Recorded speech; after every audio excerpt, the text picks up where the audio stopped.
Alrighty, good evening, everyone. I am meteorologist Seth Bonoff here. Got some severe weather in our area now as we approach 8:30. We've got it kind of on the periphery of our area. Lots of action up there into parts of central Illinois, northwestern Illinois. Our friends at WMBD are certainly busy here right now tonight. Plenty of warnings as this line of storms is now finally starting to push this direction. And yeah, we're gonna have some company here with these storms before too terribly long. In fact, we've got a lot of warnings out here ahead of all of these storms. Just kind of a lot of far downstream warnings to get people ready here. Storm motions on them are relatively quick. We're talking maybe 45 up to 50 or 55 miles an hour. We've got meteorologist Jacob Dickey out there in the storm tracker. We'll be seeing some of his images here as we go throughout the night. He is kind of heading out there he's north of Springfield now into northern Sangamon County. So we'll be checking in on him as we go throughout the night. We might be here for a little while. We're going to have some shows coming up soon as well. But the main thing is we're going to have a lot of storms here in the area before too long. They are knocking on our doorstep, and we are prepping for them to get right here into our north and western counties. Just want to make sure everyone can hear me okay on the stream. I always want to check that here before we get too deep into things to make sure that we are loud and clear to whoever is here to listen to us. So just kind of taking a step back, looking at the huge overview of things here. Again, these storms just on our far northwest edge right now, but these are some pretty strong storms. All of these warnings right now warned for 70-plus mile-an-hour wind gusts. That is the widespread thing that we're going to watch out for here with these storms. The winds are going to be packed all throughout this line. But on top of that, we have got some embedded circulations as well. We actually do have a tornado warning with a confirmation. That's kind of magenta box here. That does include parts of northern Logan County out there into southwestern McLean County as well. So we do have that. That storm still well off to our west, but now is the time to make those preparations because that storm is on its way. That particular portion of that storm, the one that is tornado warned, that one is currently moving at 60 miles an hour, according to the National Weather Service. So we have oftentimes in these kind of bowing segments of these storms, the wind gusts really rush out ahead of them. Therefore, that portion of the storm can kind of move a lot faster than the entire line itself can. So how about we do this? Let's grab one of our tools here and cue it up for 60 miles an hour. And let's just look downstream this warning because, again, this is a very long warning. You don't see warnings this long all that often, but they're only issued whenever there is a storm that is really starting to surge out here. Thanks to some pretty strong winds. So it'll only take about 30 minutes for this to get into parts of McLean County. So there you go, some locations and the timing that they will be arriving there. So that'll be in San Jose in the next 5 minutes. Looking down the line out there closer to Atlanta as we head past 8:45 and eventually Allen as well. So again, that is on the far northern edge of Logan County is where that warning is, in the far southwestern corner of McLean County. That is a confirmed tornado. I believe there have been a handful of these throughout the night. Most of them have been radar confirmed because at this point in the night, we're not really getting a ton in the way of spotters being able to see this with the loss of the sunshine there to allow us to do so. So we've got that tornado warning. Oh, let's see here. So it was spotter confirmed. So this one's a little bit, when you get the radar confirmation, obviously you take that as truthful as well. But those spotter confirmations maybe just mean a tiny little bit more sometimes because you actually have someone that is able to spot that and see that. So watch out. Places like out there near Delavan, Hartsburg, again, parts northern Logan County, Atlanta here before too long. That storm is moving rather quickly. In other parts of the area, we've got this segment down here. I think with southwestward extent, the segment kind of not quite as strong, but these warnings, this big warning here especially, that covers parts of, covers all of Menard, covers all of Logan and parts of Sangamon County, parts of DeWitt County, parts of McLean County. That is a huge warning, and they also issue those whenever there are strong winds likely up and down that line. We've got 70-plus mile-an-hour gusts possible here within this line, so there is plenty going on. Let's, in fact, pull up our velocity picture here. We can kind of show you some of those stronger winds, show you where some of these circulations are starting to stand out, and give you a little better look at that. So again, some really bright colors here just jumping off the monitor. And this is still, hundreds, thousands of feet up in the air. The Lincoln radar, of course, as it scans, it is going to go higher and higher the farther away you are. But these blue colors, those are 70-plus mile-an-hour gusts in the upper levels of the atmosphere, or at least little bit above the surface, not quite at the ground, but it's not going to take too much for some of these to get down to the surface. So we're talking at minimum, again, 70-mile-an-hour gusts along this main edge of storms. So that is the main concern here with this line that is moving on through. As far as circulations go, again, this tornado warning just outside of Mason City, this one has been spotter confirmed. You can kind of see some of these strong velocity signatures there on the east side of that, perhaps where there could be some rotation right there outside of Allen's Grove. So watching out for that. Again, just north and west of our area, but not by much. That Lincoln radar is not very far away from this storm whatsoever. So this is about as close to the ground of a view as we can possibly get. And I know there's a lot of places here that aren't being affected by this yet, but if you're kind of on the fringes of our area here, the coverage area that we provide at WCIA in Central Illinois, this stuff is moving on through right now, and we are going to, again, be pretty busy here for probably at least the next couple of hours, as this line means some business up there in Peoria. They've got a tornado warning across the city as well, and off there to the north and east. So plenty happening here. Thankfully, the rotating storms have just stayed outside of our area here up to this point. But that is starting to knock on our door and even kind of enter into our area within the last handful of minutes with some of these warnings. Again, lots of time ahead of these warnings. That's not to lessen your sense of urgency, but just be prepared for these storms if they hold together. Again, confirmed tornado that is going to graze parts of northern Logan and southwestern McLean counties here before too terribly long. And there we go. We have a tornado warning that is actually right over the top of Logan County right now into parts of Lincoln as well. So we have got that now in our area, and let's kind of get things set up here to increase our coverage just a little bit. Brandon, have you seen Kevin around anywhere? Okay, he's still back there. So he's still back there. He knows what's going on. So we've got that tornado warning right over the central part of Logan County. This is going to include Broadwell, of course, Lincoln as well, and eventually into Chestnut too. So we are going to kind of get some pieces moved around here to make sure that we are keeping everyone covered. This storm also, again, this polygon is well out ahead of the area of rotation here, but let's jump down to velocity and see what's under the hood here with this storm. So we're kind of seeing this bright signature east of Greenview a little bit. That one looks like it's moving straight off there to the east based on the way this warning is drawn up. That is going to be moving rather fast as well. That is, in fact, moving at 55 miles per hour. So these storms, wherever the rotation is becoming dominant, they seem to have a little bit of giddy up on them. And in fact, we might now have Jacob close enough to the storm to where he can just offer some insight. So Jacob, let the folks know where you're at and let them know what you can see on this now tornado-warned storm. Yeah, hey, Seth. So I'm looking straight west from Elkhart right now. If I turn around and go back east, which I plan to do, I'll end up in Mount Pulaski. Kind of looking off in this direction. First off, there's not a lot of lightning, but there's enough where you kind of get the feature. Very evident that there's a shelf cloud that's here. But as the warning came out, I was kind of peeking over around the corner here. And it's going to be about 1, 2 o'clock in front of me. Maybe the lightning will be kind to give us a view, but there was something kind of sticking down over there a little bit.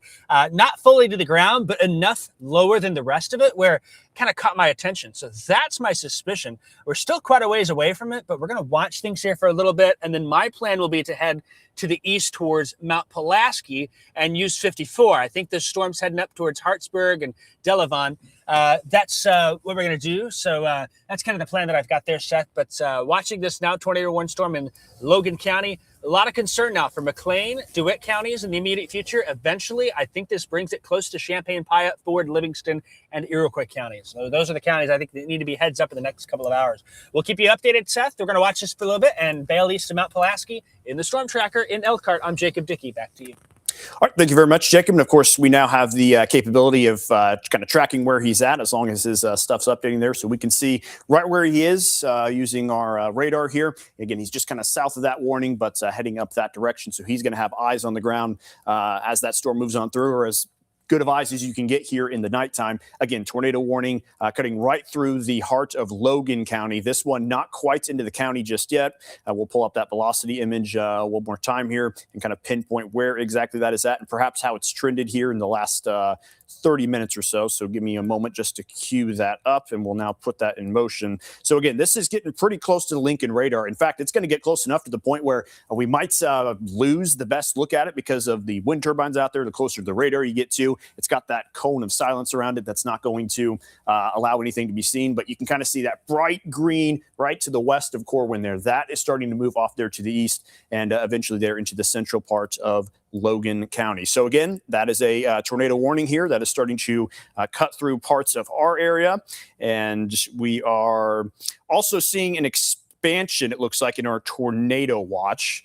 Let me pull that up here real briefly, and then we'll continue looking at all that stuff. But we've got a tornado watch that's now been expanded for more counties in our area. There we go. So this goes until 11 p.m. Very few counties excluded from this. That is just Effingham, Jasper, and Crawford County. So apparently Storm Prediction Center, Weather Service sees enough. They think these storms are going to hold their strength. They're going to continue to push off to the east. So maybe the I-57 area a little bit more kind of in the crosshairs for this storm threat compared to what they saw when they initialed that original watch. That was about the western half of the area. So we've got that's now on our plates. Tornado watch across pretty much all of central Illinois. But again, here is our storm to watch right here across parts of Logan County. And that storm just getting ready to head in here before too long. So we're keeping an eye out for all of that. As we zoom things out a little bit here, we can see that, again, a lot of us are storm free at the moment. And a lot of us are out of the picture here. You know, Springfield, nothing's there yet. Effingham, Mattoon, Charleston, Champaign, even up there into Gibson City. But we've got this stuff up here to the north and west that is now starting to race into the area. Everything is still right on the edge of our area. Outside of Cass and Morgan County, we really don't have anything truly in here just yet. But now is the time to get prepared. Again, if you are anywhere in this polygon here, you've probably gotten the warning on your phone, probably gotten the notification. You need to be in your tornado safe spot here. And let's pull up the list of locations once again for those in the path of this warning. So we'll track it out for about the next 30 minutes or so. And there you go. If you see your town on this list or you know that you're in that polygon, seek shelter immediately here. Corwin, in the next 5 minutes, it'll be there. Elkhart, within the next 10 minutes. Lincoln, that one will be there in just a little over 15 minutes. So this storm's moving with a bit of speed. It's going to have movement around 50 miles an hour, 55 miles an hour on it. So that will carry it all the way out there eventually to Mount Pulaski, Chestnut, closer to 9 o'clock, and eventually Latham if things continue to trend the way they are. So that is our main storm of interest right now. Still plenty of other action happening all up and down this line. It's still on our doorstep. We've got warnings on the western edge of Livingston County. We've got warnings on the western edge and even into parts of McLean County. So it's a lot of our north and western counties here right now that are watching out for the strongest of storms. But again, a lot of these warnings well out ahead to give you plenty of time to prepare. Don't look at it on radar and say, hey, it's pretty far away. I don't have to worry about it. It's giving you time to act right now and make sure you can get to your safe spot there, especially because even if we don't have any sort of confirmed tornadoes in this event as it gets closer, 70-plus mile-an-hour wind gusts are pretty much equivalent to a weak tornado. So we're going to have those strong gusts up and down this line, and you need to sort of treat it as if it is that tornadic storm, because you are going to see damage similar to maybe what you would there with some of those weaker tornadoes. That is what 70-plus mile-an-hour gusts will end up doing. So, again, let's dive under the hood, look at the velocity picture here. And we're just going to see such bright colors. Again, this is anytime you start to see that blue on the screen, that is equivalent to about 70 miles an hour. And we're still somewhat close to the ground here with the Lincoln radar. So this is not far away from the surface whatsoever. We've got just kind of broad, bright colors here with this line outside or now into parts of Cass County, Menard County, just outside of Logan County. But you look up here to the north and west, just to the west of us here, you've got some of these kind of brighter contrasts right here. Some of these couplets that we call them, these brighter greens, some of these brighter pinks. So those are areas to watch for rotation. And of course, we have that on our storm that is moving into parts of Logan County right now. We'll move you back down to that here just real quick. Sorry about that. Looks like something forced my radar off there real quick. So I'll show you again what I'm talking about. We'll zoom back in on that storm into now starting to enter the far western edge of Logan County.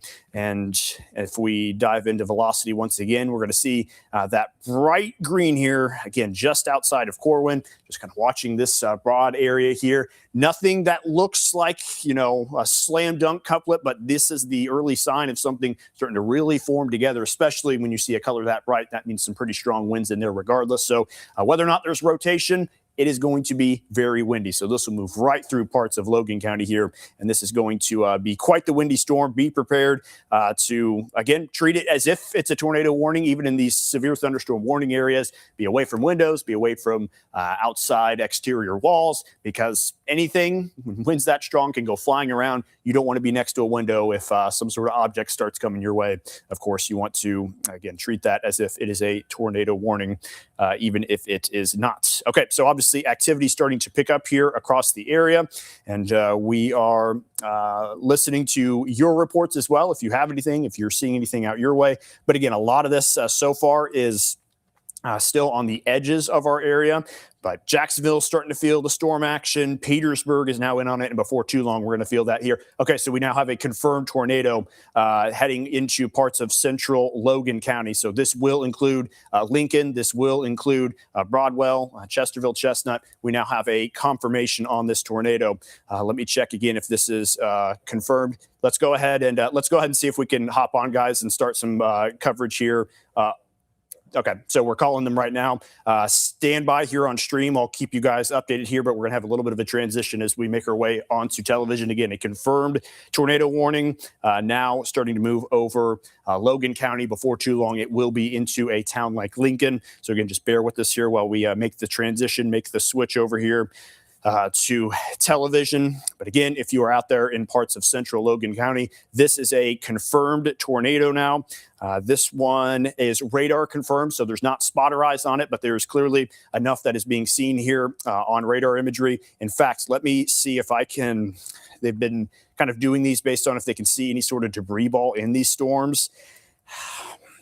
It's hard enough to tell. And again, there's a lot of static out there with some of these wind turbines, so I can't see anything that definitively makes me think it is, but there's clearly enough strong winds in there to where they have opted to say this one certainly could be putting down a tornado at any moment. So we're about 20 seconds away from making the switch to television here. So if you are in our streams right now, just stand by. You will stay right here with us. We're not going anywhere, but we're also going to jump on TV and make sure that we are getting coverage to those who need it as well. Okay. So we are now on WCIA. I'm meteorologist Seth Bonoff. We are breaking in now to bring some severe weather coverage to you, because we now not only have severe thunderstorm warnings in the area, we have a confirmed tornado warning, and that has prompted a little extra action here. So this is where we're looking at a lot of storms on the edge of our area, but we have a confirmed tornado warning, radar confirmed tornado warning that expands across the central part of Logan County. This is going to include the city of Lincoln, and this tornado warning is going to be in effect here until it looks like this one's going to go in effect until at least 9 p.m. So we're really going to keep an eye out for this one, as it, again, is radar confirmed. We jump under the hood here into velocity, and we're going to see some bright greens just outside of Corwin here in just a moment. And it's really approaching the radar site. There's some wind turbines out there into parts of Logan County as well. So our radar imagery might get a little static here before too long, with just a little bit of the radar beam catching some of those structures out there. But right there east of Corwin, heading straight to the east. We'll have to see how this trends. It's possible it ends up going just south of Lincoln, but we can't take anything too safely here. You need to be in your tornado safe spot if you are downstream of this warning. So again, if you see your name on here, whether it be Lincoln, out there in the Chesterville, out there in the Chestnut as well, be in your tornado safe spot. These warnings have lots of downstream warning time to them to allow you to prepare and get into your safe space. But anytime you see those pink boxes, that is when it's go time. That is when it's time to head down into your tornado safe space. We've got plenty of other help happening right here as well. We've got meteorologist Jacob Dickey out the storm tracker. Chief Meteorologist Kevin Leidy is with us now as well. In fact, I'm hearing that Jacob has something to report to us. So let's check in with meteorologist Jacob Dickey real quick. Jacob, let the folks know where you are and what you're seeing.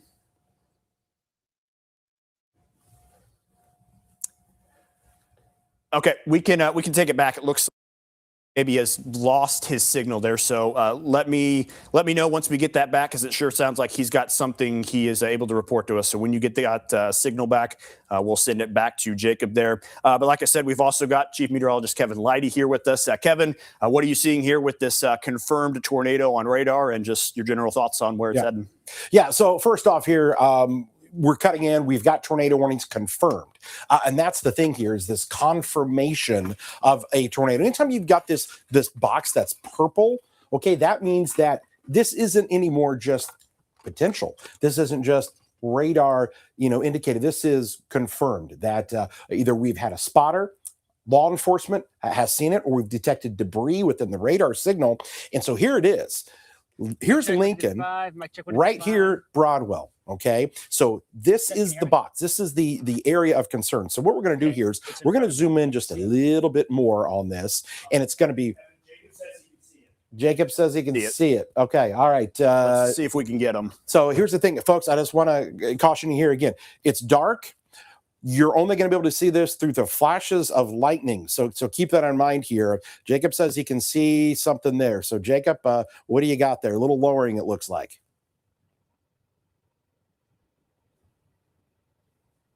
Okay.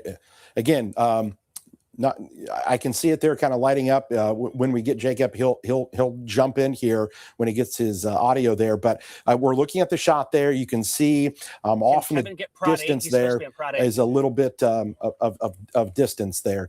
So you can see there's a little bit of a lowering that is trying to take place there off there in the distance. So, all right, I think we might have Jacob's audio now. So Jacob, it's awfully dark there, but you can see something. So go ahead. Go ahead. Hey, Seth, I can hear you now. Real quick, east of Elkhart here, I can see that lowering, and if the lightning is polite to us here, you'll see where this large lowering is, and that's where this possible tornado is going to be back in there. So it's moving here. It's going to be just north of Elkhart towards Broadwell, not by much. It's going to come very close to the south side of Lincoln there. So it'll be down there, perhaps the south and east side. It will not surprise me if the National Weather Service has to shelter as the storm comes in, because it's going to be very close to their office as well here. The other thing, there's been a large shelf cloud with this, a lot of wind pushing out, but the rotation itself is wrapped back up in there. So we're keeping a close eye on that and monitoring things. So it's 8 miles to the west of Mount Pulaski. I'll be turning around, going to the east, and we'll have more updates for you. But we're looking right where that lowering is, where this likely tornado is. And now as it continues to move on. And so in a moment here, we'll be heading back to these live in Logan County in the Mount Pulaski area. I'm Jacob Dickey. Back to you, Seth.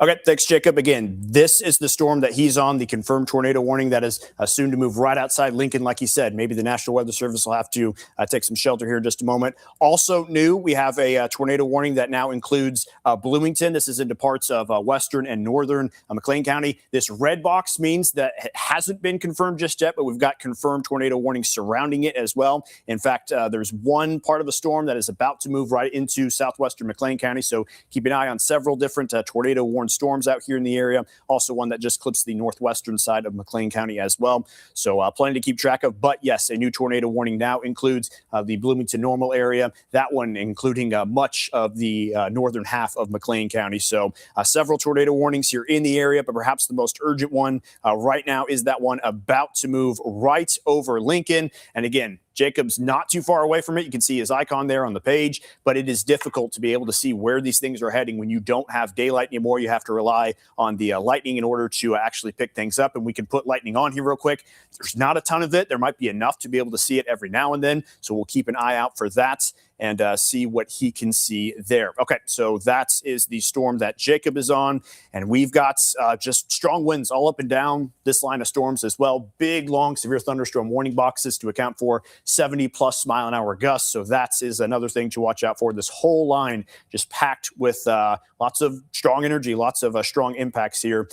So plenty of that happening. But obviously the embedded rotations are the thing to watch with these storms, especially that one about to move over Lincoln. And it almost looks like we're about to lose exactly where that rotation is at, because it's starting to enter some of that interference right there near the radar, of course, with some of the wind turbines out that way. So we might not have much of a look at this on radar here in the coming minutes. So that's why it's paramount to be in your tornado safe spot, especially just south of Lincoln here. So we're talking about Chesterville, south end of Lincoln as well. Be in your tornado safe spot right now, because we have a confirmed tornado that we're really not going to be able to see on radar. This tornado was confirmed by radar, and if we no longer can really track that as effectively on radar, it's going to make it a bit more difficult to see exactly where that is heading.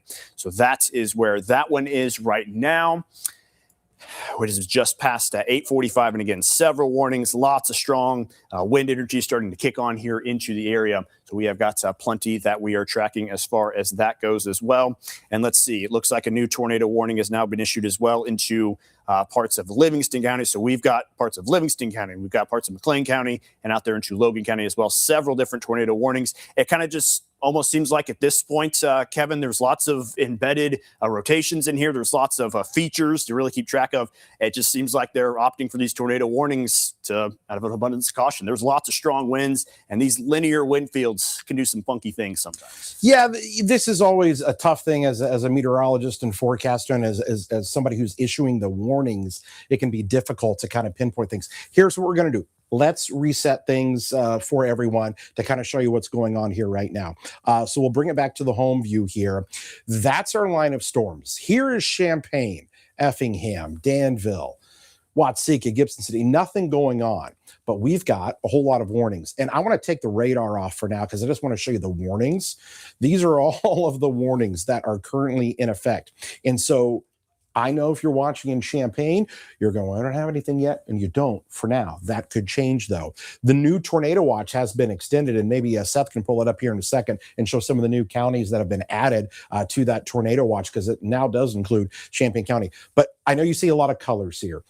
Orange is your severe thunderstorm warnings. Red, also tornado warnings. But then you get here, the purple color is confirmed tornado. So basically the red means radar indicated, purple means somebody spotted it, or we've got some really good information in the radar. It's telling us it's confirmed. So the areas of concern here, again, Bloomington, normal area. Right now in our viewing area that we cover here at WCIA Logan County, and the folks out there are dealing with this severe weather. Tornado warning observed on this. And so here's the thing. This thing is bearing down on Lincoln here now. Okay. And so we're going to be, I'll be curious to hear if our friends there at the Weather Service are going to have to take any shelter or anything, because this thing is coming right over. You see that's the Doppler radar.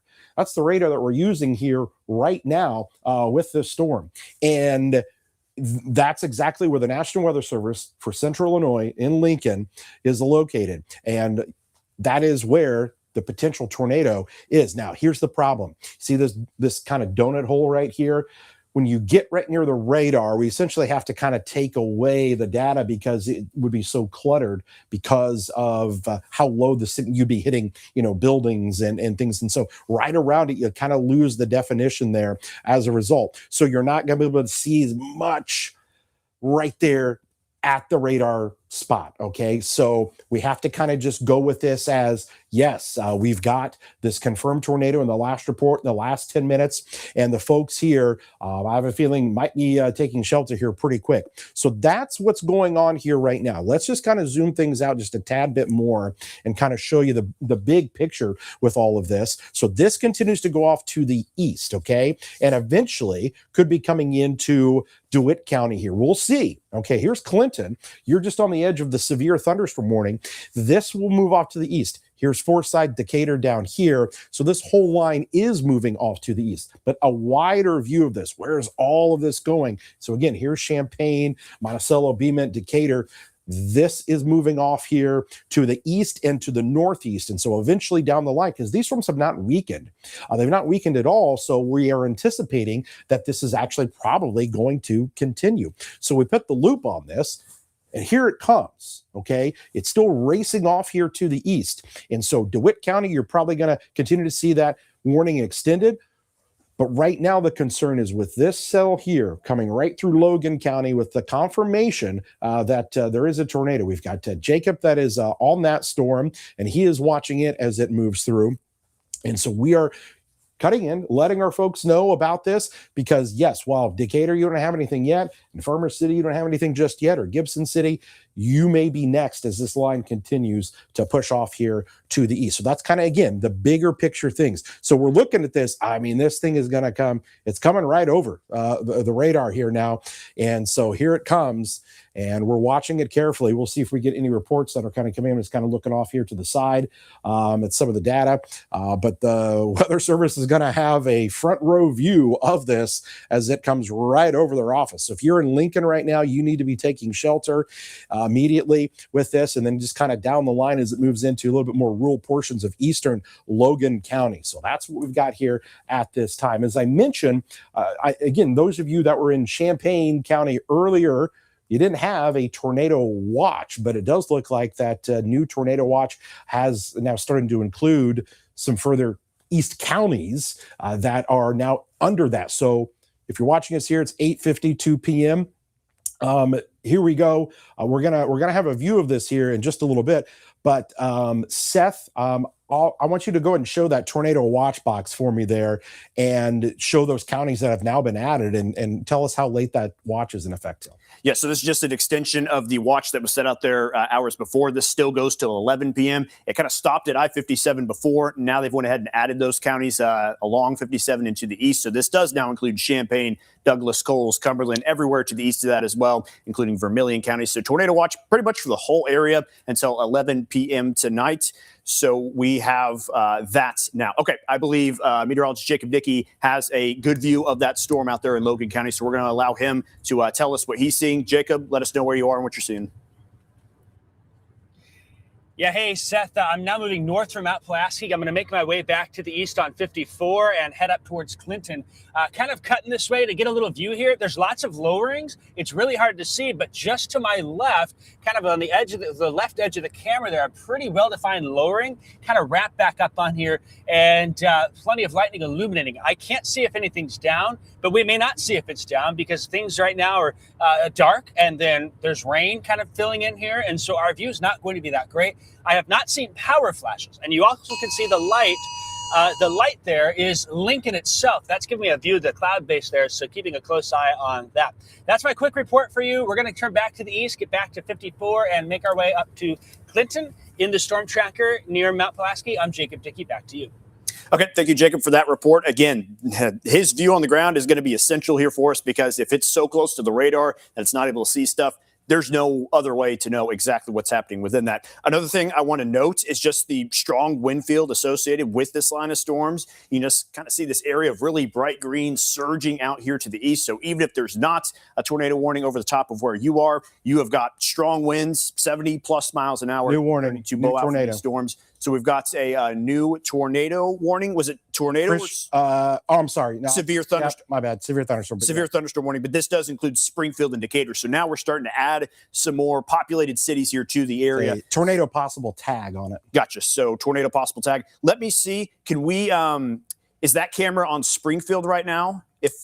So that is our view in Springfield, looking directly to the west, I believe. So if we can see anything at all, we'll be able to see it there from that camera as it moves into town. So we'll kind of at least keep that image up here for just a tiny bit. But again, severe thunderstorm warning that now includes most of Sangamon County, moves out there into Macon County as well. Let me get the reflectivity image up there for you. So not tornado warned, but it does have that tornado possible tag, as is the case on pretty much all of these storms. At the very least, some strong winds up and down that system. And of course, up there to our north is our tornado warned storm that is moving right over the top of the Lincoln radar. And I've been trying to see if there's been any chatter here from Lincoln. They continue to issue warnings, obviously, seeing with that new one, but there's not a whole lot of chatter there, so they may have had to move things around there. That storm, again, kind of just right over the top of Lincoln right now. You can see that circle just around Lincoln. That's where the radar can't see anything. There's a point in time where that beam is just unable to see what's right around it, so that's why you have kind of some of that missing data here, or seemingly missing data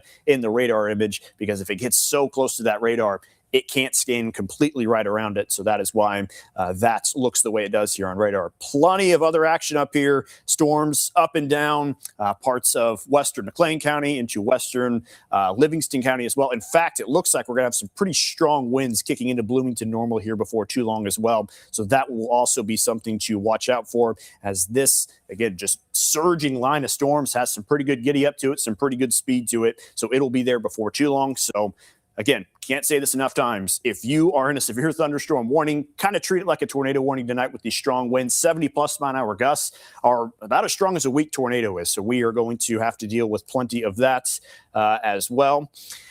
Okay, so just kind of another reset here. We'll back things out. As Kevin's been mentioning a couple times, we've got lots and lots of warnings here. Okay, apparently Jacob's got another report. Jacob, go ahead and take it away. Hey, I'm not sure if you're gonna be able to see this, but right in front of me, there's a ton of dust here north of Mount Pulaski and getting kicked up. It's gonna be, you can see that there. There's something that's down, and I cannot tell if that is, okay, I could see back in Mount Pulaski as well, wind picking up in town there.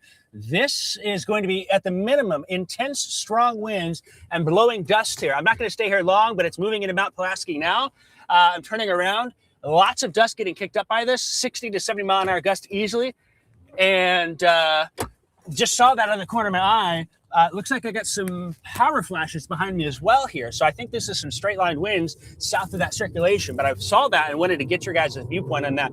So we're going to keep heading east here. Mount Pulaski still has power. Lots of blowing dust, though, coming out ahead of this. Lots of outflow winds from the storm picking up in a hurry. In the storm tracker, moving to Route 54, northeast of Mount Pulaski, I'm Jacob Dickey. Back to you.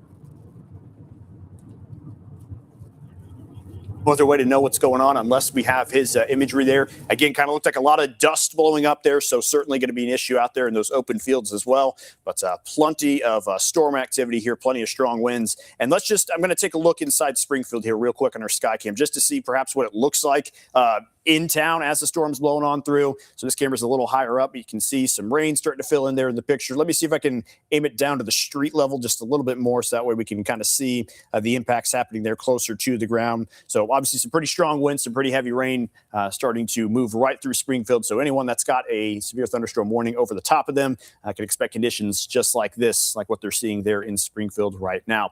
Okay, so we are approaching the 9 o'clock hour. Technically, this is when our 9 o'clock news would start on 49, but we're going to roll with this coverage here for as long as we have.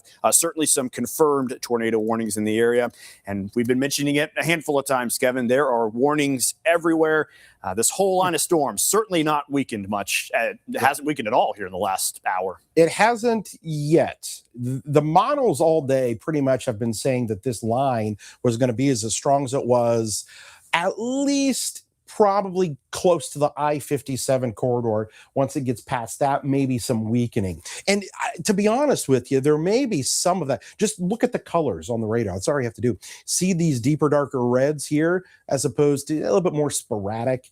So while, yes, there's a severe thunderstorm warning here, it does look weaker, relatively speaking, compared to what it was a little bit earlier. But the storm here that's in Logan County is still definitely one to watch. Now, what we're waiting for essentially is to get some better data. This is just kind of the bad luck of having a tornadic circulation come really close to the radar site and kind of, not allowing us to see things, because again, there's your reflectivity. This is those reds and greens we talk about, and just kind of, the classic, colors here that you see. But right now, it's a little muddled here because of just how close it is to that actual radar dome. So let's kind of walk this back just a little bit more, and you can kind of see. Here's your confirmed tornado. Here is Lincoln.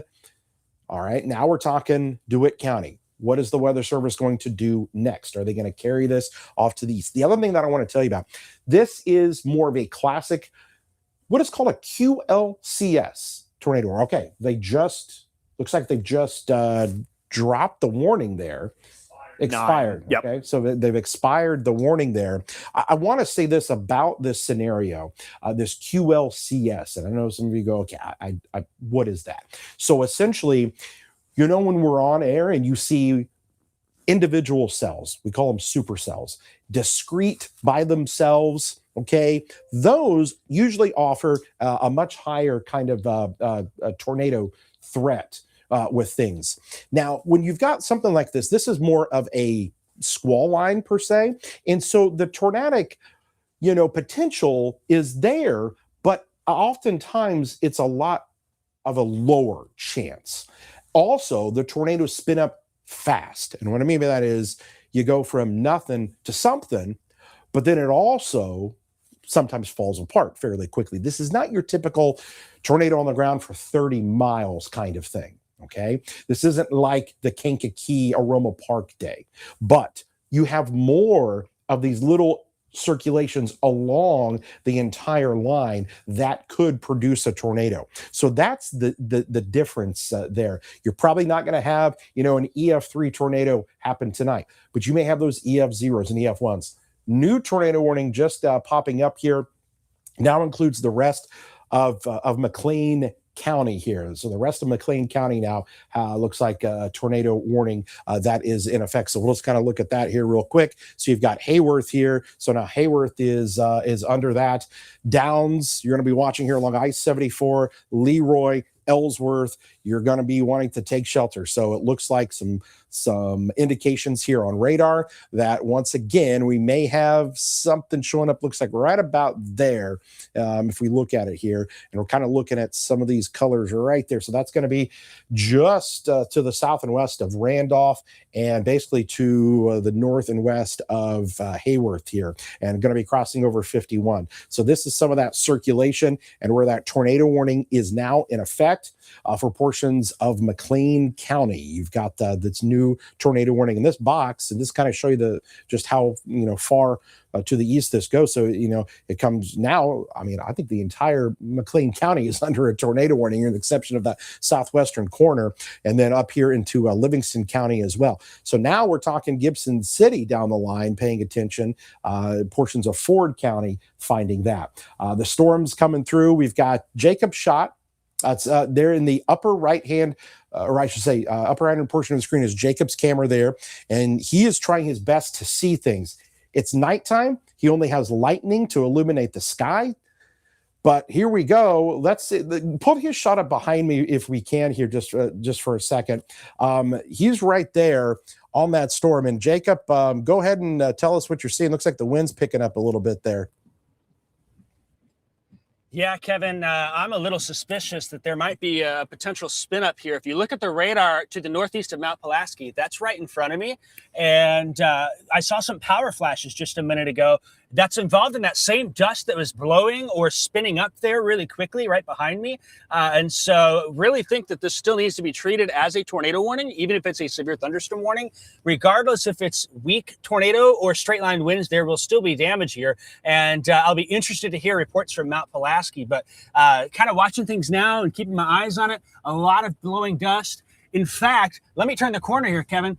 This is what I'm looking at. I think it's now to my left. Let's see if I can turn the camera here. Big column of dust in the field right in front of me here.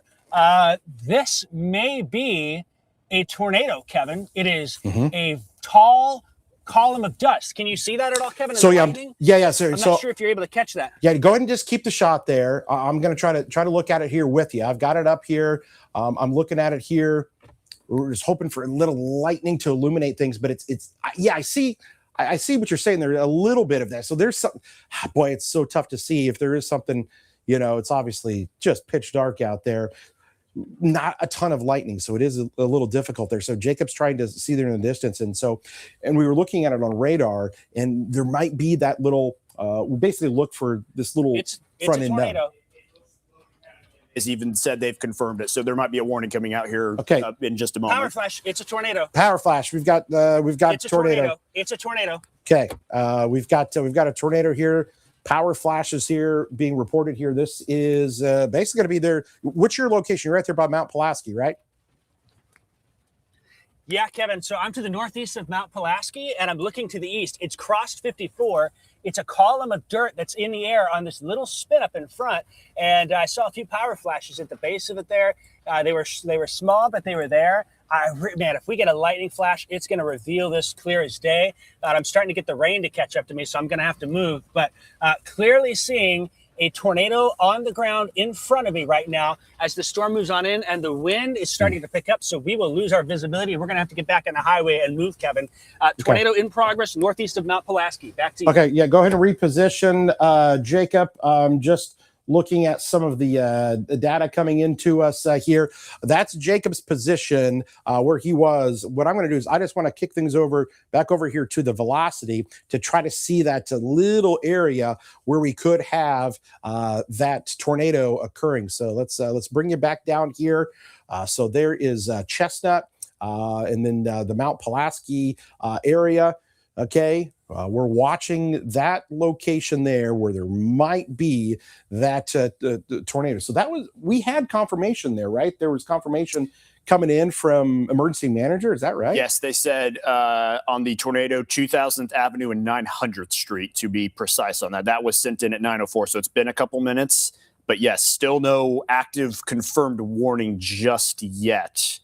And I believe that was the same one that looked about the exact same spot as Jacob was on radar. So no warning issue just yet, but that was directly from Logan County EMA just 2 minutes ago. Okay, so Jacob, on the storm there, seeing that, and here's the thing, it's tough. There are a ton of winds in our storms here.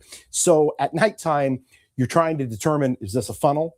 Is this a tornado? Or is this straight line winds causing it? And sometimes those winds can kick up the dust. That even happens to us during the day. Sometimes we look at it and go, that looks like that is, some dust being kicked up out in the field. But here's the thing, we've had spin ups happening all along this line. So it is definitely not out of the question that we actually did have a tornado there. Again, the emergency manager was talking about it, that the tornado there northeast of Mount Pulaski there. And that's what Jacob was seeing on his view. So here we go. This is what we're looking at. We've got several counties that are under severe thunderstorm warnings at this time and tornado warnings. Look how far off to the east now. Now you've got northern Piatt County with this severe thunderstorm warning. You've also got Macon County, including kind of half of Decatur. They're splitting it for straight line winds. Okay, you're going to have some really strong winds here. But up here, McLean County, we've got these little embedded circulation. There are tornado warnings all along here. And just one more time, I just want to try to clear off all the colors there and just put the colors of all of the warnings. Look at all of the counties under warnings. You've got all the way now to parts of, okay, so there comes the huge box for confirmed tornado warning. This is DeWitt, Logan, Macon, McLean, Piatt County. This is a huge confirmed tornado warning. If you are in Monticello, if you are into portions of Macon County now, confirmed tornado here. Jacob's reporting it there, seeing some of that dust being kicked up. He's there. That's what you see on the top right part of your screen is his shot. He's having to kind of move things. If we can come back here so I can just kind of, again, show the areas here that are now under this tornado warning that is now confirmed. That's the purple box that you see here. So you're talking about Whiteheath, okay, to be meant, Argenta. Okay, you've got Farmer City in this now. Confirmed DeWitt, Logan, Macon, Piatt. That's going to be until 9:45 p.m. And so basically, we've got this area right about here where Jacob has been. They're into eastern Logan County, but now is going to be pushing right along basically the Macon and the DeWitt County line. So you've got Chestnut here and Highway 54. That's the area of concern. So you've got a couple things happening here. Anywhere along this line, you could have some of the wind, but right here, that's going to be where the circulation is located. Okay, so if you are near the Tunbridge area, if you are anywhere there along Highway 54, you're talking about this potential for a tornado confirmed. That's your rotation. So county lines. 3 county lines here: Logan, Macon, DeWitt County, circulation here. And so then here's Highway 51 to the east. That's where we have the biggest concern for this. Confirmation out. You've got your tornado sirens are most likely going off in a lot of areas, including those of you in Piatt County and now in Macon County. And confirmation, this isn't just your regular run-of-the-mill tornado warning. This is one that we've actually got. So this is going to be running right here. So Clinton is up here. Here's Maroa. Here's Forsyth. They have included a large, this is a huge confirmed tornado box. I have to say that. Also, it looks like the McLean County is also observed now. So now McLean County, there's also observed here, folks, this, we have potentially multiple tornadoes right now. And now look at this right here. See how that kind of juts out just a little bit right there near Downs. I have a feeling that's what we're talking about right there. Probably a little bit of that rotation showing up. But we look for those little kind of front end, we call them little front end nubs that are kind of right there. And sometimes that's where you can get some enhanced kind of circulation kind of happening. So we've got confirmation here, observed tornado on the McLean County storm. Sirens are going off in DeWitt County that we're reading. Ellsworth, Leroy, Saybrook, Bellflower, I'm sure Farmers City, DeWitt, Wapella, multiple areas that we're watching all along this line, but there are these little circulations, one by one, and there could be 4 or 5 tornadoes along this line right now. And it's super difficult to look and pinpoint exactly where they are, but all of these are moving off to the east. Here's Champaign County. Those you're watching in Champaign County right now, okay? Still a little bit of time here, but if this continues and we don't see it weakening here, we continue to find signs of rotation on these storms. So, wow, we are definitely watching things unfold here. Here's the thing. Notice down here, things have weakened on the southern end of this. Springfield, not as much. But we get up here on this kind of northern part of this line. Notice the colors. You get more of these reds here, less of that down here. It's super difficult in this situation. This isn't your classic, okay, you can see exactly where that tornado is, the classic hook. This is a little bit more of a challenge to kind of pinpoint some of those. So we're going off of what some of the reports are seeing out there. But here's some of your rotation on this. That's Clinton. As long as this continues to kind of go off here to the east, you're talking about, possibly just south of Clinton, but we'll watch this carefully. These things are starting to move at a pretty good clip too. These might be pushing, 55, 60 miles an hour. And so as the radar scan kind of comes up, and so there's the new one that's kind of painted it. Now we kind of maybe lost a little bit of that there, but still something to monitor as we've got multiple counties with tornado warnings, with confirmed tornadoes. This isn't, as I mentioned, just a regular kind of tornado warning where, listen, I get it. We all live here in the Midwest. You've lived in Illinois. You get tornado warnings all the time, right? And this time, okay, these are actually confirmed. We've got Jacob out there. Seth's still here with us. I want to come back over to the McLean County one here just real quick because I saw something and I want to look at it. We're going to come back up to McLean County and near the Ellsworth area because we're getting some reports of maybe some debris. Okay, yeah, right there. Look at that. So that right there is probably, that's got to be your tornado, okay? Yeah, right there. There it is. That's the best looking radar signature I've seen so far with this. And I want to just look at this real quick. Okay, that's a tornado debris signature. That's a tornado debris signature right there. There is a tornado right here. This is McLean County. That's Ellsworth. What we do here is we look on reflectivity. See this right there? See this kind of like curls back a little bit? That right there is your tornado. And then watch, I'm going to switch to velocity. You're going to see some of those colors there right next to one another. Boom. And then what's called co-locating it. You basically take the reflectivity, the velocity, if they all match up, that's a tornado debris signature. That means that debris has been lofted into the air, and that is the 100% without a doubt slam dunk. That's a tornado. And that's what we've got here right now. If you're in Ellsworth, you need to be taking shelter immediately as this is moving towards the Ellsworth area in McLean County. And it is as clear as that's the best radar signature I've seen so far. Highway 9 up here. There's Aerosmith, but this thing is going to be on top of Ellsworth, and we're starting to get in more reports of this. So folks, a very serious situation now that is unfolding up here into McLean County. Again, the best looking part of that rotation that I've seen so far. So I know we've got a lot going on here.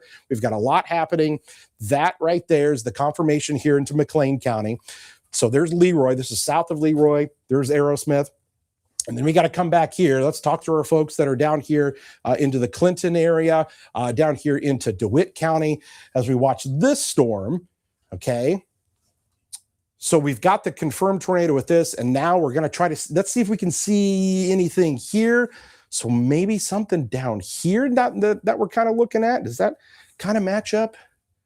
Okay, nah, not so much, but we're watching here. Again, very difficult to kind of find some of this. You're under the tornado warning here. Many areas finding this, and we've got Jacob on the storm. We're watching this here just kind of unfold right in front of us. But I got to tell you, that Ellsworth storm is definitely one to pay attention to. Let's just take you back down to there's Macon County where we've got the warning. There's Maroa and Warrensburg. Confirmation is still there, but we've got this is almost like doing an X-ray. and we're trying to see what's going on there in the storms, and we do that by looking at the winds in there, and we have to try to analyze it to come up what we're getting there. Looks like was there a picture there? So Earlier, we kind of tried to get a still of what maybe was his tornado. So again, you can kind of see, there's some dust kind of being picked up there. This was during a lightning flash. I mean, Seth, yell at me if I'm missing something. I'm trying to see if there's something there. Yeah, it's just a little, we trust what Jacob saw. It's fuzzy to us, especially in the nighttime. Things kind of get pixelated with that camera. I think you got it. There's some of that dust kicking up. It's hard to tell for absolute certain with just the way it's pixelated. The lightning was only there for, of course, a split second. So I don't know. I can't see anything major, but I do see that dust kicking up, and that definitely very well could have been something. Okay, let's come back here. Again, we have several counties here where the tornado warning is in effect. So here we go. Anything that's under this purple color, that's a confirmed tornado warning. We're kind of watching these whole areas here. Here's the thing.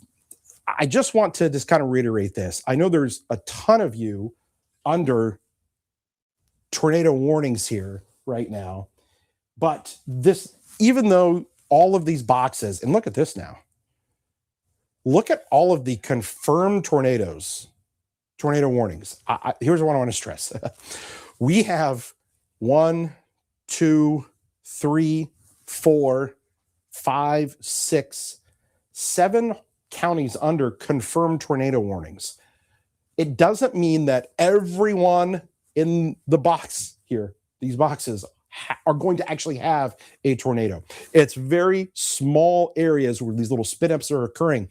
It's just super difficult sometimes to kind of warn this, because you may have one here and then one here. There may be one there. There may be one there. What we are seeing here is only the ones that we can really kind of see on radar. And I got to tell you, this one up here into McLean County near Ellsworth is the one that continues to show up pretty clear on radar. And I want to come back here to this velocity on this. And this will get updated here in a second. So this is going to be placed over here when that radar scan comes back across. But I just wanted to kind of double check and see what the debris signature looks like here. I'm just kind of looking at something else. And there is still a tornado debris signature. Let me see if I can't get that to come up here on this when we kind of click the debris field. Yeah, so you've still got something right there. That's your tornado debris signature. Basically, the radar is saying, okay, this is not a raindrop anymore. We know the size of raindrops, generally hailstones, and we know, the size of that. When you get this showing up on radar, it's saying, whoa, this is not the size of a raindrop or hailstone. This is going to be something that is a whole nother size. 2x4s, sheet metal, okay, tree limbs, anything that's getting lofted up into the air. And so that is the concern that we've got here, is this not only is showing up on radar with that, but now you're getting that tornado debris signature when you look at the debris on there. So Ellsworth, now this is moving off here to the northeast, Highway 9 here, and that's why they've carried on this tornado warning into Gibson City and Elliott. You guys still have a little bit of time here. Again, let me just stress this. This doesn't mean that every single town and every single one of these watch and warning boxes here are going to see a tornado. It's very small areas, and we're just trying to pinpoint exactly along this line where you may have 1 or 2 or 3. Jacob has been on the storm out here into portions of, well, now he's going to be over into, I'm guessing, is he over there into DeWitt County now? He's probably following along that, but these things are starting to go really fast. Okay, so he's in Maroa, so there he is, and if he's ready to talk to us, he can kind of let us know what he's saying. Yep, these storms are picking up. Jacob, the storms are getting, it seems like they're going a lot faster, and you're trying to catch up to him there, but you're in Maroa there. That line's about to hit. What do you got? Yeah, hey, Kevin, we tried to keep up with that circulation. You can hear the sirens right now in Maroa as we're driving through town. I'm sure that's a familiar sound for many here. As we're rolling through the area of rotation that was earlier that we saw that tornado, and what stood out to me is that this column of dust was very vertical and fairly narrow, Kevin. We just didn't get a good lightning strike to get a full view of it, unfortunately, but we know that it was there, and I saw some power flashes on it that helped illuminate that. So we did see that. This may be what it is. For the most part, it may be just weaker tornadoes embedded within the line. A lot of folks going to get the straight line winds from this. That tornado threat is there, but a weak tornado versus 75-mile-per-hour winds, they can cause similar amounts of damage, Kevin. So we're just going to watch things here as we move on through. I'm in Maroa. I'm going east now, and I'm going to try to get to Cisco and then use the interstate to catch back up here. But I'm also really concerned for my friends in eastern McLean County. I called my dad. He's heading out west of Gibson City to watch, and if he sees something, he'll let me know. We'll get that to you in the studio as well, trying to keep as many eyes as we can at these storms here. Live exiting Maroa, heading to the east. I'm meteorologist Jacob Dickey. Back to you, Kevin. Okay, thanks a lot. So there's Jacob Shot there as he's moving along. As I'm kind of looking at things here, I just want to go back to what Jacob is seeing, and I just kind of look at some of the velocity. Oh, I'm sorry, we come back to the radar. I misspoke. Sorry about that. Looking at some of the velocity here. Maybe something over there northeast of Maroa. Let's see if that kind of matches up at all. You know, these storms are kind of, you know, going through their phases here, and every once in a while, you know, you may get that one scan where you go, whoa, there it is right there, and then the next scan it kind of goes away. But where we've got that confirmation, where we know for sure is up into McLean County. I know we've got folks that are tuning in here, people that are maybe down in their basement that are tuning in here tonight. You're in Forsyth, you know, you're in Monticello right now, you're in Weldon, you know, Mansfield, Farmer City. The sirens are going off. You know, that can, you know, obviously that can be very scary. We're watching the storms here. These aren't your typical kind of, you know, huge tornadoes, but they are ones that you have to take seriously. The thing is anywhere along this entire line, you may have areas where you have wind damage, strong straight line winds that can cause issues. So let's go ahead and just kind of back up the view of this once again, just kind of show you just how large this is. If I had to get kind of like, you know, basically from about west of Booty northward, that's a problem. I'm not seeing anything, obviously, down through our southern counties. So far, Coles County and Moultrie County and Shelby County and Effingham County, nothing for you guys. It's kind of this northern end of this line that has really kind of taken on the strengthening and maintaining itself as it moves off to the east. Notice again, here's Champaign, Gibson City, Monticello. The line itself is still pretty far from you. And what will happen is there may be 2 or 3 different iterations of what the radar is going to look like by the time it gets to, say, you know, Monticello or, say, Argenta. So while, yes, you're under the tornado warning, there's not the immediate threat at this very moment for you guys. I want to just come back up to the one that we definitely have been watching that has been very clear to us on radar, and that's the one up here into eastern McLean County, because this is going to be coming in to Ford County really soon. And we've had that tornado debris signature showing up. Let's see if we can find any more of that showing up. Maybe we've lost it a little bit. I'll just try to zoom in just a little bit more to see if we've got anything. So we had that a little earlier, that area there where basically the radar is saying, okay, I've detected something that's not a raindrop or a hailstone. So that crossed over probably Highway 9, is now kind of northeast of Ellsworth. And this will eventually be coming into Ford County. So here's your Highway 9. Of course, if you've driven that there, coming out of Gibson City, okay, we're going to be watching this for you as this kind of moves in. We are seeing just so many areas of circulation. There's a lot of shear out there tonight. So we're getting a lot of that spin in the atmosphere. And so many, and you know, you're saying, why are there so many tornado warnings and whatnot? Well, we've got that shear. It was warm today. We've got it was windy today, right? And so now we're getting some of that wind energy, some of it getting transported down to the surface. So we've got a whole slew of what is known as a QLCS, or basically, I mean, if you want to get fancy here, quasi-linear convective system. I know to those of you who are going, I've never heard of that, don't know what that is. Tell me what that is. Well, it's the squall line. It's this line of storms here. So we say, what's a squall line? Well, it's this long line of storms that oftentimes on the leading edge of it, you get damaging straight line winds, okay? But embedded in there, just for you know, sometimes a minute or two, you get enough spin to go on and you get a little circulation.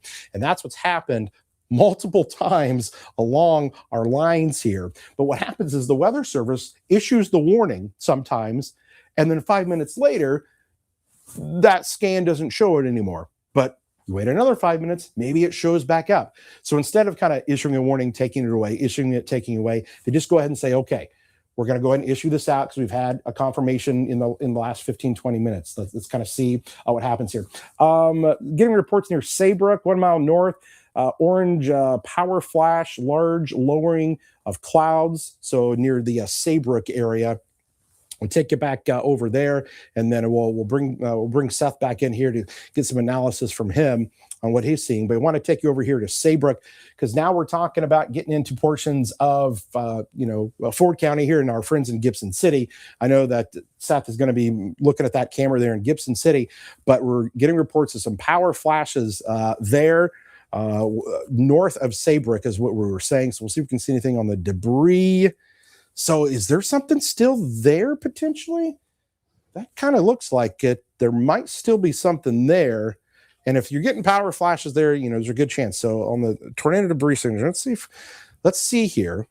So right here, there's a little bit of that signature. Okay. Something there, co-located, reflectivity, it's close. Again, getting reports of possibly a tornado here near Saybrook, Gibson City, take shelter, okay? Now, if we've got something here, it's going to be here on you pretty quick. So if you're in Gibson City right now, I would be taking shelter because it does look like we've had a few different reports here of some power flashes. We've had the confirmation there on radar a couple of times. And so now we're looking at maybe something here near Saybrook as this moves off here to the north and east. Okay, we've got some severe thunderstorm warnings that are now in effect for Macon and Piatt County, I believe. So let's just kind of back this out a little bit more. So this is probably going to be on the kind of the southern edge of this here now. So yeah, just kind of take into account some of that. So Seth, a lot going on here. I know folks that are tuning in, it's 9:28 p.m. You're in your shelter, you're in your basement here. We're doing our best to pinpoint exactly where some of these circulations are.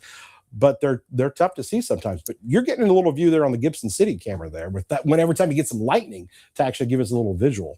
Yeah, it's exactly right. And like you said, Kevin, it's hard to see these embedded rotations where exactly they may be, especially when things start to kind of become a little more dominant in the way of the stronger winds. If we can, let's take this image full here, and I'll just kind of let you look at things because I think it's a lot easier to see on the full screen version. So this is Gibson City looking straight off to the west. You'll see every now and then with some lightning in the distance.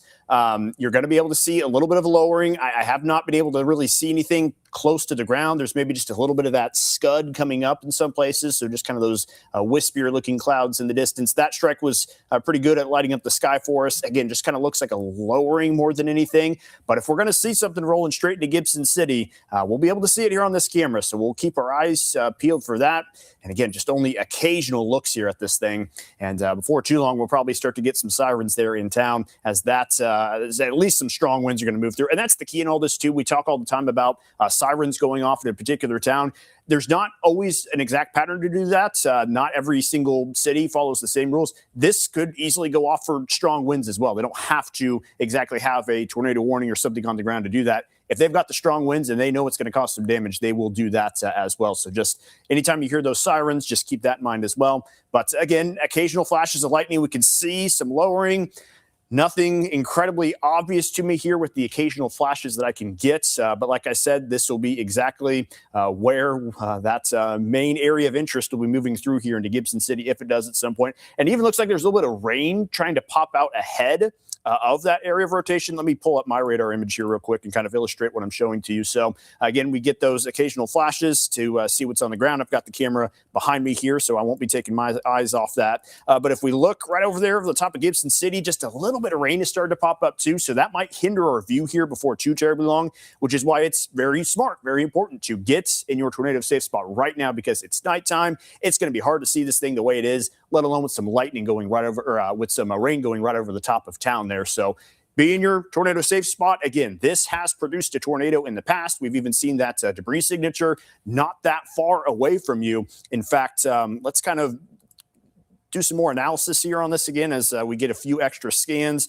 So as we take a look at the velocity picture as it loads up here, again, there's some really bright colors in there. Maybe we've kind of lost more of the obvious couplet. We look at the correlation coefficient or kind of the debris tracker to see if there's anything that is over the top. And again, we're still seeing some of these green colors, so it's very possible there's stuff being lofted around and tossed around here a little bit. So again, plenty of evidence to need to be in your safe spot there if you are in Gibson City and anywhere surrounding there as well. Let's bring up that sky cam again here real quick. So we're going to bring that camera up here again real quick, and we'll just kind of keep an eye on things in the distance. Also looking at our radar imagery over here on the side just to see if there's anything starting to emerge. It just looks like, to me at this point, these strong Boeing winds are starting to take over. Maybe don't have quite the same kind of couplets or obvious areas of rotation that we once did. There's still some pockets here or there, some areas of interest, but it kind of looks like these strong winds are really taking over this event. And I almost think it looks like I've also lost any sort of lightning here in Gibson City. I'm not getting very much. So that view, there we go. So we got a little to light up the background there.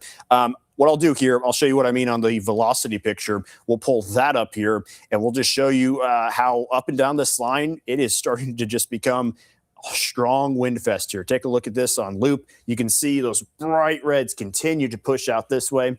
And Jacob says he's got a lot of wind where he's at too. I can even hear when he's talking to my earpiece, just some of the noise happening outside the storm tracker there. So just really strong wind starting to push on through, even right there through Decatur.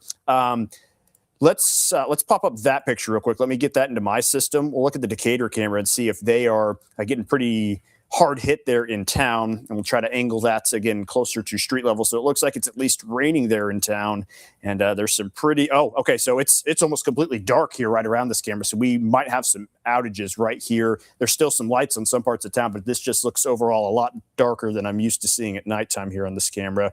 We're looking off to the north right now. Is that the downtown? This is the downtown camera, but it's not looking downtown now. It is as I angle it this way, but it doesn't look as bright as it usually does. Maybe I'm just looking at the sides of buildings here, so we'll keep an eye on that. But this is going to be a pretty good view right here at the street level to be able to see some of the sideways rain here and some of the strong winds. Maybe pay attention to some of those trees. So it doesn't look like anything super intense just yet, other than some of that heavy rain. But yeah, that is the view here in Decatur right now. I don't see anything on the outage map. Well, I was gonna say, check any outage maps there. See anything, even not just there. Look at some of the other areas, McLean County up there. Look, that can tell us a lot there about outages there. So go ahead and maybe pull that up here. I'll come back over here on radar here for a second here, guys, and we're gonna try to kind of figure out exactly what we've got kind of ongoing here. We've got several counties here with warnings, but there are some updates here that I want to kind of get you guys on. So here's the thing. The confirmed tornado that we had earlier for Piatt County, it looks like it's now just a regular tornado warning. Okay. So what we've got here, so here's Monticello, Cisco. I'll tell you this, I think there's some really strong winds here near Cisco. And we can see that on the velocity here. You see this area here kind of surging out a little bit. Those are going to be some strong winds. So if you're in Monticello, while I don't see tornado with that signature at this moment, I definitely see some strong winds that may ride right there along I-72 between Cisco and Monticello. So I know you're down in your shelter here. I would still stay down there just a little bit longer. Okay, the tornado warning is still in effect, but remember how fast sometimes the rotation can kind of kick up on these. It doesn't take long, and all of a sudden, the next radar scan, whoa, there it is. If anything, though, we've got some really intense winds on that. So that is what's happening there into McLean, or I should say it's a Piatt County here. Now we come into McLean County or Gibson City. Okay, these are now just regular tornado warnings. From what I can tell here, I don't think we have any more confirmed everything, because I think all the colors have changed. So basically, let me explain the colors here to you once again. And sometimes it's better to do that by just kind of showing you, take the radar off and just show you the colors. Orange, severe thunderstorm warnings. Red, tornado warnings. Remember all those purple boxes we had in the last half hour, and there was a lot of them? That meant that there was confirmation either from the radar that we had the tornado debris signature, or like Jacob spotted some of that earlier in the emergency manager. That's the difference. So there's regular run-of-the-mill tornado warnings, and which we've got right here with the red colors, and then you've got the confirmed. So no longer the confirmed with any of this, but I don't want to downplay that, because it could be the next scan where that tornado debris signature shows up, or a report comes in and boom, because all along the line there, we have that potential. So if you're in Monticello, I'd still be hanging out. This still got me a little suspicious here. Okay, there it is. Here's Monticello. It's going to be on our doorstep for the next few minutes. DeLand and Whiteheath under the tornado warning. So here's Champaign County. Now here's Seymour and Mahomet. And those you are going, okay, what's going to happen here with the Champaign County? Is this going to be a severe thunderstorm warning? Is this going to be a tornado warning? We'll have to wait and see. If we don't start seeing any more of those indicators on radar, get a report, it could be just a severe thunderstorm warning, but we'll see. But as I look at this here, again, as I keep saying, it just got me going, all right, let's just keep an eye on this right here. See this color? I'm gonna zoom in on this. You know what's cool about the radar? We can go right down in on the street level here and kind of see this. And so there's I-72, that's right there. And then you've got Old Route 47. These are your strong winds right there. Okay, between Cisco, a lot of farmland out there between Cisco and Monticello. And so these are your stronger winds, but also maybe there's a little something trying to happen there. Okay, we're watching it. Here you go, folks. There's Lodge and there's Whiteheath to the north. Reflectivity right there. I'm not seeing. So again, we look at the reflectivity. Remember earlier we had that little, okay. Okay, now we're starting to maybe see something here. Okay, if you're in Monticello here, definitely be in your tornado safe spot here, and especially just maybe north of town. We're seeing this. You see this it kind of juts out just a little bit, just a tad bit. Sometimes that's where you can get some of that circulation right here. See, this kind of comes out. It's not your typical kind of hook, but sometimes right there. So tornado warning continues here for Piatt County. Watching this area, you're going to have strong winds here all the way down to Cerro Gordo. You're not in the tornado warning, you're under the severe thunderstorm warning, but there are going to be some strong winds on Highway 32, Cerro Gordo, Oakley. You're seeing that storm on top of you down the line, Beement. But right now, my concern is going to be in that little area right there. Kick it back over to the velocity. It's not as strong as some of the signatures we had a little bit earlier, but again, sometimes these radar scans or the tornadic circulation can come up in between scans, but there's some strong winds. If you are, just west of Monticello, those are your strong winds. See this kind of color right here, this kind of beige color. That's your strong wind, 60 miles an hour that you actually might be getting. Okay, I'm just looking at interesting radar signature west of Mansfield. Bad data near Mansfield. One of the team said to be more concerned in areas near DeLand. And that's what we were just kind of looking at here. So I'm just kind of reading so we were in contact with the folks there in portions of, or at the Weather Service there in Lincoln. And so they're talking about this kind of same area here to be kind of just watching carefully for that potential for a tornado. And the tornado warning is still in effect. Okay, so here's the new warning. So we just got our answer there to what are they going to do with, Champaign County. And it does look like for right now, it is a severe thunderstorm warning that's in effect. That's Fisher, that's Mahomet, Champaign, all the way. I mean, they took this thing all the way to Vermilion County. So right now, a severe thunderstorm warning. It doesn't mean that we couldn't see things kick up. This is looking a little bit more suspicious to me. Just north of Monticello, as that kind of juts out a little bit. North of Monticello, Old Route 47 there, the DeLand Monticello Road, right there, Lodge, tornado safe spot. Lodge, go there right now. Get in your tornado safe spot. Whiteheath there. I think there might be something there. I just want to just check the debris signature real quick. Okay. Looks like we've got something happening here. North side of Monticello, some strong winds, maybe a circulation trying to form here. Jacob, you're in D-land, is that right? You're in D-land there, so he's going to be right up here. Heavy rainfall. Looks like something happening close to where you are there, Jacob. Yeah, hey, Kevin, we're heading east from Weldon towards D-land. I just passed the high school, the school district in the middle there, and now I'm rolling into D-land now. And from my vantage point, Kevin, if I'm correct, this is going to be just to my south and east. I haven't seen any power flashes. We did notice there were some branches and some limbs down in Weldon. And now here in D-land, looks like the lights are on, kind of avoiding some limbs on the side of the road there, it looks like. So a little bit of wind damage, but some heavy rain here as we work our way through the backside. Continuing to watch things here, Kevin. I'm going to keep going east. I'm going to pass through Lodge. I'm not that far away from there, and make my way on Highway 10 here back into Champaign. Looks like Lodge is about 5 miles in front of me. So, Kevin, am I correct to say this is going to be to the southeast of D-land? Yes. Is that what you're seeing as well? Yes, that's what I was looking at here on radar. Look southeast of D-land.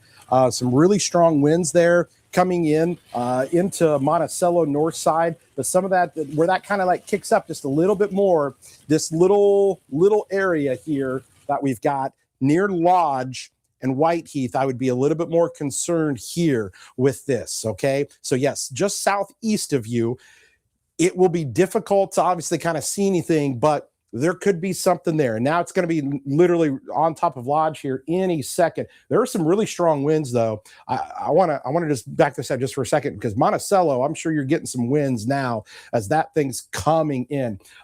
Jacob, what do you got there?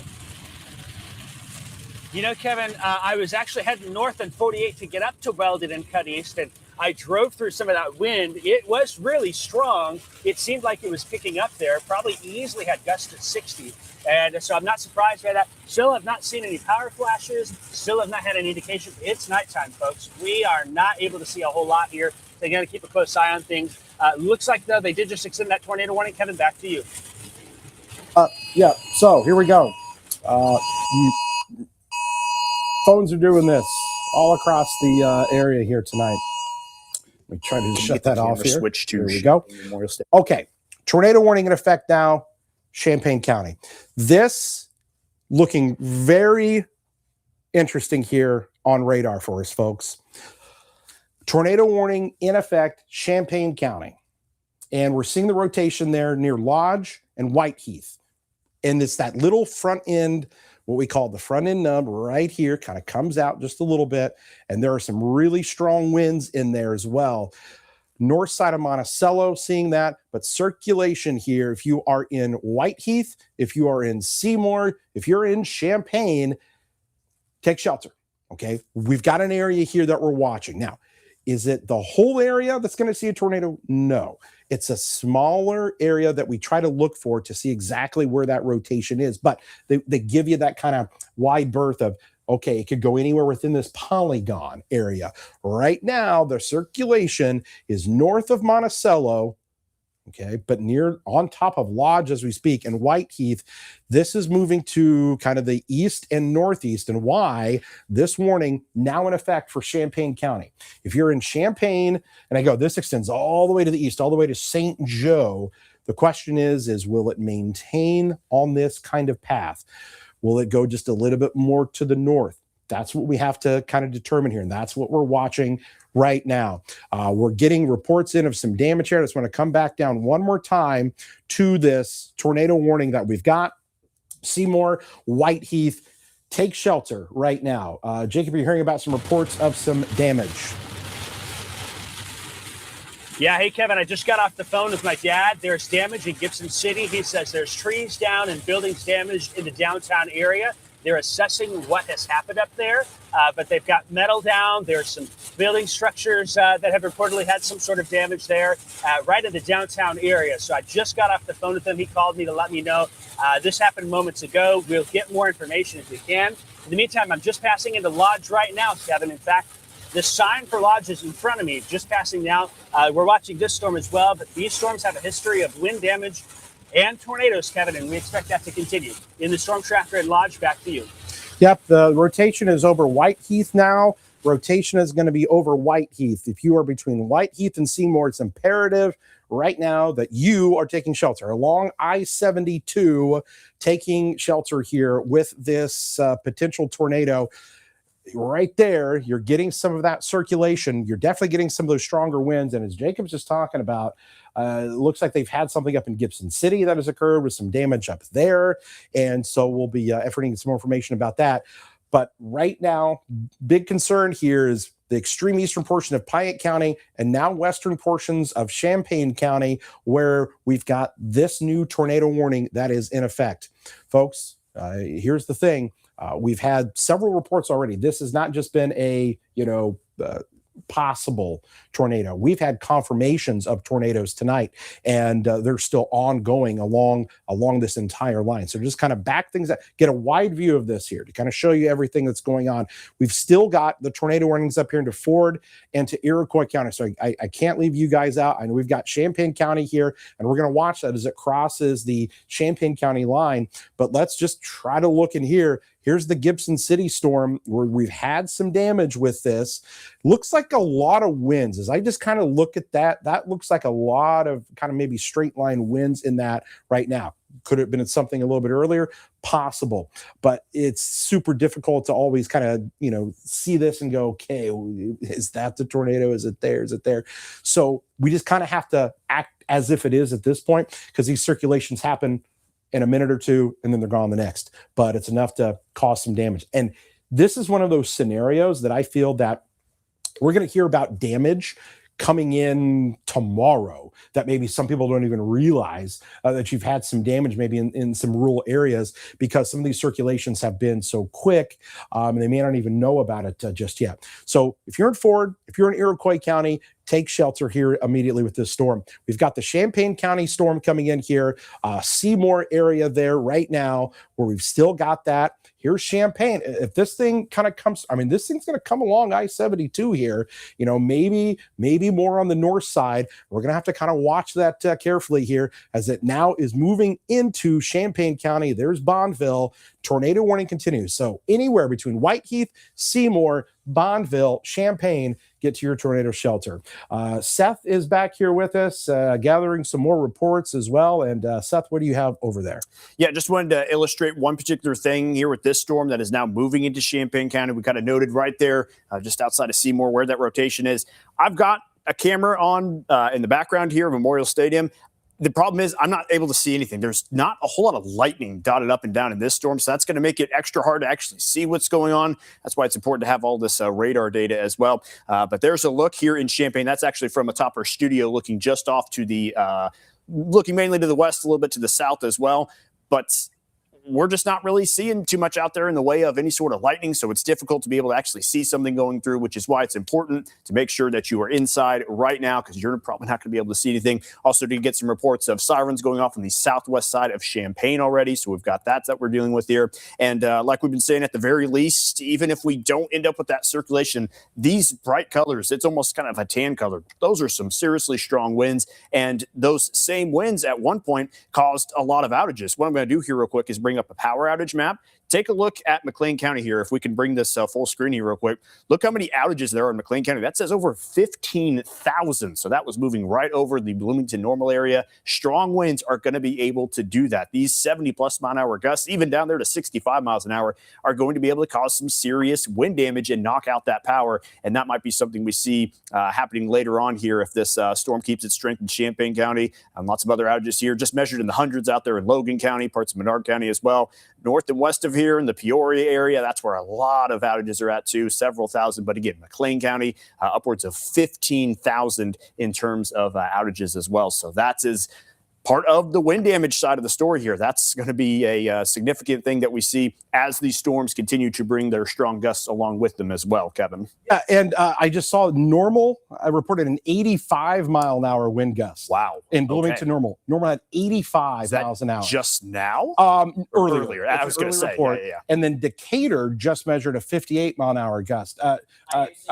sharped out of normal. I saw some pictures of a bunch of snapped limbs up there, so that would track with those wind speeds. Gotcha. That's Brandon Maroa here with us. Go ahead. Let me see if I can. Maybe that gust report pops up here on our software. Yeah. So let's. I think it is that. Tag it there and see exactly what it says. So 85-mile-an-hour wind gust measured there with the storm. So that's, I mean, what is that? That's, EF1 tornado caliber strength of wind. So that's why we keep saying, even if there's not a tornado warning where you are, which there have been plenty of them tonight, but even if there's not one where you're at, these wind gusts can do some serious damage. It sounds like Jacob's got something. Jacob, let's go ahead and go to you. Tell us what you're seeing.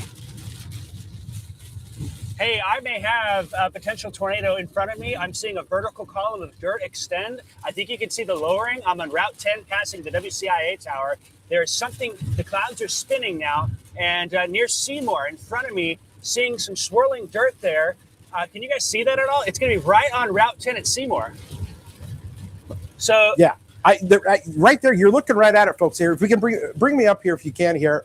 I'm on the wall here with this, and we'll keep Jacob here so we can hear it. I'll go ahead and bring his shot here behind me if we can. Go ahead, so I can kind of show you that lowering. So there's Seymour right there, and he had it right there. It looked like that little lowering that was right there kind of in front of him, and that's exactly where that would be. So he's on 10 there. Have you passed 47 yet there, Jacob, or you're still probably just west of 47 there, I'm guessing? Yeah, I'm right north of Seymour. I just passed Seymour to my right. I can still see this little column. It's this dark column of dirt kind of on the right side here of the highway as I come around the corner. Is it right here? Boy, it might be weak, but yeah, do you see that right there in the middle? That little spot? There's definitely vertical motion in the clouds there. And then this little...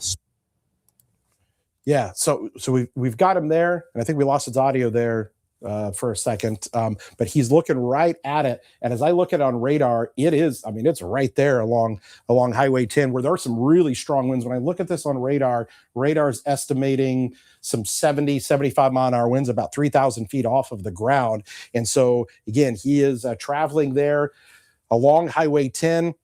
So he's going to be kind of coming in to Champaign here before too long. And I believe that's going to be 47 there, right? Towards Muhammad there. I'm on your left. Is that power flash? Was that a power tornado? Flash? That power flash? Tornado. Okay, we've got 47 and 10. 47 and 10. 47 and 10. Tornado on the ground. Okay, it's going to be on the right side of your screen. Power flashes there on the right side. Yep. See him right there. There it is. Right there, folks. Power flashes there. You're going to be there.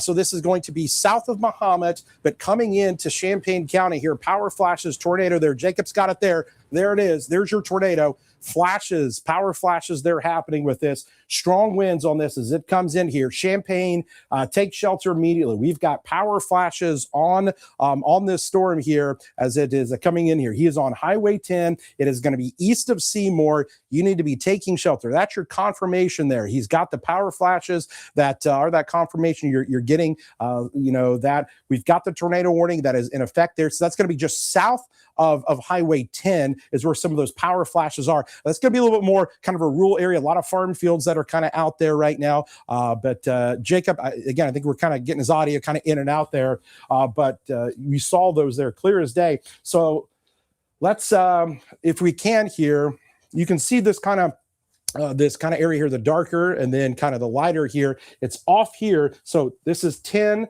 It's going to be on the south of Highway 10. So again, you're talking about there coming into the southwest side of Champaign, okay? Southwest side of Champaign, you got Bondville over there, kind of watching that area. We'll see if he sees any more power flash or anything else that he can see when we get his audio back. Let me know, folks, when we kind of hear from Jacob again to see what he's saying. For the meantime, can we just bring it back to radar here just real quick here? Because, again, the power flashes that we're seeing with this are a strong indicator that we do have a tornado between Seymour and Bondville. It's right here, folks. Looks like we might have Jacob's audio back here. So you're going to have that right there between Seymour and Bondville. Are you seeing any more power flashes there, Jacob?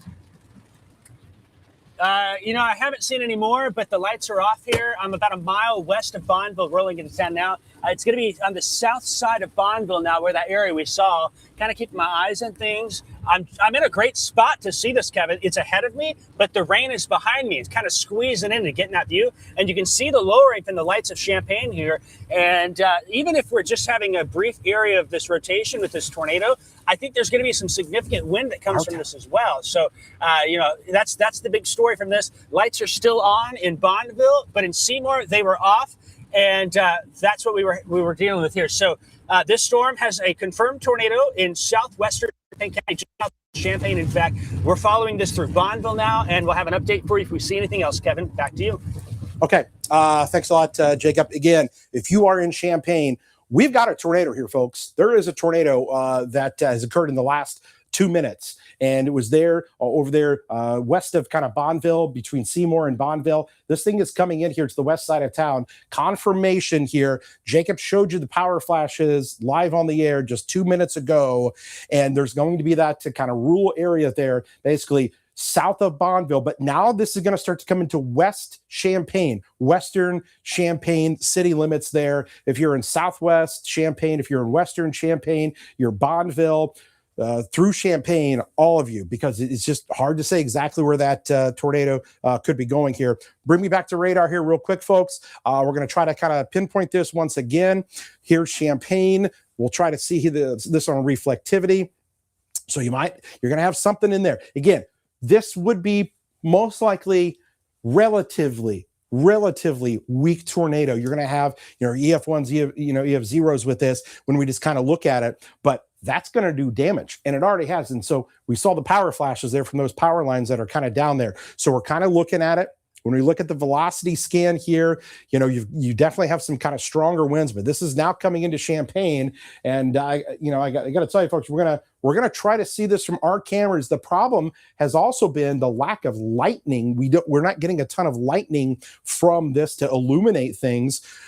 We knew that there was a tornado with those kind of power flashes there off in the distance, but it's tough to kind of see. We've got our cameras. We've got 2 cameras, one at the stadium and one here at the station that looks off there to the west. So we're going to kind of watch this here. We're going to keep a close eye on this, obviously, because this thing could start coming in here to right through in the middle of Champaign. Obviously, this is where we're located here too, folks. And again, just for, everybody's sake here at the station, if we start to see signatures of this strengthening a little bit, we may send people to take shelter if this continues on its path here. So I just kind of want to let our folks there know as well that we may have to take shelter here before too long, potentially, if we continue to see this. We've got Seth that's over there. Brandon Morano's on here with us. You're going to peek out, he's going to be kind of taking a look here at things. But right now, this thing is coming into the west side of Champaign here as we speak. Okay. And here we go. We can hear the sirens that are going off. And you've got something here near Bonneville. This thing's riding right along 72. Right along 70. I'm looking at another one of my little computers. This is right here, Bonneville. This is it right here. That is your rotation that is showing up with our storm. And so if you are in Champaign, if you're at 57, okay, and 72, it's going to be coming across, okay. As it moves off to the east, this is Kirby Avenue, Kirby to Windsor. Take shelter.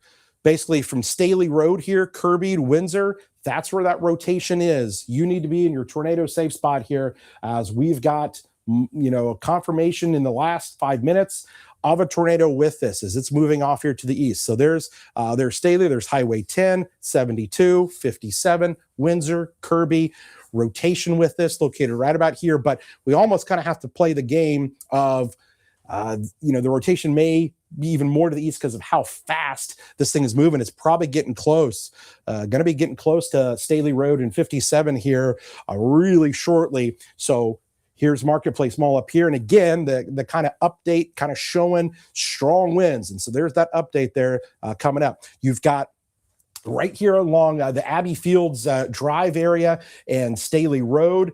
Take shelter right now. That's where some of that circulation is. This is going to come in to the southwest side of Champaign, where there could be a tornado here. We had the power flashes earlier.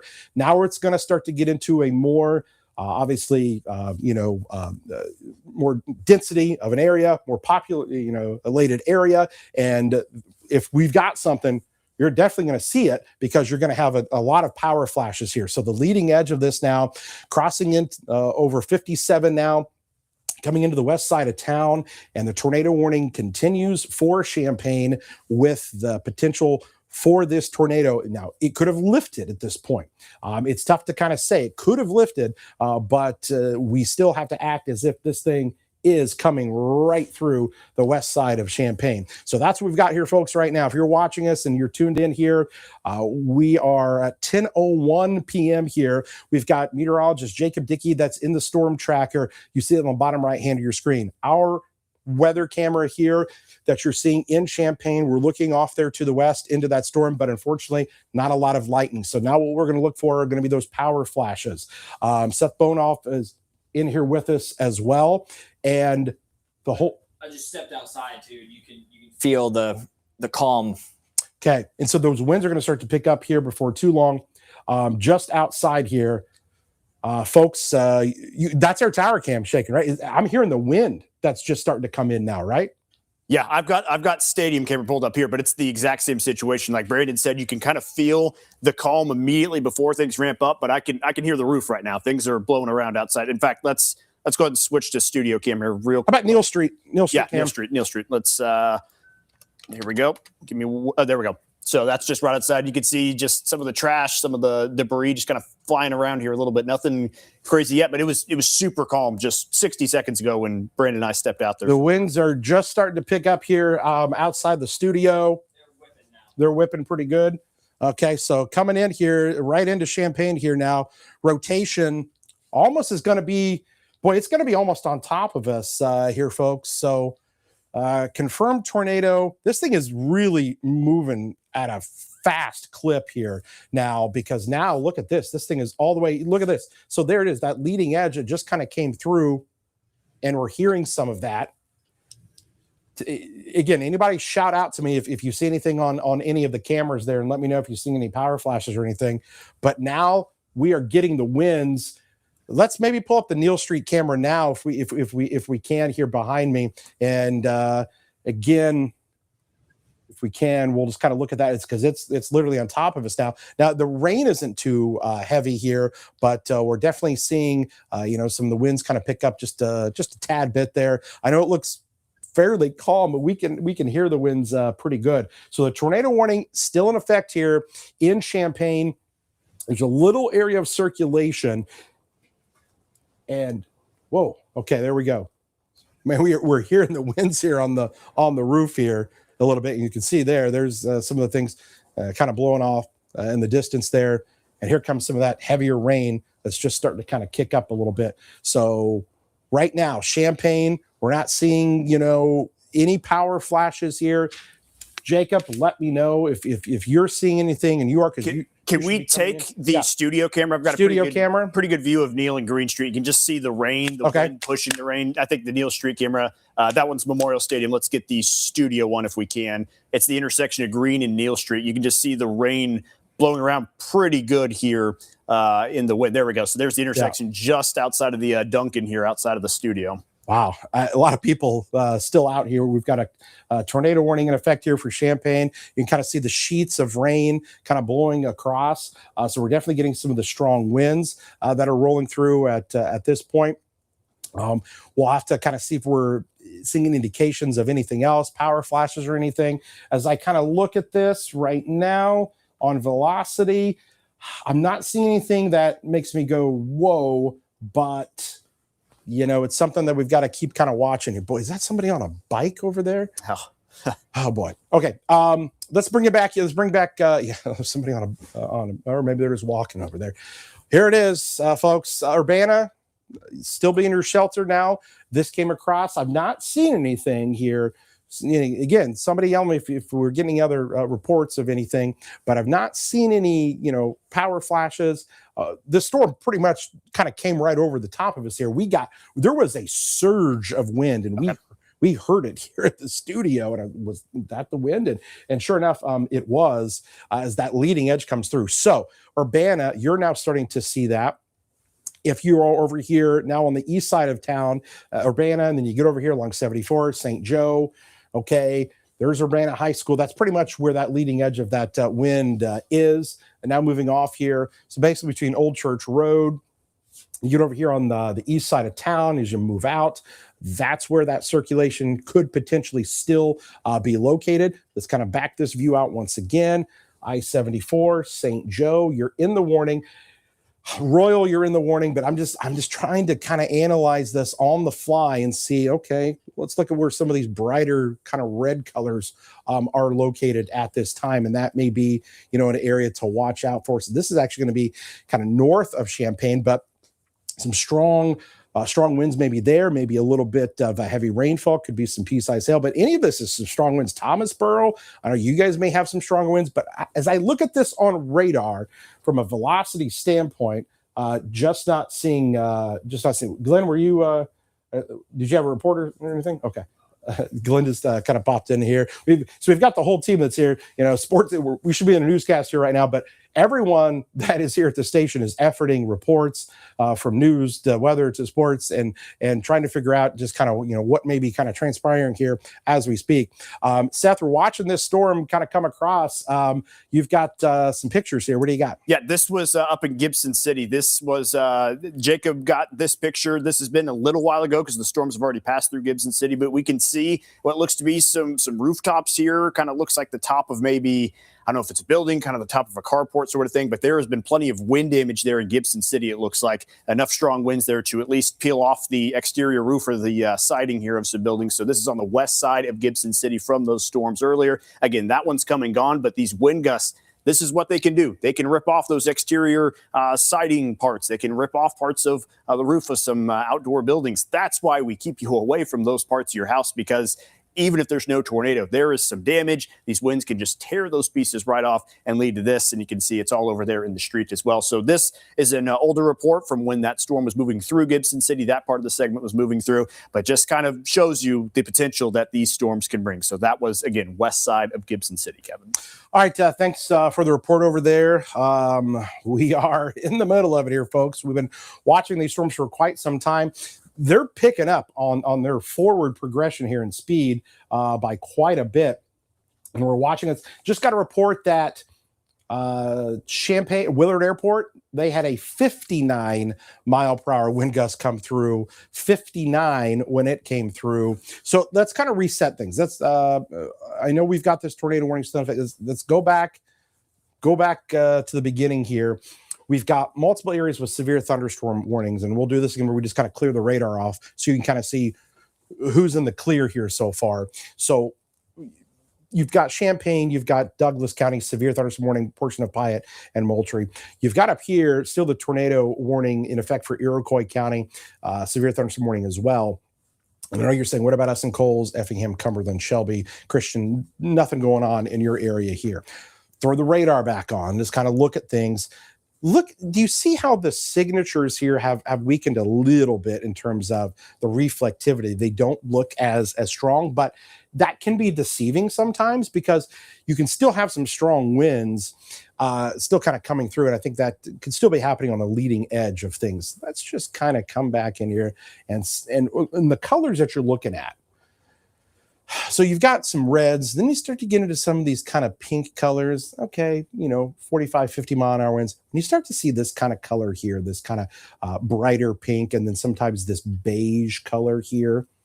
That's your strong wind. So Rantoul, I think you're going to start to see some strong winds just kind of coming in there between Thomasboro and Rantoul. But as far as where maybe that tornado, that circulation could be, I'm going to try to come back here and try to find something. So it's going to be there along Highway 130, probably just north there of Philo. If you're in St. Joe, be in your tornado shelter. If you're in St. Joe, be there. So we're going to have this area here. There's sellers. Okay. We'll be watching out for you guys as well. And it's going to be on that leading edge where sometimes you can get a little spin up, a little circulation that occurs there. Flat fill up here. You're kind of on the edge of it, but St. Joe, stretching down here to the south, all the way to Highway 130. So technically, if you are in Champaign city limits, you're good. you can come up from your tornado shelter. If you were down there, if you're in Champaign, kind of city limits there, you're okay. But if you are kind of east of town there, just east of town, south of Thomasboro, along 45, between Sellers to St. Joe, you're going to want to just kind of be hanging out, because we're just watching this area here. And yes, Royal, Ogden, nothing there yet. And I want to stress this. There's a huge box that there's a tornado warning. It doesn't mean everyone is going to see a tornado. It means we've got some circulation here. They're trying to determine exactly where this may be going. But right now, as we see it, it's probably going to be here, maybe south and west of Sellers now, where maybe there could be a little bit of that rotation in there. Definitely some stronger winds that are showing up. Let us know where Jacob is located too. I'm just curious on his positioning. This thing started racing. I couldn't, I wouldn't be surprised, if this thing, the latest. Seth, you let me know. Was the movement on this now like 16? That had to be like 60 miles an hour. Yeah, let me check real quick, and I've got one thing to update you after that with you. So this says moving east at 50 miles an hour. Weather Service says they're going to opt for a severe thunderstorm warning when it gets to Vermilion County. I'm not sure if it'll have that TOR possible tag. I'd imagine it might. And there you go. Perfect timing. So we've got that severe thunderstorm warning. It's got the red outline. That will include northern Vermilion County. That does include Danville. Severe thunderstorm warning, tornado possible tag, and they have the movement speed set to 40 miles an hour by the time it gets out there into Vermilion County. So they're keeping it with that tornado possible tag, but not enough evidence right now to keep that tornado warning extended. So they are going to stick with that severe thunderstorm warning downstream. Kevin? All right, thanks a lot, Seth. Again, here we are, 10:12 p.m. If you are in Champaign, you can come out from your tornado shelter, Savoy. You guys are good, but we're watching St. Joe, Sellers, Royal, just kind of monitoring this. As of right now, the Weather Service is not carrying on that tornado warning further east, but that could change.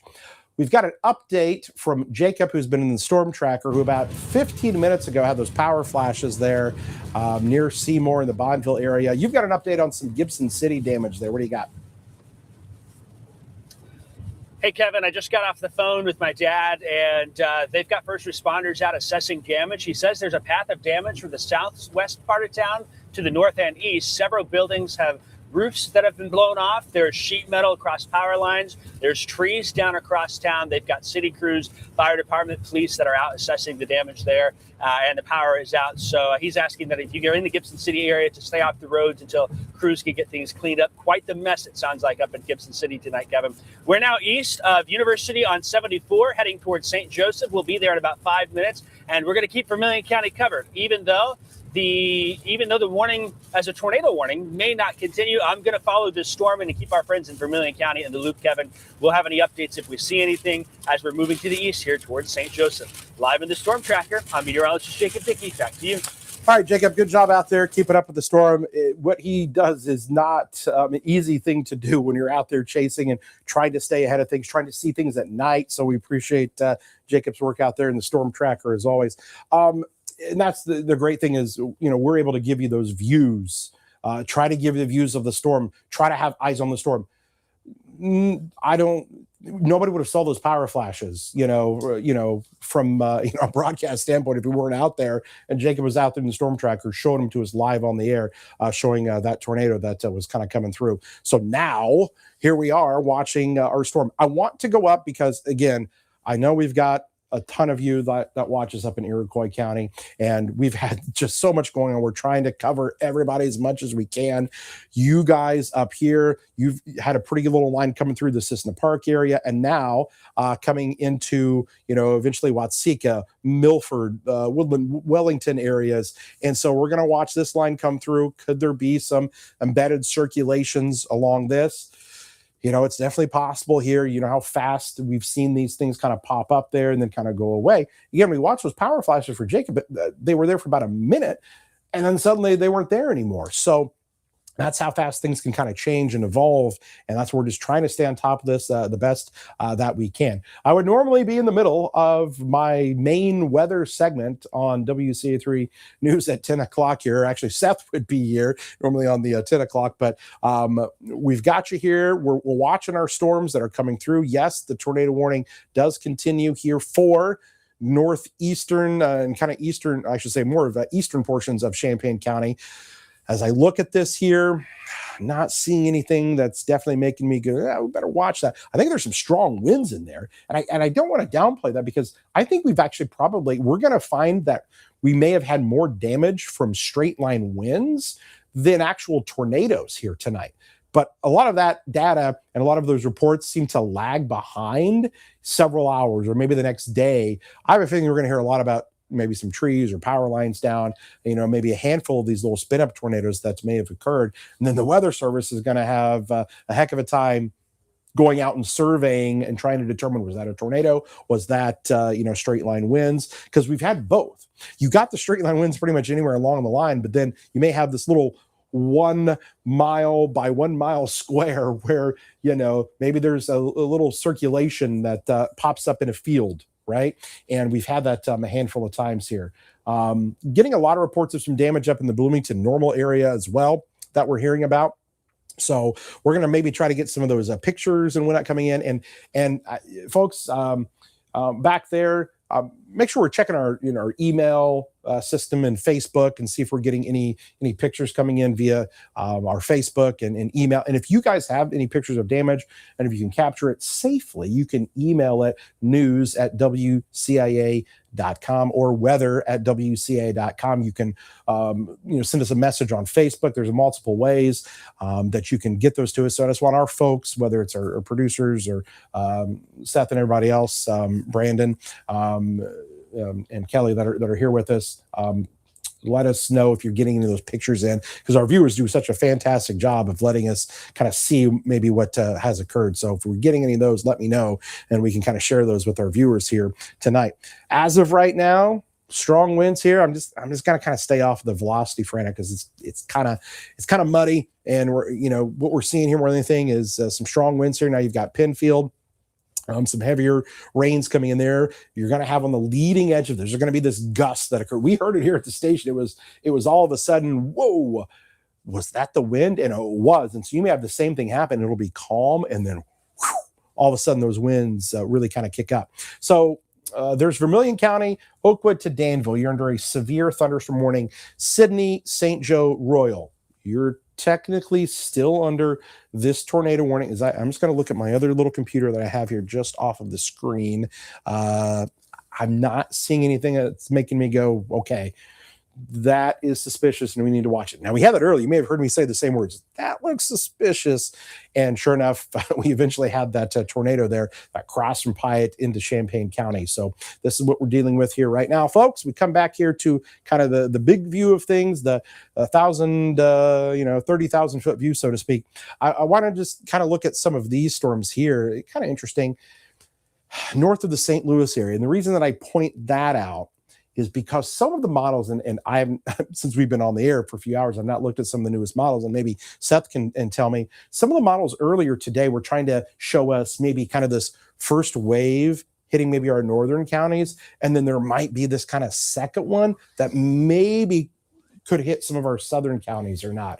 I'd be curious to see if this is maybe the beginnings of that, because you're talking, maybe, 1 a.m. in some areas, maybe like, Cumberland County and over here into Clark and Edgar County. I'm just curious if that is the beginnings of that. I don't know if Seth, you're seeing anything with that, but it looks like they've got warnings out there, and we have not seen a whole lot here kind of on our southern edge of things. So that's something that we're going to be kind of monitoring and watching here. But multiple counties, severe thunderstorm warnings. So it looks like now no tornado warning in effect for Iroquois County.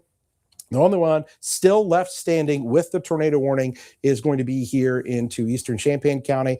They're just going to hold on to it here for another few minutes. I mean, it's a tiny little box now, but you've got St. Joe, that thing's kind of coming right on top of you, and up towards Penfield. You're technically not in that warning, but if there's something in there, tough to kind of see. Jacob's been continuing his eastward trek into Vermilion County there. And Seth, was there anything you were seeing with any of the models there, maybe on that other stuff here for later tonight, on whether or not that may, because we saw that earlier today, and some of the models saying, there might be that little secondary push.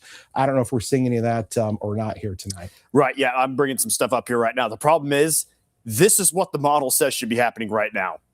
clearly wrong. So I'm going to just adjust it to move it to a little better placement of where things might be. But even that doesn't look super reflective of the current conditions outside. But we can kind of see, down there closer to Fayette or out there towards Montgomery County, maybe some more of the stronger action still wanting to keep up that way. I will say we have tons of really rain-cooled air across much of the area. The one part that hasn't really been tapped into is down there around I-70. And you can kind of see little features like that. That one out there closer to Richland County out that way. So models, hinting at some strength still on some of those southern storms. Let me check real quick at those temperatures here in the area. And you'll see what I mean by some of those rain-cooled spots where the atmosphere is not going to be able to allow anything to happen anymore. So we're at 61 in Champaign, 61 in Springfield. It's still 76 in Effingham, so there's some of that untapped environment. It would be not surface-based stuff, but there's still potential. Maybe it could be surface-based, some of these strong winds out that way. So that's kind of a part of the area that hasn't been tapped into. As we see these storms move on through, the cooler air is kind of the sign that things are over with. But we don't have that cooler air yet in Effingham. So that model's still kind of picking up on that potential down that way. So it appears the big widespread round is over, but maybe the folks closer to I-70 need to pay attention here for just a little bit longer. We'll see what that stuff down that way does. Certainly not going to rule something like that out. They have been peeling back also the tornado watch here a little bit. Let me see if I can get the newest on that. But clearly a little segment like that getting ready to head this direction. We'll have to keep an eye out for it. That one also with the tornado possible tag. Let me bring up that tornado watch. They may not be trimming this down in real time because obviously they got a lot on their plate to worry about. But you can see several counties already removed from this watch. You can imagine they're going to take out a handful of more, whether it be DeWitt, Macon, Piatt, Champaign, all those places. But we see down there Macoupin, Montgomery, Fayette, that watch may stay in effect. It's supposed to go until 11 p.m. We'll see. Maybe the Weather Service and the Storm Prediction Center decide to extend that. That'll kind of tell us their thoughts on that as well. Also, it sounds like we've got a report ready for Jacob. So I'm just going to go ahead and let him take control here. Jacob, what's your report? Where was it at? Hey, Seth. Hey, Kevin. I'm in Ogden now, and I'm actually ahead of the storms now. And the thing that I noticed is that it's 61 degrees, and it's cool air blowing out ahead of the storms. To me, that is great news because when the winds blow ahead of storms, it kind of cuts off the warm, unstable air. Your tornado threat goes down very, very quickly in that situation. And that's what I think is happening here now. So that's good news for Vermilion County. I'm going to keep going to the east towards Oakwood just to stay ahead, 50 in Oakwood and check things out. But as we watch these storms here, as long as that rain-cooled air continues to surge ahead of the storms like I'm seeing here now, that's good news because, again, the tornado threat does come down. It's a sign the storm's kind of weakening. They're losing their strength. They can't hold back that stronger winds. They're just letting it all out, kind of deflating like a balloon here. Still, though, that does mean you can get strong straight-line winds, and that may still be an issue here. We may still have some pockets of some 60-mile-per-hour winds heading towards Vermilion County. That's my report from Ogden in the Storm Tracker. I'm meteorologist Jacob Dickey. We'll send it back to you. Okay, Jacob. Yep. Thank you very much for that report. So like you said, some good news if some of that cool air is jumping out ahead of these storms, because that's going to kind of choke them off of some of the best stuff and allow these storms to perhaps come down a little bit in intensity. So still watching them. They've got warnings for a reason. But this is kind of the part in the night, Kevin, that we talked about where let's just back up this radar an hour or so ago. This line looked a lot stronger when it was out here across the central part of the area. And then as it advanced to the east, you can kind of see the reflectivities come down a little bit. Like we said, reflectivity doesn't tell the whole story, but it does tell part of it as far as where things are heading, but still plenty of warnings up and down this thing. Some strong winds, maybe not the 70-plus mile-an-hour stuff we had earlier, but still 60-plus can do a little bit of damage. And that might be more kind of what we're seeing here with this point in the night. So good news as far as that goes. Like we said, we'll keep an eye on this stuff down here to the south and west, perhaps heading towards Macoupin County here before too long. But if these storms continue at the rate that they're going right now, it's not completely out of the realm of possibility to say in the next 30, 45 minutes, stuff has crossed the border and the widespread threat has certainly toned down. At least that's what every model's been showing as well. So good news as far as that goes. There's been a lot of action. And I completely agree with what you said, Kevin, as far as damage reports go. There might be a lot of them tomorrow because this is all we have right now. All of it's up there to the north and west. We know for a fact there's been a ton of damage up and down around 57 and through some of the stronger winds as that line moved through. So when the sun comes up tomorrow, it's not out of the realm of possibility we're going to see some more on those damage reports. And one thing that we have loaded up here real quick to show, earlier when Jacob was on that storm, that tornado warned storm, we've kind of got footage of when those power flashes happened. So that was live right in the air, and that was right in front of you, Kevin. So that was, looks like just around half an hour ago as those storms were moving closer to Champaign County. We had those power flashes. Yeah, clear as day there on the right side of the screen. So definitely had something knock out the power there. Probably some tornadic damage, at least as it started to move closer this direction, Kevin. Yeah, there you go. There it is again. You can see the flashes there. Again, that was earlier, folks. This is not now. This was earlier. It was about 9:53 p.m. That was Jacob's shot. And what was there? Maybe 4 or 5 different power flashes there. So again, that was earlier with those storms. And so, here's the thing. There's going to be the argument. Okay, was that from some straight line winds, or was that a tornado?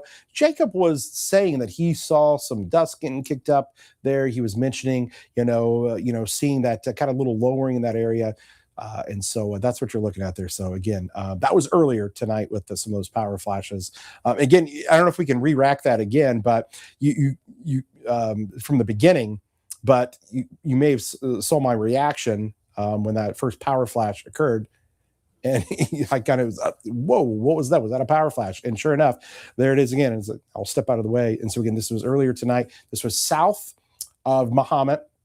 Bondville, kind of Seymour area, south of Seymour, as Jacob was kind of panning. He was on Highway 10 there. So he was on Highway 10, and you're going to see another flash here kind of come up. So 4 or 5 of those flashes that occurred. So, and I got a report there from John Dwyer, the emergency manager from Champaign County, and he was saying that some power poles kind of down there near 47 near Seymour, where some of that rotation was located. But obviously we saw those earlier. So all right, let's come back here to radar here. I think that Seth is completely right as well in that this is weakening. Okay, folks, from what it was earlier, weakening. And we thought all along, right near the I-57 corridor, eastward, maybe we start to see that weakening trend happen. That's what the models have been kind of showing here all day. And now we're starting to see a little bit of it. I still think you're going to have some gusty winds here. Let's not, fully discount things here in, Vermilion County and Iroquois County here just yet in Douglas County. Yep. But the storms are continuing to move off to the east. You can tell just by the naked eye looking at it. You don't have to be a meteorologist. You can see there's more of these greens and yellows. And as you know, that's more of that, lighter reflectivity showing us not as intense of some of the, the rainfall. And then when we look at the velocities there, not as intense of the winds kind of showing up along there. We've still got a little bit. Okay. But if you remember earlier, some of these colors were a lot brighter, indicating those really strong winds. And again, I think the reports that we were getting out of Bloomington Normal, there's a lot of reports of some damage there in the Bloomington Normal area, trees, power lines down, and we're hearing more of that to kind of coming in. And these reports are going to take a little bit of time to kind of, siphon through and get everything. And it's dark. It's also a Friday night, folks. It's a Friday evening here. A lot of people maybe out and about doing things, traveling, and don't know that maybe they've had some damage. But just look at that from earlier. Look how intense the red colors were as that was coming across. And now look at the view that we're getting. So that is definitely an improvement. That's not, completely say, hey, you're good over in Vermilion County or Douglas County and Iroquois County just yet, because you've still got some intense storms here in the leading edge. You're going to have those gusty winds. I know Ogden, it's on top of you. There's Hoopston there, and eventually we'll be watching things there between Bismarck and the Danville area. Okay, I believe at this point now at 10:30, we're not going to have the tornado warning in effect anymore for Champaign County, and we're going to have just severe thunderstorm warnings. So here's, and again, and I know, people all the time, can harp on us when, they say, well, you're not going to continue to cover Vermilion County. Well, it is our policy that we go on for tornado warnings. And we've done that here tonight. And when we just go back to severe thunderstorm warnings, we transition the coverage out. and back to digital only. We still have about 4 minutes left of what would normally be WCIA3 News at 10 o'clock. Okay, so we're going to hold on air on TV until 4 o'clock. Let's get those of you in Vermilion and Iroquois County a 3.5 minute. Here's what's up. Here's what's happening. Here's what to expect. I will say too, Kevin, before we wrap up, there's a tornado warning in Jersey County. So it's far southwest, but that might be something that lingers here into the night. Who knows? But it's part of that same segment. So I just want to bring that up before we hop off the air. There's still a possibility some stuff wants to ride down there closer to I-70. So we'll keep our eyes out for that. Probably keep some digital stuff going here. Just want to get that out on the air before. No, it's good. It's good to point that out because that will come into play with what we're talking about here in terms of maybe our southern counties that could get hit. But because, we want to tell the folks here what's going on in Vermilion County right now. You don't have a tornado warning. The storms are weakening. They're weakening from what they were. So here we go. This is for you in Vermilion County, all you folks there. We've got a ton of you that watch us over there, and we appreciate you. Bismarck, Danville, Westville, Oakwood. There's even Higginsville there. Okay. Right now, leading edge of this, some gusty winds. I'm just not seeing the circulations. I'm not seeing tornado. This doesn't scream tornado to me. It screams still maybe some gusty winds, coming into Fairmount there. You can see some of those brighter colors, but it's not screaming tornado to me here at this moment. Could that change? Yeah, it always could change. But as right, I'm just kind of looking at some other data here. Something we're keeping an eye on. Nothing yet. So all of basically Vermilion County from Westville, northward, you've got the severe thunderstorm warning. You can see the most intense part of this. This is going to continue to move off here to the east. Yeah, you're going to get some strong winds here, maybe some 60-mile-an-hour winds. Right now, no circulations with it. I want to do the same thing for our folks that are watching us up here in Iroquois County. We've got about 2 minutes left here, and you can see there's Wellington, there's Milford. Things calming down in Watseka, Cissna Park, Woodworth, but still kind of the southeastern corner there, Wellington, still seeing that northern Vermilion County, severe thunderstorm warning. All of this, severe thunderstorm warning, no longer tornado warning. There's Collison. You guys probably going to see that gust of wind here real soon. Bismarck, same thing for you folks. As this comes across. And then down here towards Georgetown, Jamaica, Sidell, not as strong for you guys. Now we're watching a little bit something down here towards Tuscola and Villa Grove. But as we kind of give you that wide view, the home view, though, the area that we cover here, and send you back out to kind of show you what's going on, that's what we've got left of severe thunderstorm warnings. That could be the next round. If you're in Effingham, if you are in Shelbyville, if you are in Toledo, Greenup, Casey, be paying attention tonight. We're just going to watch that stuff down there, see if it holds together for our southern counties here. Here's the other thing I want to tell you. Our coverage, we've been streaming our coverage online this whole time. We're on the WCIA3 Weather app. Streaming on there. If you got the app, you can pull it up. We're on Facebook. We're streaming on X. We're streaming on YouTube. We're streaming everywhere. You can find us, and we're going to continue our coverage of streaming on there since we don't have any more tornado warnings in effect. Our newscast is over here in a few seconds, and we're going to continue our coverage on digital. We'll catch you there online, and if any other tornado warnings get issued, we'll pop back on here on television. We're watching you folks there, Vermilion, Iroquois County. Thanks for joining us tonight.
Go ahead and talk, Kevin. Okay, folks. Yeah, I think are we back on just digital now?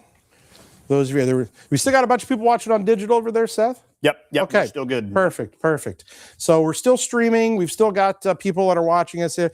I know you got people in Vermilion County here. It's I kind of made the remark earlier because I always catch the flack of you never cover Vermilion County. It just seems to be that the storm is weakened. Weaker by then. They're weakened. They weaken, which you would think that's good news for you folks. But we have the severe thunderstorm warning that's still in effect here.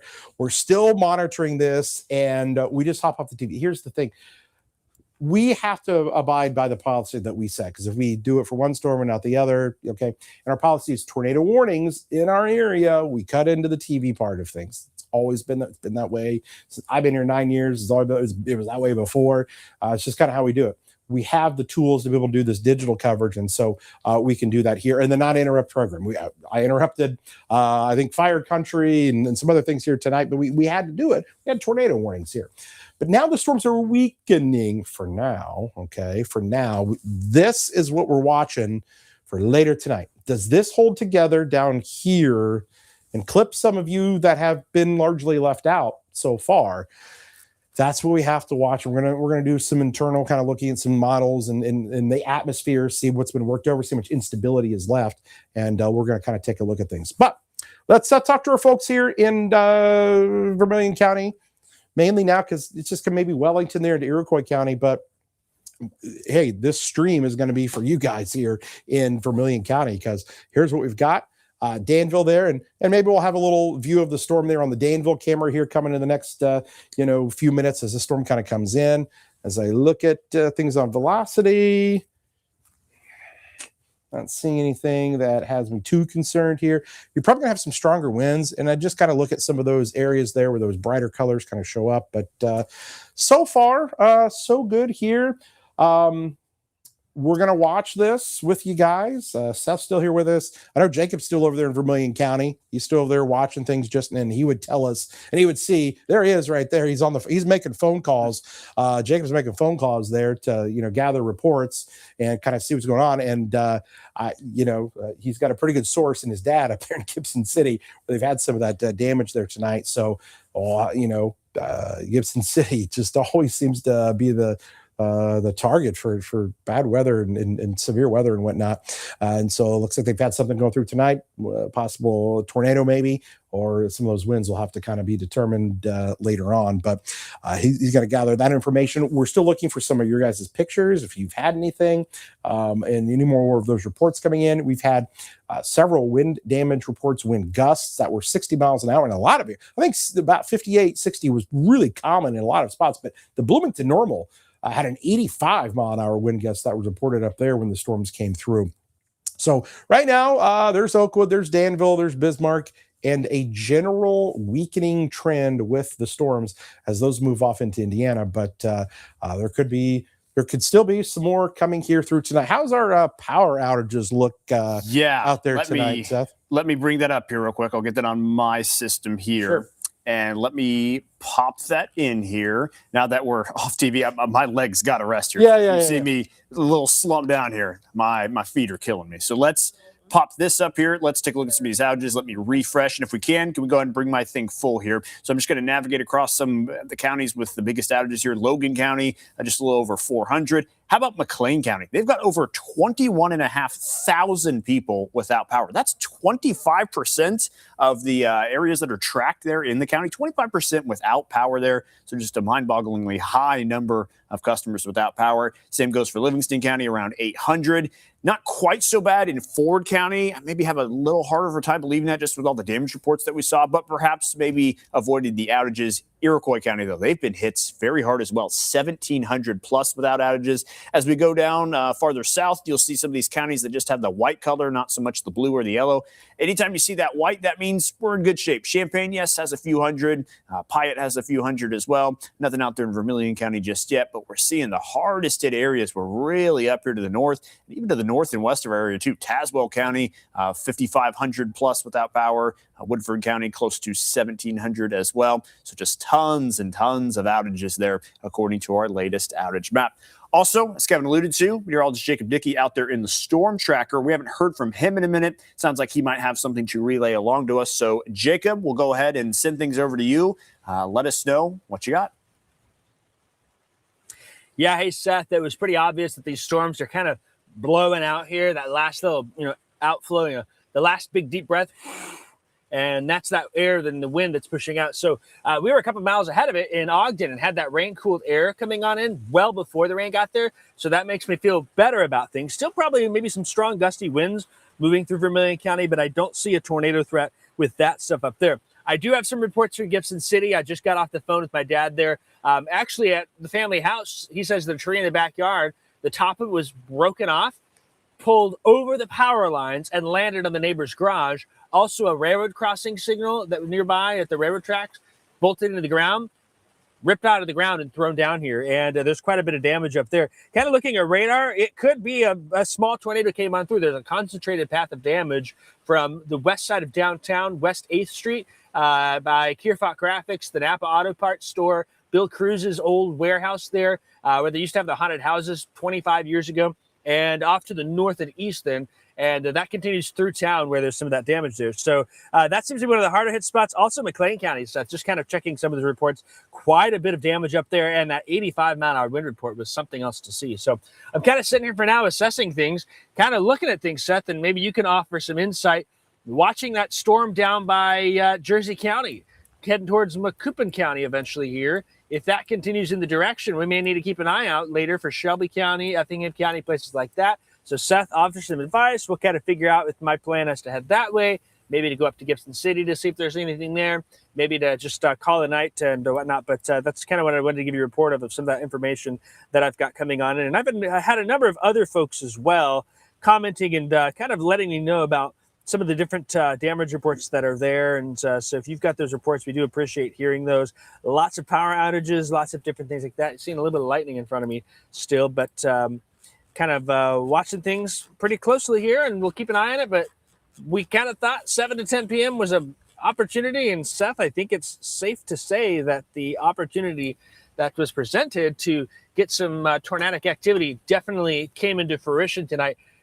All week, we kind of had this risk. Nothing panned out. The grand finale was tonight, and it's a show I don't think any of us want to have to deal with again. So hopefully this is the last you hear from me, Seth, but we'll keep an eye on those storms south and then see what kind of damage comes out tomorrow. In the Storm Tracker near 5th and I'm Jacob Dickey. Back to you. All right, Jacob, fantastic stuff. And yeah, just want to applaud you for your efforts out there tonight, because we had several times where whether it was a storm right over the radar in Lincoln, we couldn't see anything really on radar. We needed those eyes in the field.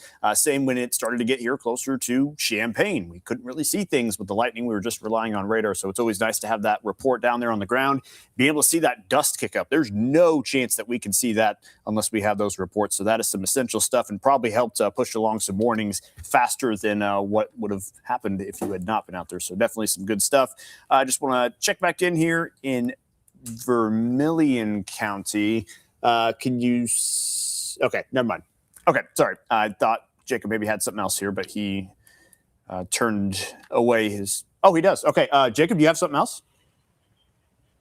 Well, yeah, Seth, I was just going to say with that dust that was by Mount Pulaski, all of a sudden I kind of caught out of the corner of my eye. I was like, what is that over there? And, sometimes you see, I remember when you and I were covering the Champaign County severe thunderstorm warnings when that dust storm kind of blew up by Thomasboro.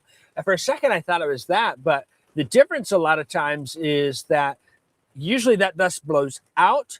There was clear upward motion with this dust. And that's what stood out to me. Hard to see in the camera, but, those reports coming on in. And after a few minutes, I kept looking at that thinking, I think that's a tornado. And then the Logan County EMA also chimed in and said, yeah, we're looking at it too. And you could see that column kind of up, connected with the clouds here. So, that was a little, I don't know if you noticed, but where I was, it was about a half mile behind me. And I was in the path of it. So trying to get out of the way of it there and let it go on by. But might have been at least a weak tornado at best out of that. And then we'll see what that Champaign County one was with the power flashes as well there, kind of catching that. We were saying, I see something kind of there. It's not complete, we say with funnel clouds, a lot of times you think, oh, I'm going to see the clouds. Sometimes in certain situations, the cloud won't condensate in those tornadoes, and you'll just have kind of some rotating air, or maybe it partially condensates. Sometimes we see that in these line events where it doesn't condensate all the way for one reason or another. So it's not a cloud that's visible, but the rotation is still there. The rotating air connected with the ground. That's what I think happened there briefly with that area south of the Seymour that we were watching with those power flashes that we had on TV. So feel pretty fortunate. For a second there, though, we got a little nervous for Champaign-Urbana, but I haven't heard anything. Willard Airport had a 58 or 59 mile an hour gust, but it seems like maybe the worst damage has been McLean County and off towards Gibson City. But again, it's dark, hard to see right now. The storm, Seth, hard to see the damage. I think we'll wake up, have a better idea with things starting tomorrow morning. Seth, back to you. All right, thank you very much, Jacob. And yeah, I'm just kind of rolling back some of the velocity footage here, or some of the velocity scans out there closer to Logan County. There was certainly something really strong. There's some strong pockets of wind. Very easily could have been rotation, and we even had that confirmed tornado. I would love to be able to go back and look here at some point in time at the real estate that was covered in confirmed tornado warnings. I don't know if we're going to ever top that. That was a lot of area covered in a magenta box there. Just not something you see very often. As we look at the evolution of these storms throughout the night, just look at these strong winds. I mean, all up and down that line is some pretty intense winds, especially right here into parts of up there in Champaign County as it moved this direction. So just such strong winds. And then eventually as it moved over here into Champaign County, yeah, things got a little dicey there for a second, especially outside of Seymour. And right as it got up until Champaign, and then all of a sudden those strong winds were what took control here at some point in time. So that is how everything evolved here through the night. The rotation kind of just gave way to more of those stronger winds at some point in the night. And yeah, that's exactly how things played out. I think. Do you guys have that picture there, Gunnar, or did you send it to us? Yeah. Oh, sent it. Oh, okay, got it. So, so we've got a picture. Do you have the email? Yeah, I'll see if I can pop it up. Are you done loading into this other computer too? Yeah, you do what you need to do. Yeah. So we're getting reports of maybe up near Loda. So Seth is going to effort getting that picture. Go ahead and just take Max 2 full here for a second, and I'll kind of show this. And Seth's going to work on that. Max 1 full, I think. I'm sorry. Yeah. Max 1. My bad. I'm usually on Max 2. I'm so get my numbers mixed up here. So here's our storm that's in Vermilion County still coming into Danville now in the Bismarck area. Still that severe thunderstorm warning, but obviously things a lot weaker than what they were just a little bit earlier. We're getting some reports up here near Loda. Of some damage that occurred. So we're going to take you up here and talk about that. That's going to be up here into the southwest portion of Iroquois County, possibly a few grain bins. I got your picture now on Max 2. So all right, there you go. Look at that. Those are some sturdy buildings sometimes too. The material that goes into that, those are not easy to move. So that just got pushed over, or just even shredded a little bit there in the front of the picture. So that takes a lot of strength, manpower, physics to pull off. Yeah, definitely. So there you go. Do they have any specifics on location, or just Loda was kind of in general for the report? I don't know. Yeah, it sounds like that's all just kind of general on that front. Okay, sounds good. Jacob might have a report on his Facebook page here. I'm gonna see if I can pull that. Yeah, I'm just now getting into some of my Facebook kind of messages and things and whatnot. And so we're going to try to effort some of those. But again, so that was here in Loda. We were looking at there, southwestern Iroquois County, north of Paxton, as those storms were coming through. So that was probably is going to be the Gibson City. You know, if there was something, it's going to be right on par. If you kind of had something from Gibson City, it was going to the north and east. And so, it could be associated with that. So wouldn't be surprised if we had some of that. Maybe that was a tornado there that passed there through Gibson City.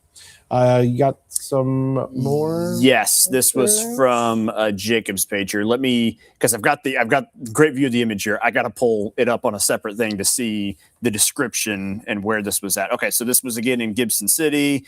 So another photo damage in Gibson City. Trees down, roof damage, power lines down from West 8th to the northeast, and that was sent to us by Chloe Bishop. So thank you for the picture. But yeah, clearly that building, the roof almost completely ripped off, and even the kind of support beams along the roof taken out with it as well. So Gibson City sounds like there is quite a bit of damage. I kind of combed around, looked on the sky cam there where we have it. It sure didn't look like there was anything in that immediate area. But so where was that in town?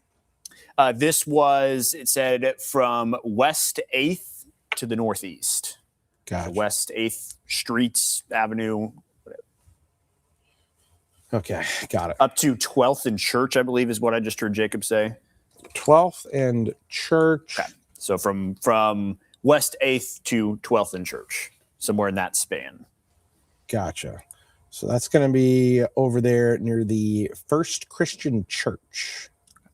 Is that right? In that kind of area? So more on the kind of the north side of town. Is that right, Jacob? Down to the north there towards the city park, North Park. So kind of middle, From 10 blocks downtown south to of the the hospital. north towards City Park is what it said. Towards the Gibson City North Park? Correct. Correct. Yeah. Okay. So, which is interesting is, that would have been, I mean, our cameras at the Gibson Hospital on the north side of town, all right, so we're looking at Danville here, and again, for our folks that are there in the control room, just give us another 8 or 9 minutes here. We'll cut you loose here in just a little bit. They've been helping us here with the digital coverage here tonight. You're looking at Danville. That's our camera view there. They have trimmed back that tornado watch there, Seth. Look at that. Big time. And it kind of to what I said right before we went off the air, they got rid of it for everyone except those 3 counties right there, Macoupin, Montgomery, Fayette. So I'm willing to guess they're probably going to see what that feature does over the next, at least 8 minutes, because that was when the watch was set to expire. We'll see if they potentially expand that by another hour or so. So I think they're kind of waiting on that in order to let those 3 counties go. But yeah, almost the entire area, all of central Illinois outside of those 3 counties has been lifted from that tornado watch. The cool air passed through. The front will pass through here before too long.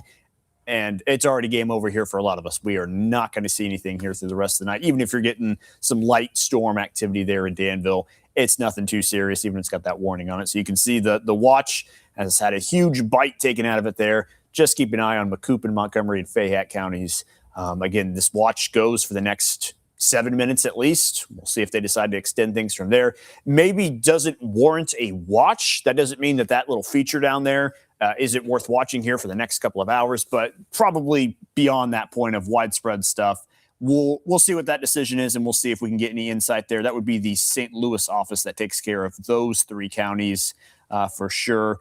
Let's see. Okay, the following counties have a tornado watch through midnight tonight. It does include Fayette, it does include Macoupin, and it does include, I do not see yes, Montgomery County as well. And that would, of course, be Central Time as well. So it sounds like they're going to let that one be extended until midnight now. So for another hour and 7 minutes is how long they'll see that. Again, it's probably just to keep an eye out on that little feature. I'll show you that real quick on radar, what I'm referring to. There's no warning on it anymore, but you can see it. It certainly is the strongest thing in the area still. That radar feature, that reflectivity, you can see not only heavy rain, but that's probably where some gusty winds are at as well. If we take a look at velocity, we'll probably be able to see nothing crazy, I'm sure, but at least some enhanced wind field somewhere in there. So yeah, things are a little messy, but you can sort of see this little bowing motion here where some of those winds might be gusting out a little bit. So we'll keep an eye out for that. Certainly doesn't look like anything intimidating as far as rotation goes, but obviously enough of a feature to warrant keeping things around here for the next hour or so, keeping that tornado watch around for the next hour all the way through until midnight. So that's what we're seeing on that. Any of the short-term models had anything? Let me look here on this. Okay, I'm going to scroll back here. Jacob says there's a discussion about this particular storm that we're looking at. I saw it pop up here I saw you message it to me. I'm like, there's no way that's happening right now. So let me scroll back to that. Around 10:26. They said they had issued a tornado warning on that storm in Jersey County. Said it started to surge a little, which could lead to a quick spin up of a tornado. However, the boundary is approaching this area very rapidly, so we'll have to see if anything is able to happen before the boundary gets there and stabilizes the environment. That was a lot of info at once. Basically, that front, that boundary, it's starting to catch up to the storm. Once it does, it's going to kind of kick its feet out from underneath it and not allow it to really do too much in the way of any sort of, surface-based action here through the night. So we'll see. Let me pop up where that storm is. It should be right there on the western edge of Macoupin County. Let me see if there's a way where I can possibly bring up our Tempest stations down that way, see if I can see where there's any sort of boundary kicking on through. So bear with me here for a moment as I try to do that. I know the camera angles on these might be a little funky at first. You might see a bunch of boxes piled on top of each other. But let me see if I can load that up and it's out. So yeah, there we go. So on the west end of Macoupin County, still looks like we're into those 60s for temperatures, still 70 in Brownstown. But this cooler air up this way is going to catch up to that storm, kind of cut it off and get rid of that unstable air. Again, even 67 degrees isn't anything to brag about, nothing that's really going to produce things to a high level, but there's still some of that relatively unstable air out that way. We'll have to see if that's changes here. Can this temperature thing loop? Okay, it can. So we can kind of see, that's neat. So we can see that cooler air moving this direction over the last 30 minutes or so. So we'll see if it kind of cuts it off and prevents it from really going anywhere and doing too much more. But that remains a little bit of an unknown. One thing we do know, though, there's no warning on that storm, so it's not as intimidating now as it was at one point in time when it had a tornado warning there in Jersey County, and we even looked at the velocity. There's some strong wind, but that's kind of it. But as long as it looks like that, it'll be worth following along here, especially for those places that really haven't seen too much action here tonight. There's some lightning on it. Looks like it's becoming a little less frequent. That can sometimes be a sign of the strength of a storm, too. And notice all these bolts are kind of that silver color.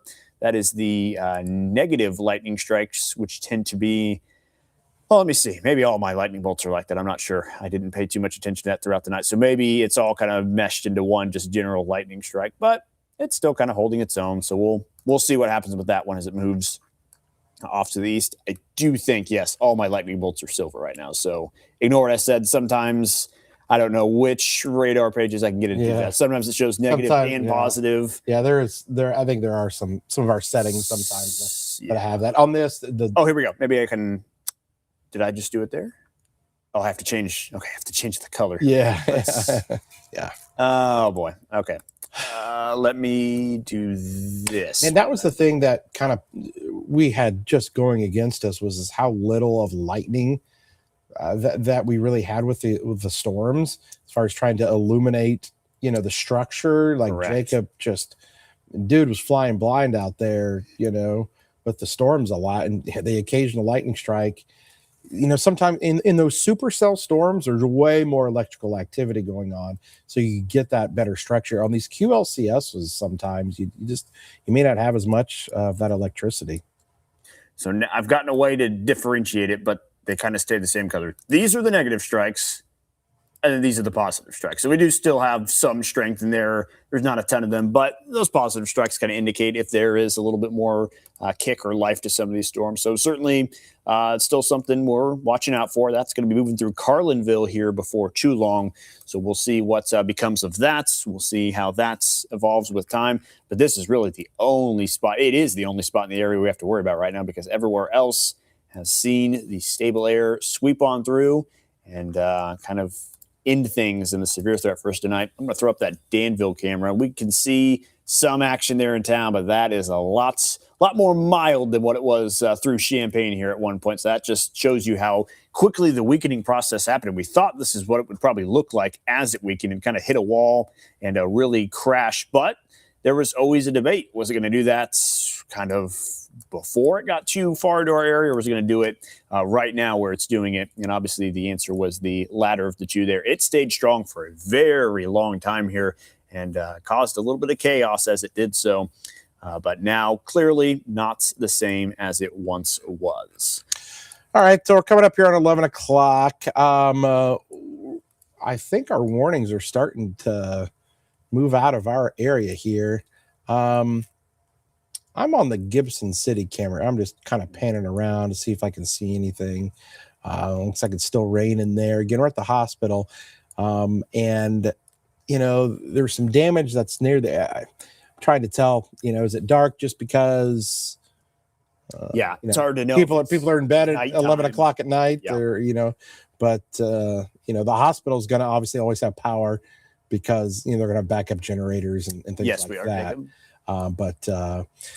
So here's what I think I want to do with. Jacob says he can tell us all about it on the Gibson City camera. I'm not 100% sure what he means by that, but if he... Yeah, he should know what buildings should Yeah. have power and which ones shouldn't, right?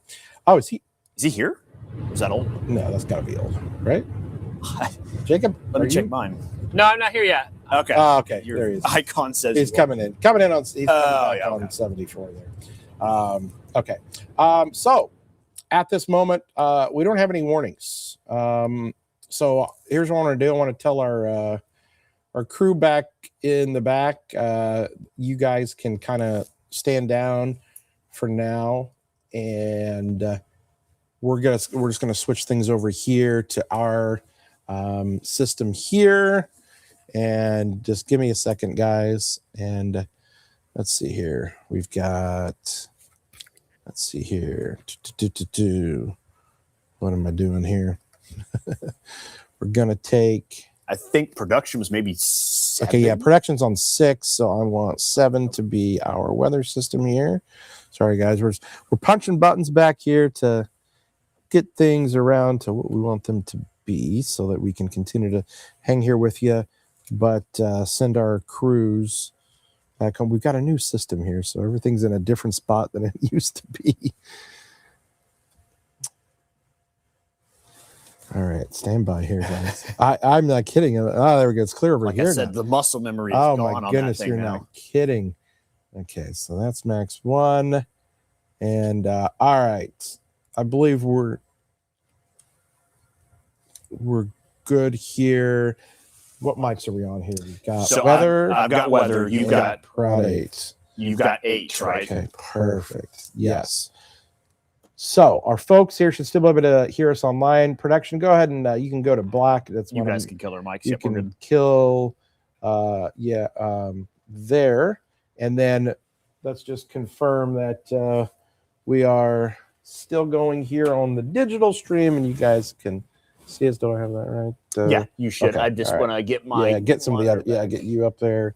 Jacob's there in 8 still, and keep talking on yours real quick. yeah, Okay. I'm here. 1 2 1 Yeah, 2. yours looks fine. We had that Okay. trouble with me and Jacob sometimes where it was maybe his voice Perfect. picking up on my mic, but Gotcha. yours looks as strong as mine does. Okay, perfect. So hopefully those of you that are watching us here can still hear us okay as we kind of transition over from kind of how we control things, you know, from how we control things from our production crew that's here tonight. So Friday night, probably going to let them roll out. But, you know, I'm kind of, you know, that storm does look, you know, good, but they don't even have a severe thunderstorm warning out there for it. So No, I like that.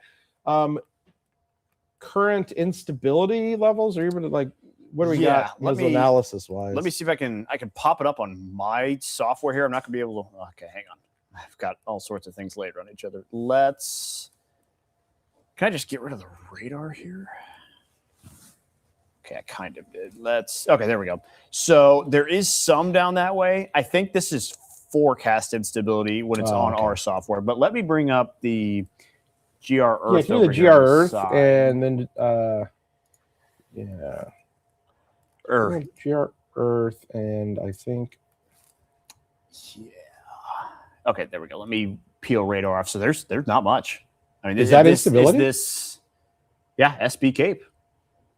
So oh wow, I'm not seeing much of that. Let me confirm that with the meso analysis too, just to make sure. Yeah, sure. There is less than 500. 500. So okay, so they're not going to hold out too much longer. Yeah, so okay, we like. I thought there might still be some instability down there, but looks like there may not be. So basically, those colors over towards St. Louis show there's some instability, which is maybe why those storms were kind of, hanging on there a little bit stronger, but we're losing instability, which will allow for storms to hopefully remain below severe limits. I think they've still got that tornado watch, right? Correct, until midnight. And I'm going to guess, unless the storm completely pitters out, it might stay that way until midnight. But there's a chance it could fall apart. But at least the reflectivity presentation looks okay, even if the winds don't look particularly, they look a little flat. But there's definitely not an environment that would suggest things are going to sharply turn for the worse based on what we can see there. Let me look at some other parameters here on the meso analysis on the side. And there's a tiny bit that maybe, I don't know. It doesn't look like much. Maybe it'll stay where it's at right now, but probably not strengthening anytime soon. All right. And well, after that's taken care of, that's all she wrote for us. See, some of the models are trying to say 1, 2 a.m. still maybe, so Let's see what this. I mean, shows. the models have been bad. So that's the newest one. Yes, and this is with me moving it 100 Oh, miles. that's you. east That's because you it's moving it way off. Okay, I'm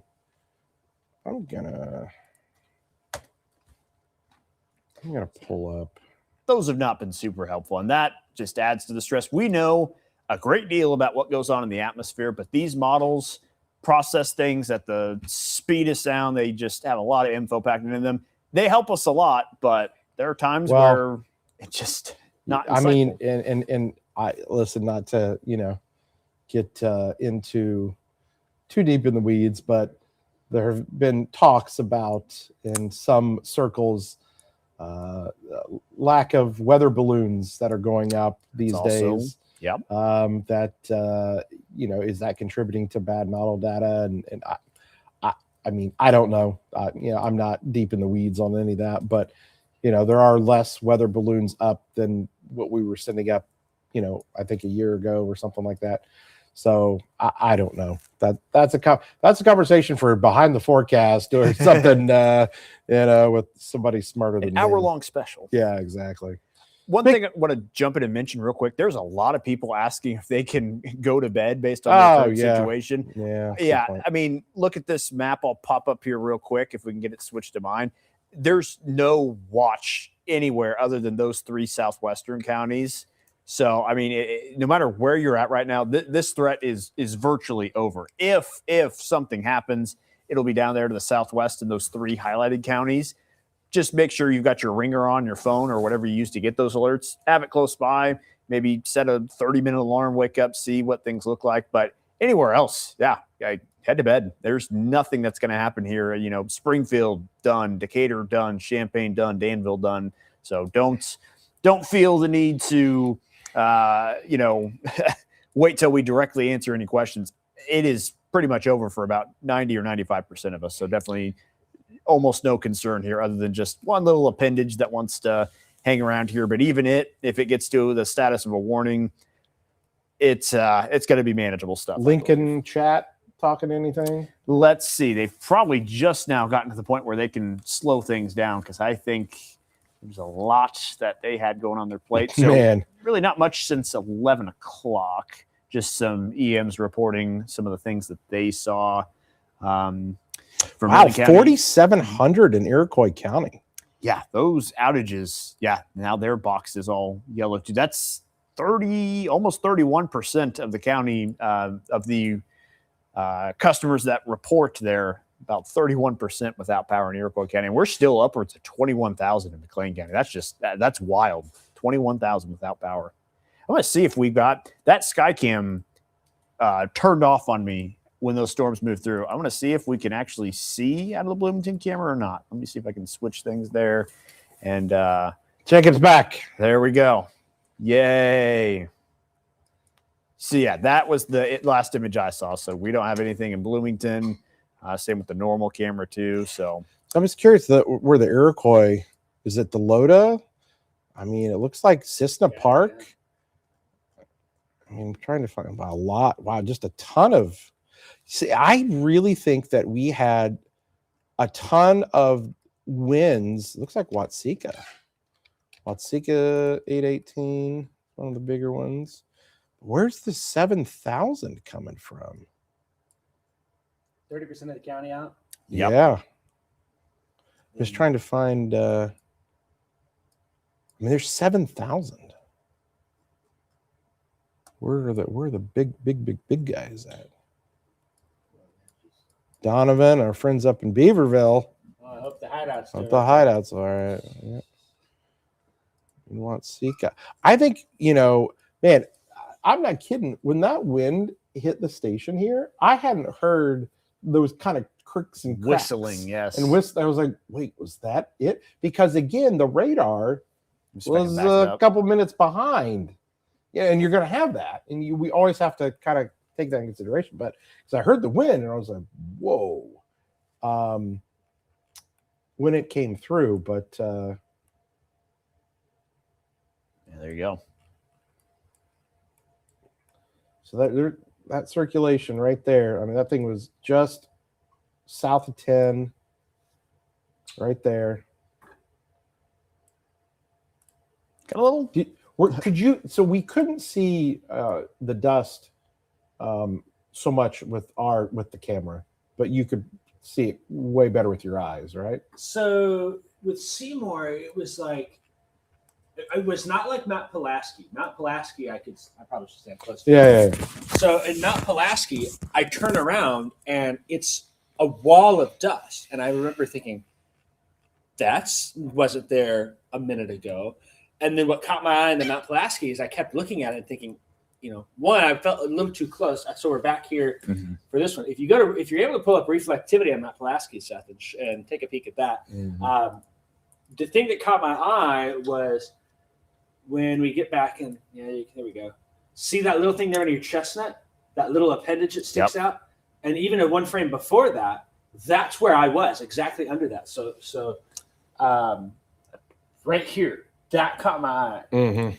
And there was just this, I would describe it as a bowl of dust kind of in the air. And as I'm looking at it more, finally I see it rising straight up. And I was like, okay, that's very clear what that's doing there.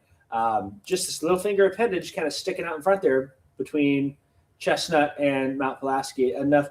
Usually when it's blowing dust, it kind of blows straight out and it's all, just getting tossed around in the wind. But this was more orderly and more upward with that as it continued. And I kind of lost it in the rain there, but it kept going. Right there, you can see that little area of rotation, kind of the county line there in 54. That's when I started to kind of cut to the east because I made it back to Maroa and cut my way through the country there. And there was no power on anywhere between Chestnut and Maroa until I got closer to there. But I knew I wasn't going to keep up with that in the Clinton, so I bailed south to kind of watch the Champaign County one. The Champaign one looked more like a dark shadow sticking up, because I had the city backlit, right? So that gave me a really good advantage to see that. You were maybe struggling looking into it, but being behind it with the rain behind me and following it in, I just remember seeing this kind of shadow, this vertical shadow in there and thinking, that's weird. And then kind of coming around in 10 there through Seymour, and that's when those power flashes are right. That was what we were looking at. So what's the scan just before that one? Let's back it up. I'm just... that's where I was looking and kind of seeing south of the highway there where sometimes I've noticed where, you kind of look from that frame to 2 and 3 frames forward, it disappears. Sometimes those circulations, when they occlude, they kind of tighten up like a ballerina and they just spin themselves and touch briefly and move on. But that was an impressive circulation there for a little bit. It was. And again, as I was looking, I was like, boy, that nub came right out on the, leading edge there, and boom. Just like Mount Pulaski, same thing. There's a little nub. But again, it's only there for a scan or two, and then it's gone. I don't envy the Weather Service. They tried to issue those warnings. There were some big polygons, I'll tell you that. There were some pretty large polygons. But it's so tough, and we warned, tens of thousands of people tonight for tornado warnings, or we didn't. I mean, there were warnings for tens of thousands of people, hundreds of thousands of people. Our stream had about 5,500 people at one point. That's a lot of people, but the whole area had warnings. That's a lot of. Yeah, a lot of people were under warnings. That include TV. Correct. That include Yeah. I think the LODA, and if you're able to go back and look at velocity from Lincoln Yeah. as well, I think Gibson City and Loda has a decent chance of being a tornado for a couple of reasons. One, hearing about the damage. So at my parents' house, the tree in the backyard, my dad said it was weird because the top of the tree broke off, flew to the north over the power lines, and landed on the neighbor's garage. There you go. Look at all this. So kind of something directional. And if you go a little further forward, so you've got that Sibley one there, or south of Craft. It's like there's like 4 circulations. Yeah. So I think that one there that's now northeast, that red dot there to the northeast of the Y, if you follow that kind of goes towards Loda, I think. For some reason, it seems like on my radar scope, it looked a little better, a little easier to see. I don't know if or maybe I had it on Chicago. That might have been. Oh, yeah. Can I? Oh, there we go. I felt like it was Lincoln, but yeah, they were moving so quick.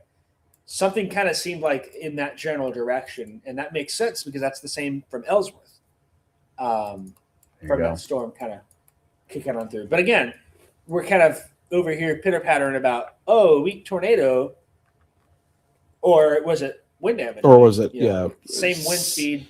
Same wind speed as that EF0. Yeah. You know, these EF0s are going to be 70, 75 mile an hour winds, but straight line winds are going to be 70, 75 mile an hour winds. But what's the damage pattern? Can you figure that out? And well, if the National Weather Service comes and says it's straight line winds, then some people will be like, "You're just saying it's not." Yeah. But I kind of argue it's like, hey, well, it's wind like this, whether it's 70, 80, 90 mile an hour. Well, it's interesting if you are straight. Does it make a difference? Here's the thing, too. Look at the Gibson City.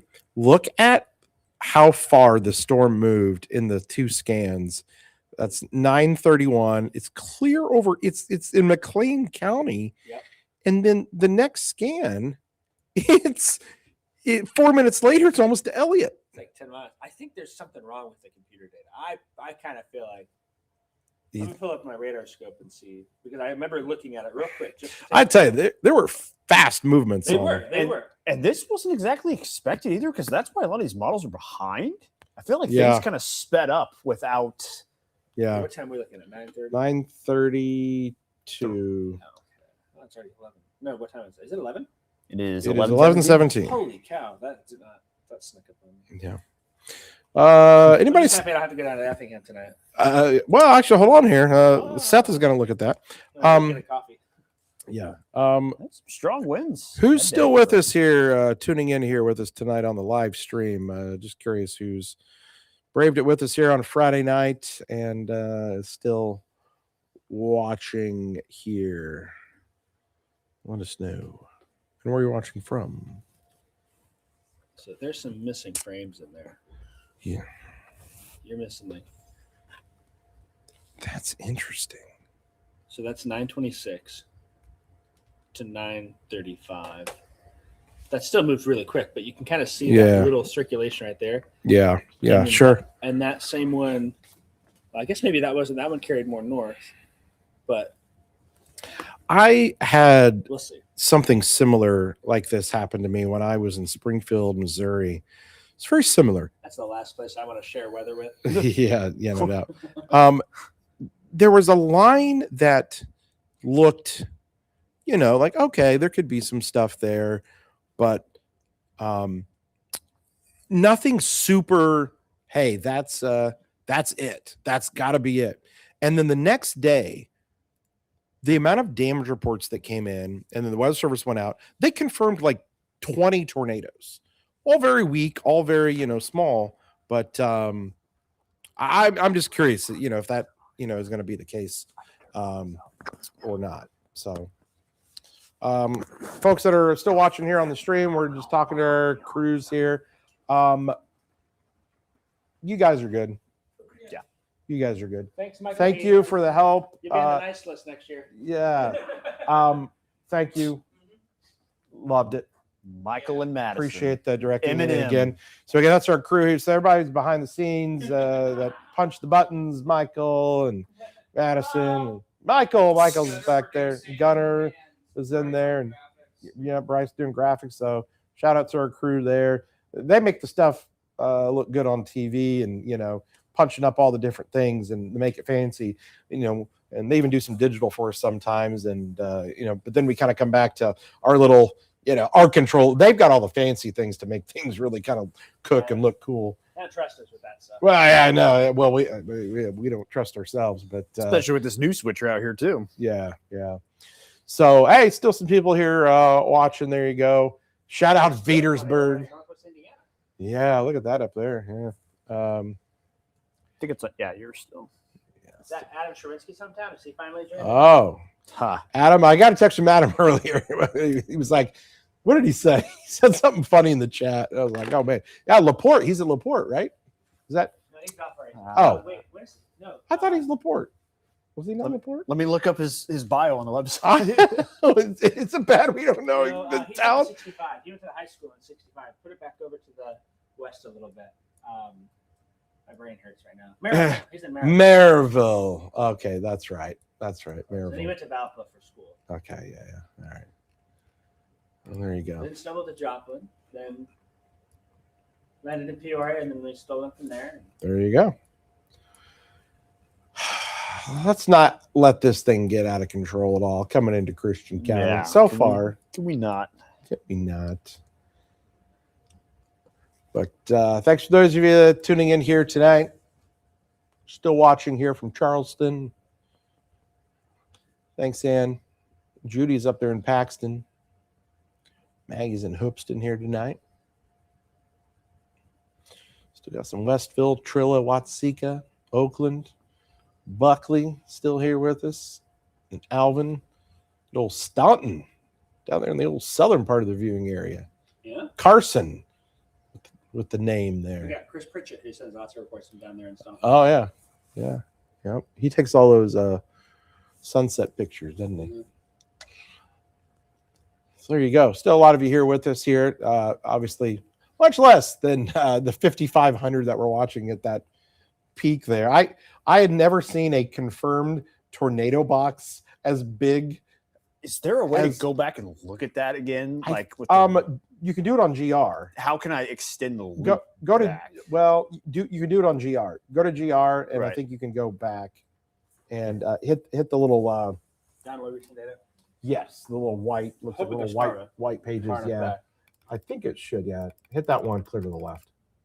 No, this one. Yeah. And Maybe it doesn't go back far enough. Okay. uh, Here's a picture I just got from Gibson City. oh, the railroad sign. Oh, no. No. And that's 50 feet away from where it was standing, I think. I think that's further. Yeah. Wait, so where's that? That's Church and 11 by the Presbyterian Church. Or the old Presbyterian Church. And then this is on West 8th. Let me pull the rest of the photos that I got. I didn't realize there were tracks that. Okay. So that's the Methodist Church, Presbyterian Church behind you. We're looking at Google Maps, Google Street View. The folks in the street can't try to find. Sorry, It's still raining. guys. We're watching that. Sorry, guys. Hey, it's still storming over there. I would have to think that that's not an easy thing to do. Is take No. down a railroad. These things are installed in pretty good. Yeah, Deep but into the earth. maybe if I- is there no trees? Oh boy. Yeah.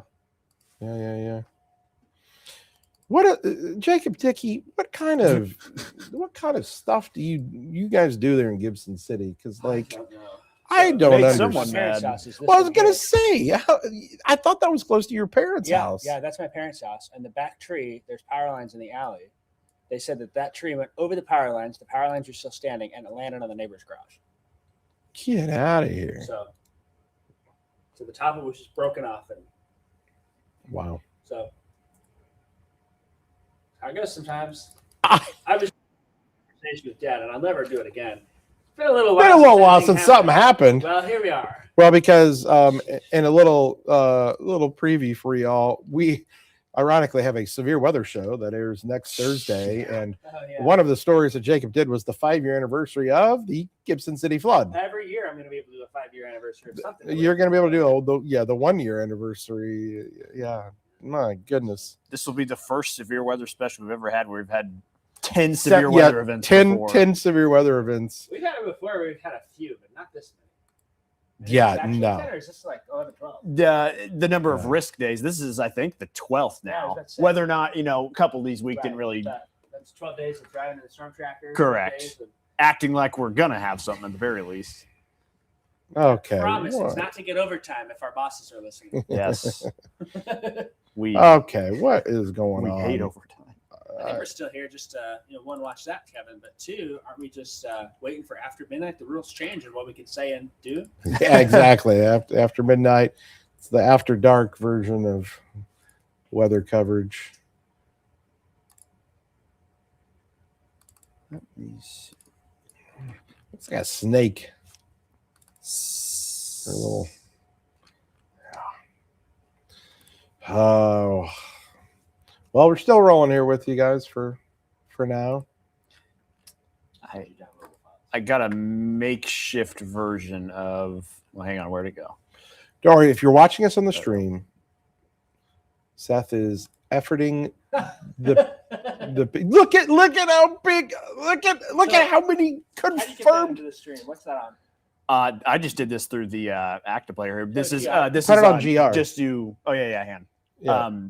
Or actually, here I can do it. I got Switch it here. to my Hold on. Max here real quick. Or yes, you can do it on I've yours. got it too. here. All right, here we go. The look of Kevin's face. I'm like, what? We have how many confirmed? And again, All of Ford County. I don't think I've ever in all my years seen that many confirmed for that big of a box. Does that make sense? Yeah, no, I mean, 100%. Like, yeah, you may have, but like that purple color, I was like, is there something wrong with our radar? Is it seeing this wrong? No. So that was earlier tonight. Yeah, the look on my face was, oh boy. There was a confirmed tornado all the way from Decatur to Clifton. I mean, think about that. Decatur. A box that connected them. I mean, you have Yeah. 3 or 4 spots Yeah. at varying times. So And that was the thing is, man, you got 15 minute polygon in the a next 15-minute, and that's what I mean. It's like that. every time you just can't You're keep up. well, it'll look like. See, this is cleaner to look at. We were actually looking earlier. Where were we looking at today? Where the polygons were just like It was overlapped. Central and- Missouri. There was like Okay, 4 Central tornado Missouri. warnings over the same storm. Yeah, and so they were. It just looked like a kindergartner. Got the crayon out and was just drawing things. So that would have happened if they had to issue it, expire it, expire it. So, oh boy, no, there's not gonna be anything in Petersburg. You're good. Yeah, you got a little storm coming through right now, but you're fine. Mom and Dad, they're not watching. They know. Well, they're an hour later too, aren't they? Yeah. It's tomorrow there. It's 12:30 over there. They're good. It's the weekend there. They don't. Yeah, they're fine. They're somewhere else right now. Your parents like my parents, Kevin, they don't actually watch ever. No, well, actually, they do. Yeah, my parents They- do too. but No, my dad it's my wife that doesn't watch. She Oh, doesn't. really? No, she does not watch at all. That's exactly At all. That's exactly how my family is. Same Dad- am I. Don't Dad- watch at all. What's Dad with is their lives? Dad is still probably watching right Yeah, now. yeah. Callie's probably been asleep for 3 hours. Yeah. No, my mom and dad still watch, but my wife not a chance. And She's that's like- okay. Well, and no, and the funny thing, like she texts me tonight, and she goes, "Do I need to sleep in the basement?" Because Right. she'll sleep through it. Like she will not wake up for tornado sirens, for her phone going off. So I just tell her if there's a chance, okay, just go to the basement. So she texted me about 9 o'clock, and I was like, "Yeah, just go to the basement." And I guess that tornado warning technically didn't hit Muhammad though, I because don't think it did. it was south. My wife was in Muhammad too, at her parents. Yeah, We're kind of like, yeah, I text her, just go there, take the pup. yeah.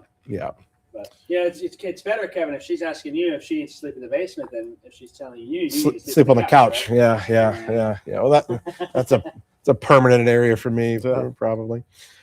Yeah, that power outages, I think, are just fascinating, too. Wow. Oh, yeah, Loda. Mm-hmm. Loda.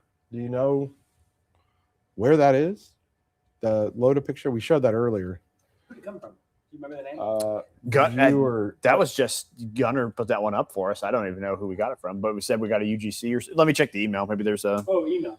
Yeah, there's a way to trace it back. Yeah, they got it in there. That doesn't look like the one in. Well, see, Bloomington. Yeah, look at these Bloomington outages. It's crazy. Yeah, so that's what I was gonna do. I was gonna look up in Loda, try to find where that was. I'm gonna guess Loda might have been very loosely,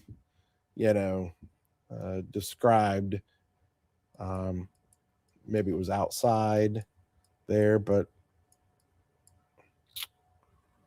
that's what we got sent to us that Gunner had. I don't know if there's an email that came from. Yeah, because I didn't see it. I sure don't see it. Maybe it was in the... Tyler Hill sent the picture. Tyler was connected to it too, yeah. Oh, another picture of Dan. Oh, yeah, here it is. Yeah, I see it now. But I don't see, any name attached to it.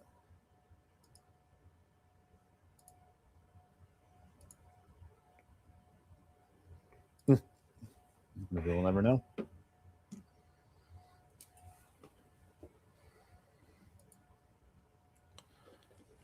Sorry, folks. We're just kind of going through.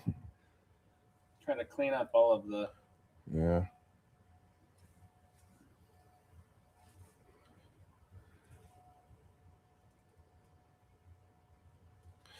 We just got to go through all of our messages and everything because, when we're on the air, we're not always quick. Yeah, things move quick. We're not always looking at all that. So we go back kind of after.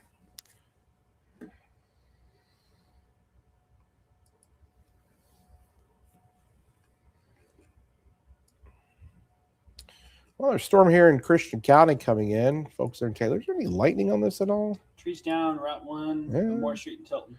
Well, that's more lightning than we've seen the whole time. Yeah, ticked up a little bit. Yeah, where was that earlier? Where was that when we could have used it? Would you say that was one of the least lightning? It was pretty good when it was crossing 55. Until it got here, though. Yeah. And then it kind of petered off a bit. So you were good over Mount Pulaski-ish, but then...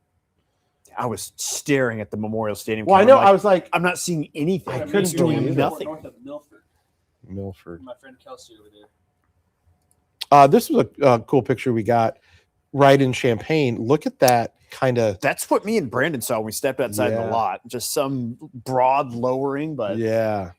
A little funky. A little bowl trying to happen.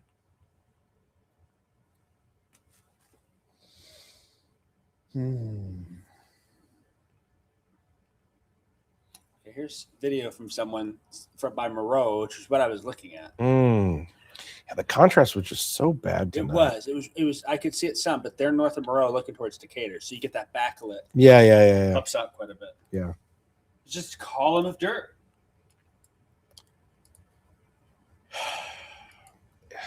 Man, if we could have just had more daylight to see, I mean, yeah.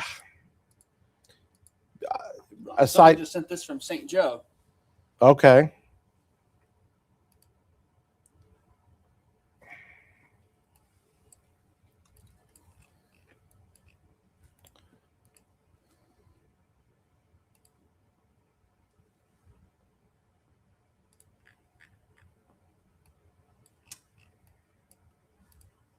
Amy says power out in Tilton.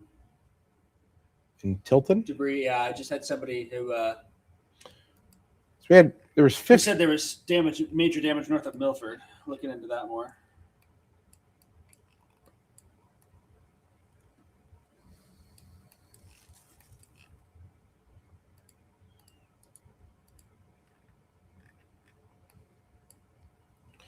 So I know somebody's asked, hey, how's Taylorville looking? What storm's going to come on? You're going to have some heavy rainfall there and quite a few lightning strikes too. There's a lot of lightning Ay.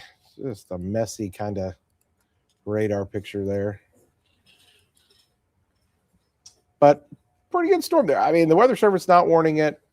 Is anything in the central Illinois chat? Nope, just a lot of damage reports, but damage nothing reports. talking about Okay, that coming in. particular storm. Actually, hang on. Let me check this reply. I-57 near Paxton and Buckley. Multiple semis. Weather Service said Litchfield gusted to 42 knots, so I guess a little over 50 or 55 miles an hour. It seems just sub-severe right now, but we're keeping a close eye on it, mainly a wind threat. Oh, they've got 57 closed down. It's closed down between Rantoul and Buckley. There was, yes. Travel Midwest site before you trust the Google. Yeah, there were semis turned over, is what one report says.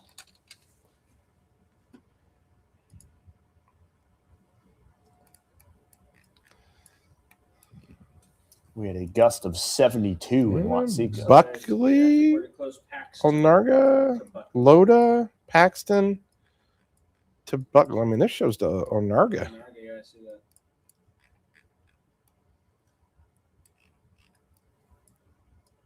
Wow. That's right where those circulations all came across. I mean, again, I'm not kidding. Like, I think that the reports are going to come flooding in. People wake up. And this is just so similar to an event that I covered. Like I said, the next day it was like, we had like 20 tornadoes. They were EF0, lasted for 1 minute, and there were just all these circulations. And I'm just would not be surprised if something like that kind of comes up. And it's going to be McLean, Ford, Livingston, Iroquois, yeah, and Logan counties that have the most. Give me something to show on the morning show if it gets in there.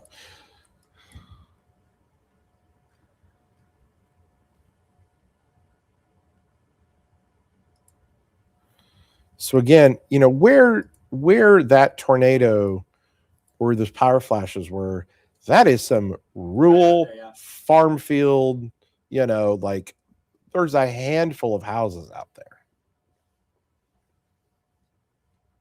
Because you would have been like right here, right? Yes. And that would have been Yep. right, yeah. Yep.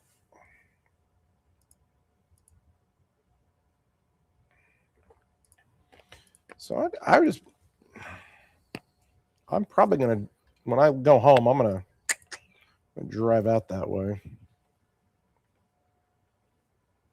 So that's gonna be south of Bonneville. So Windsor, south of Bonneville.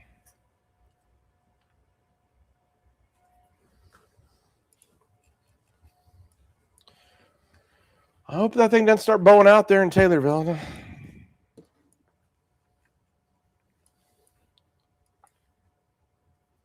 Let's see. So where it shows some of those outages. Bonneville, 2 squares. So and there are, you know, there's a handful of houses out there.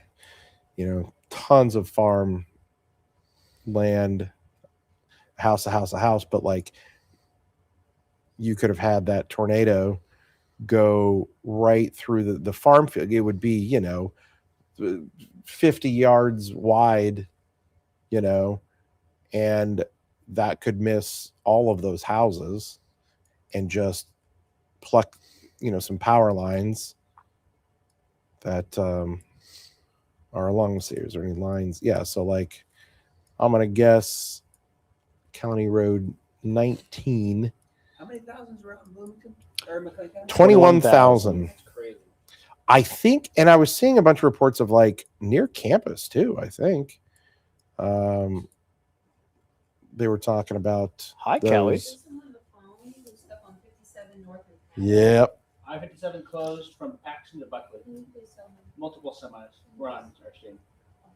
Oh, You're good. oh, hey, you go. We're just chilling I mean, at this point. So. Yeah, I mean, yeah.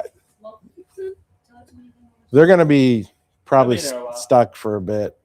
Multiple semis. Fire. Multiple semis flipped over from the winds from earlier, and so Are you on the YouTube channel? we're streaming right now. Facebook, yes. Twitter, on Facebook and Twitter, and yeah, if they just pull up WCIA News, Facebook, we're talking about things. Yep.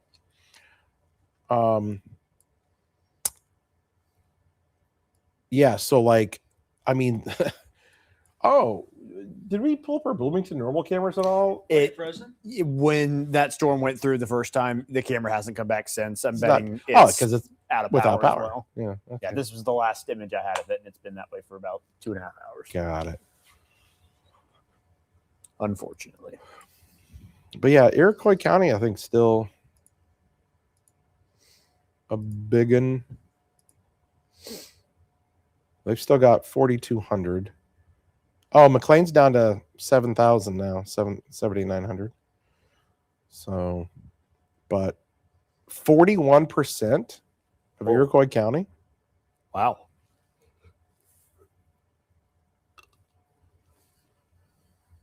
So 10,287 customers tracked, 4,258 or 41.39% of Iroquois County are without power.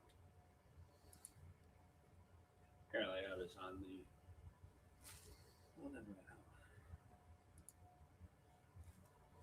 You was on the okay.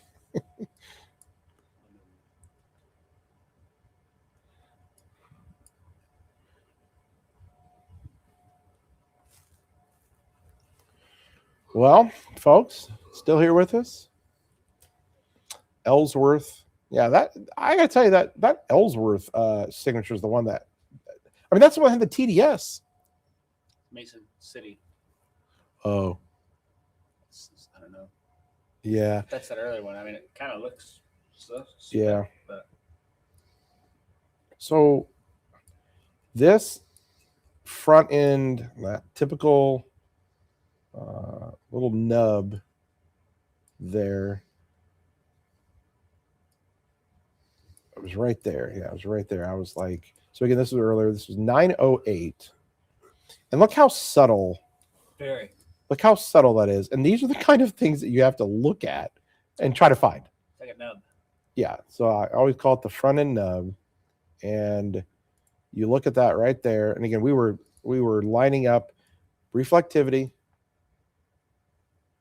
Looks like it's a little bit. Yeah, see, it's behind on that one. Sometimes when the sales scans come through, Yeah. they do the reflectivity faster. They don't get the velocity. I think. Yeah. I think it was lined up pretty good in real time. Maybe the reverse. Yeah, maybe it's on the this playback one. is a little Yeah, wonky. I noticed that by Gibson. Yeah, so hold on. Let me redo my little arrow here.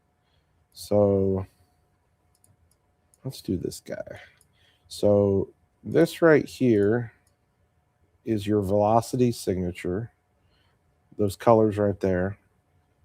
And then when you come back to reflectivity,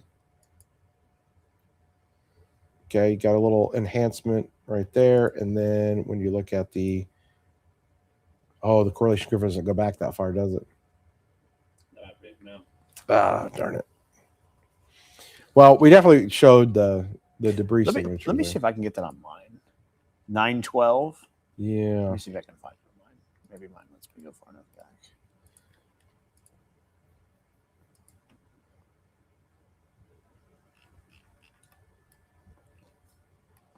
Is it directly at that point? It was ripping the roof off my friend's barn. Where was this at? On the Yes, Ellsworth it was or? probably Downs. That probably is one tornado from Downs to Ellsworth. Yeah, that looks great there on radar. God. It was right there. Went to the north. Missed Moraine View State Park by not much. Yeah.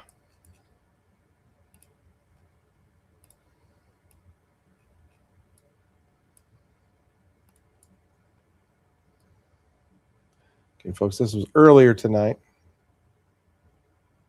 And something else you can see on reflectivity there. Nope. Mine Notice didn't ahead of that those little cells merging in. They're kind of lifted north as that line's moved to the east there.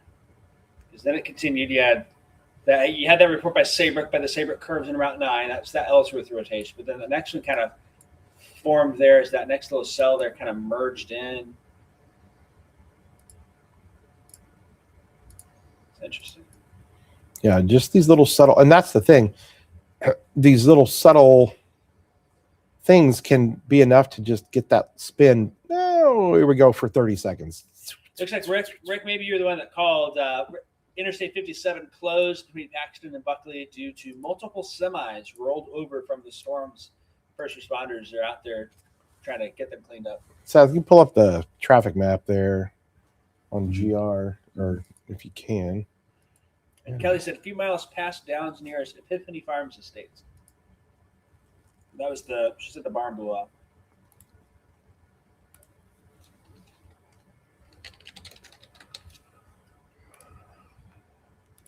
We're going to try to pull up the you guys there. I'm going to pull it up on my screen, stand by, and boom. So as you can see on the traffic map there, that little red area, Paxton, Loda, where we we started those bins earlier. Road closure closed until April 18th. I hope that's not closed for an entire day, but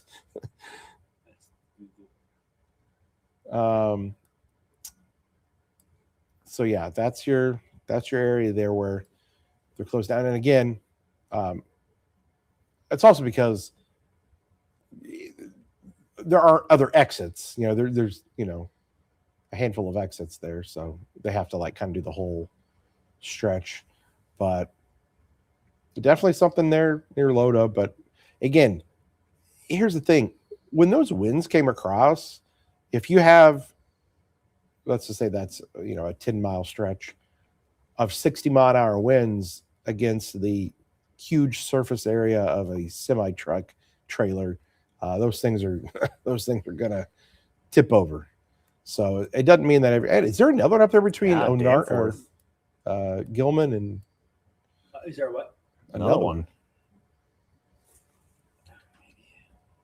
Let's see if that shows up in the Travel Midwest. Sometimes Google populates bad data or malicious data or whatever. No, it's showing up now. Is it? Yeah. No, that's construction, that orange. Isn't it? No, it is. This is southbound. Yeah, last update, 1146. Congestion. So that's actually the southbound lane to 57 between Gilman and Clifton. And then the north. Norfolk County must have really been slammed. I will say that, man, Iroquois County is in that lost area in a situation like this in terms of radar, Chicago, Lincoln, and when you have these embedded circulations trying to find them, shooting and then 5,000 feet. The outages over by Peoria. Yeah, Peoria. Outages, the road closures. Oh, wow, look, that's 74. Yeah, Morton? 74 in several spots. So,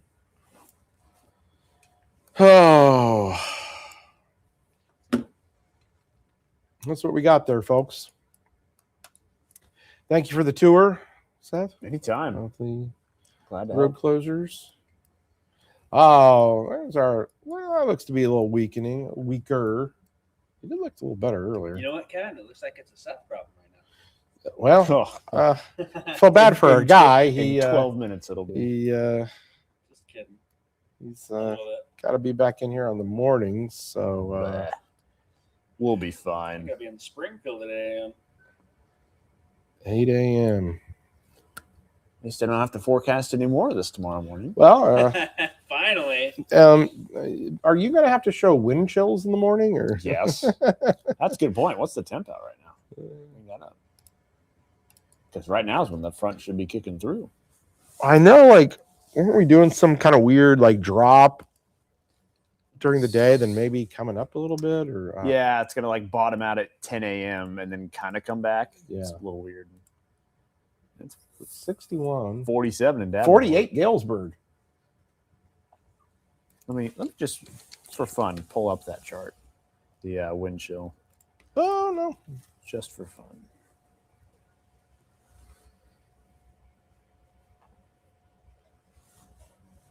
I don't like how max full is in like the second set of buttons. yes, The one gripe I have Yes, against it. That agreed. is a Yeah. major. and that's what made me so hard. I would try to find where max 1 and 2 are because they're like just clear over here randomly I on. think they're alphabetical, aren't they? Oh, are Maybe they? so. I just feel like max should No, be the they're first not. set. Oh, Right. they are because of the W in front of it. There's your. Oh yeah. that'll Sorry, do. guys. Inside baseball there on all right.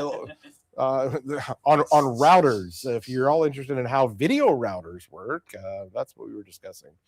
Anyways, you're now looking at tomorrow's wind chill. At 29 in Pontiac at 11 a.m. Fun. Wow, some of the damage photos come from Bloomington Normal. I mean, that's impressive. I mean, it's got to be 21,000 people At one point, yeah. earlier. I mean, And as bad as our viewing area is at WMBD's viewing area, I don't think anything was God. touched, was it? Hammered. It was. Chris Yates had a post that said all the possible tornadoes, and he had a list. Let me look at his. Of course, we've got a list of our own, but he said, "Oh, where's that here?" Dickie, you got one of your students asking for extra credit because they watched you on the stream.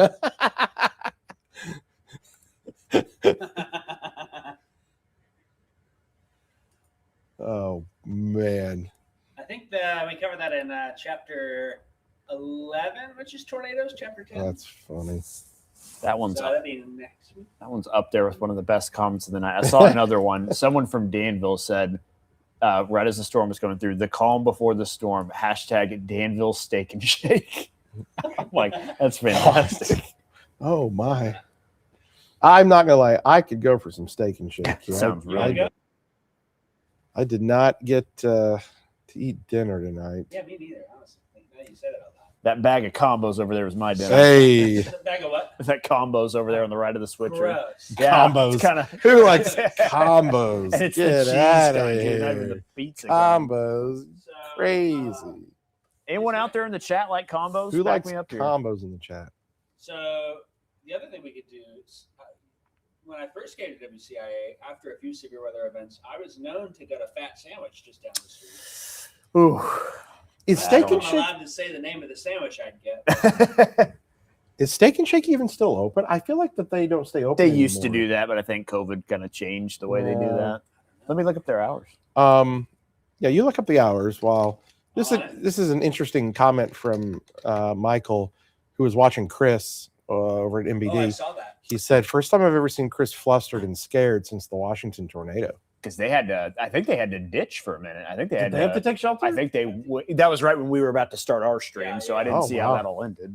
They close at midnight. Steak and Shake. 11:52. Stay open, Steak and Shake. Where Stay else can open. you get a You- burger and It- that? Man, Anyone working at Steak and Shake right now, if you're on the stream, stay open. stay up with us. Hey, Got I'm a getting- number of combos I'm comments getting here. my reinforcements Oh here. See, no! Look at pizza these combos. combo Ah, comments. Drew, they're all coming right. Been a in. long time since do I need to eat a combo on camera? Is that what we need to do? I think that's the obvious thing we need to do.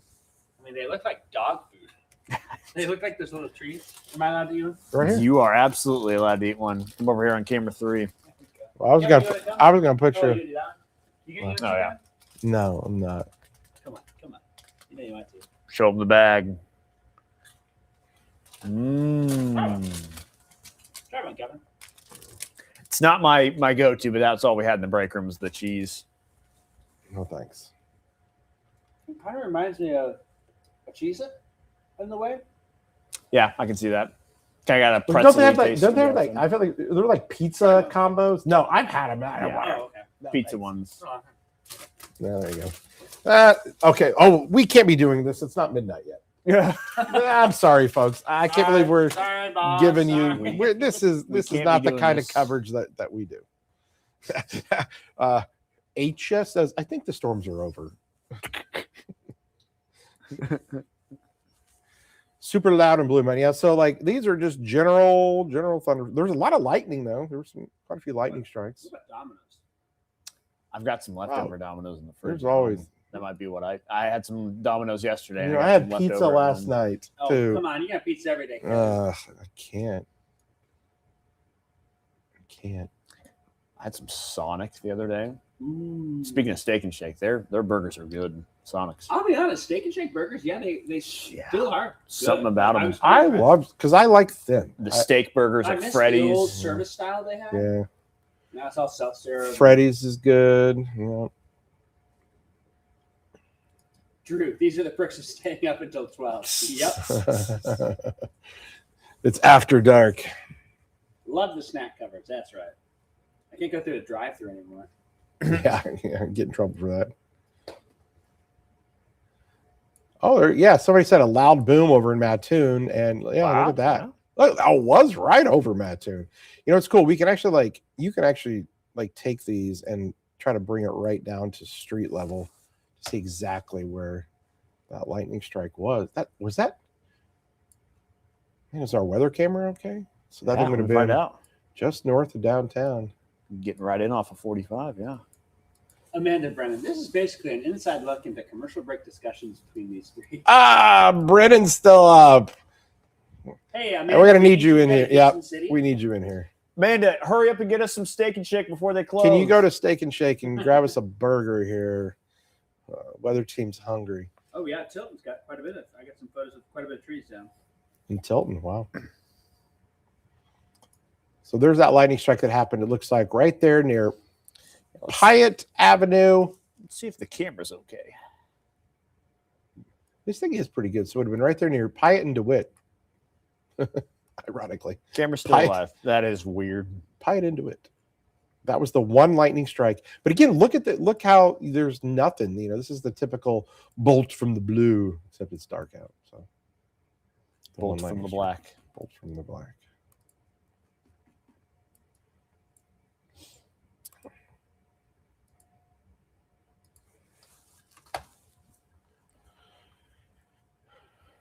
Oh, Freddy's. I bought a bottle of their seasoning, and my kids Ooh, eat Freddy's is anything I put that on. Freddie says great. Amanda says Yeah. DoorDash. DoorDash.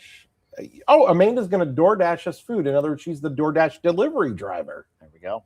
Amanda, thank you. Amanda also, and again, not to give away our great bit that we're doing Monday, but Amanda, I don't know that I can hold off on trying the thing that we're going to be trying on WCIA 3 First News and 4 on Monday. It's sitting in there, and I want to go Drink. take a drink of I it. shouldn't have said that because that kind That's of okay. not a food. Tune in at 4 to find out what we're going to be trying. That everybody else in the station has tried, but I've held off so we can make television so me and Amanda can try it together and give our taste test on it. I have not had Mountain Dew. Hey, you're not supposed to give it away. What are you doing? Shh. Shh. Jacob over here just spoiling it. Sorry. Half paying attention. He's up I here. have not had fondue in a while either. I've not had Jacob. fondue in a while. And the lightning strikes. I generally don't drink really soda.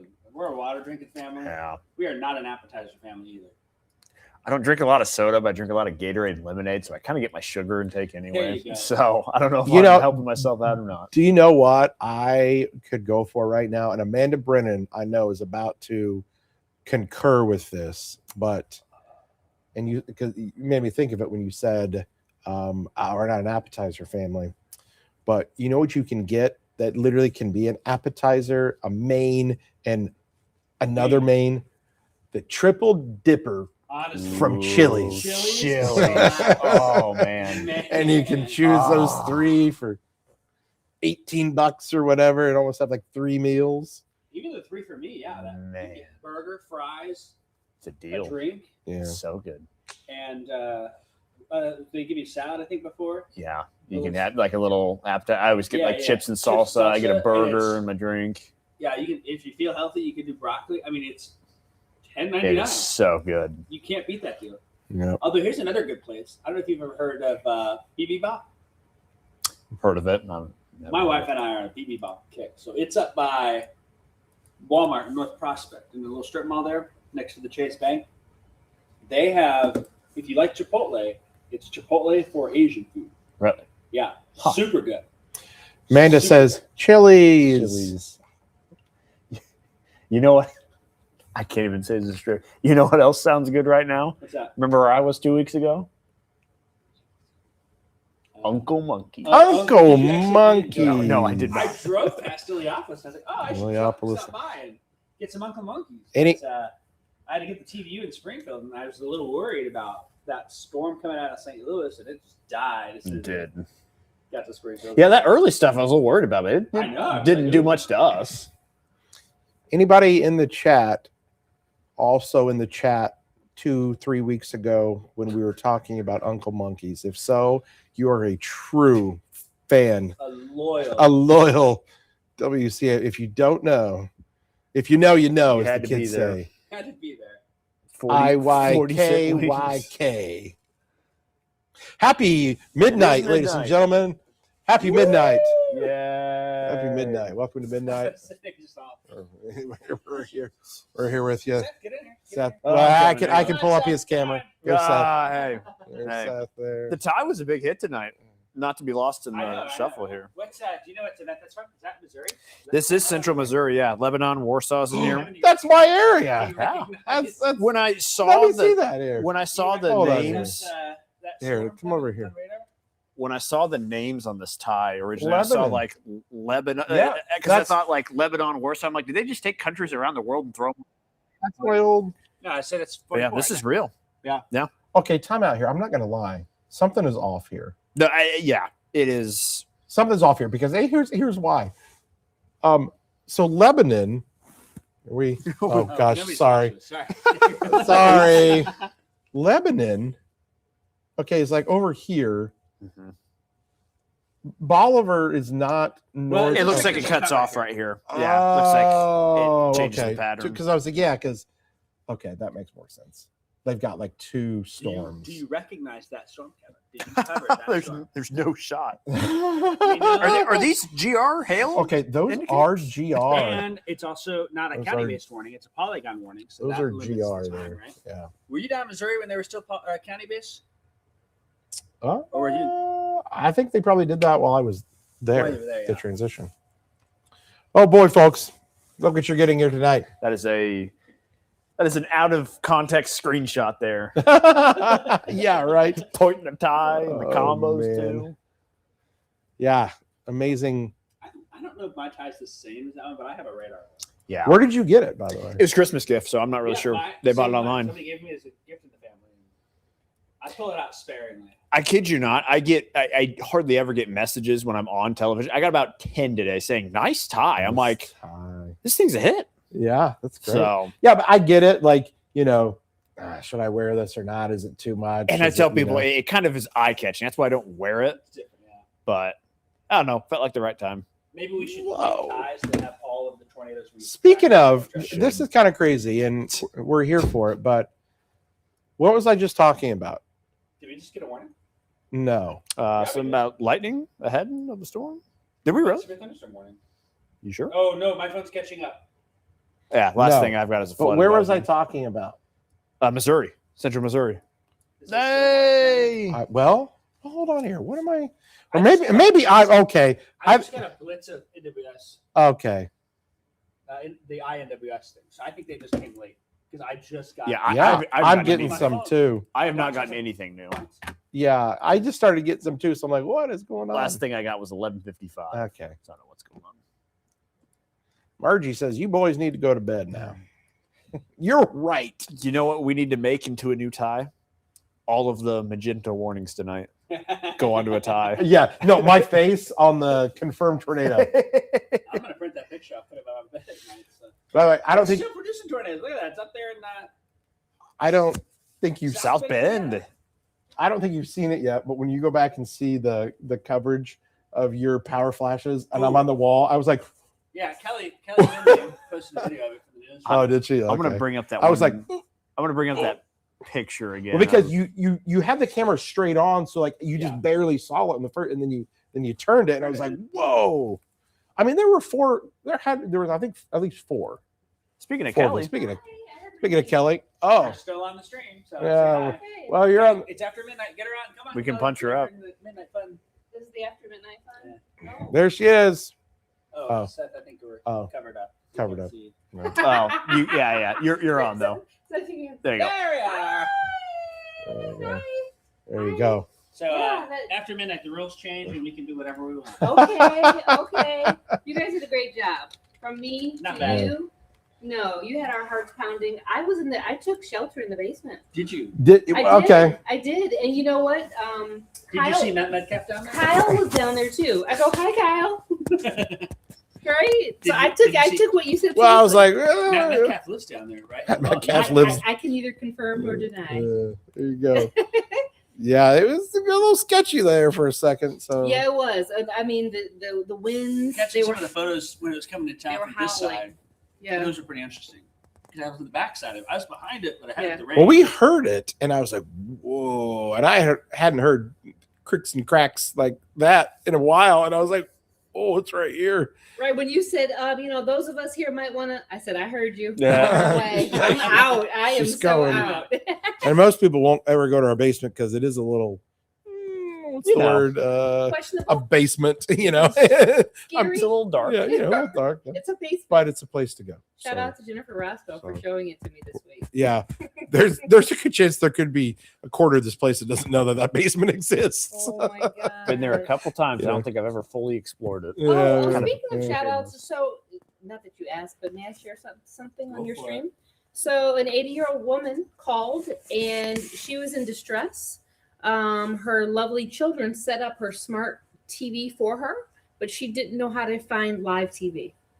Oh. And so I walked her through it as much as possible. She was very concerned about living in Champaign and what the weather conditions were, and she couldn't find live TV. So I found our chief meteorologist, and he spoke to her and calmed her. And Nice. she gave prayers and love and blessings to everybody for all your hard work. And that's really what it is. That's what we do. Why we do what we do. Yeah, no, absolutely. Right. Yeah. It's nice to tell her that, hey, you're good, you know, and you can just hear the relief, Yeah. you know, because she didn't have to worry about the storms anymore. But yeah, you know, we try to reach as many people as we can in all the different, places we try to stream, but there's always still some people that might get left out. And so, It expired at midnight. but, Let me check. I think that when you can put a name and a face to, being able to help people, it really resonates with them. And so what you guys do is a really important job. It takes all four of us. All does. four of you. That's It true. really does. That's true. All True. four of us. I agree. Well, I didn't mean to jump into your life. Ah, I you're didn't really good. come in Well, for it's all after this, but- it's after 5 or after midnight. We're kind of do our thing here. My phone is going nuts with warnings. I keep getting. I'm like, what? I keep So getting weird. Is it I- raining here now? It is. yeah. And then I get a weather call He's text for no lighting. What? Please don't like. Oh, he is. I didn't. Oh, that's Storm Tracker. Oh, I Yeah. just have an audio storm tracker because Oh yeah, what was going on with the that? batteries. Just They walk were over just here. the thing was Dying? just off, and it was fine. Yep. Like it showed there was power, but then they just died. So Right. I need to get a new box Yes. of batteries. Just they're probably old or something. But like it's like, oh, you got 3 hours, and then Yeah. it's dead. So I was like, I don't know, because like we saw, your signal never dropped, and so I was like, what is going on? And so yeah, it's all good. Yeah, it is raining here again. Look at that. These little cells, few lightning strikes. yeah. Hmm? Uh-oh. Oh, I gotta get Well, up. you got your Indiana County still in trying to watch. Oh yeah, okay. That's Everyone go to bed. What's that? Is that what did I miss about Springfield? What's the flood advisory there for? I'm not sure. ISU got a shelter in place warning, probably because of all the damage. Yeah. Man, I bet there is. Oh, I think other people might be getting warnings. Are other people getting like warnings? It's weird Because somebody just said tornado warning for DeWitt County, and I think, did you get like a note? There's not a tornado warning for DeWitt County, by the way. Unless they're watching like a playback of the stream. I don't know. No, they can't because we're not done with the stream yet. That wouldn't happen for us. See, I just getting this into INFS text, but I've not had anything on my app notify me. It's so weird because the last thing I got was 11:55, so I've been on time. Are you AT&T? Right? Ooh, you're AT&T? Aren't you? I'm AT&T, and That's a bit of a problem if people are getting warnings. oh, I hope not. Here, can you scroll that down so it's down at the bottom so it keeps updating? We are still on. Yeah. Of course we are. We're here for fun. Yes, DeWitt County tornado warning text just came through, so it's there. Oh man. Must be something with their alert service, probably for the county. Yeah. I saw at one point tonight the St. Louis chat said a handful of people did not get the INWS warning. So I don't know if there's some weird sort of outage or problem. I'm still getting texts. I just got one now. Yeah. I said that this morning, 9:30, 7 a.m. Oh, hang on. Is our page maybe posting stuff too? Or Doubt it, because that's a Gosh, different. I hope Oh, not. because it's through Max. Okay, Yeah. It should. Yeah, Fairfield County EMA do a damage assessment in Watsika, confirming numerous large trees down in the southeast section of town. The official wind gauge had a 73-mile-an-hour gust. Wow.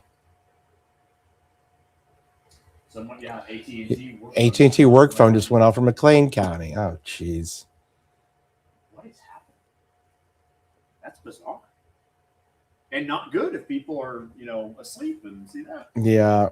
No, Connie, no more severe weather here. I think these are just going to be general storms.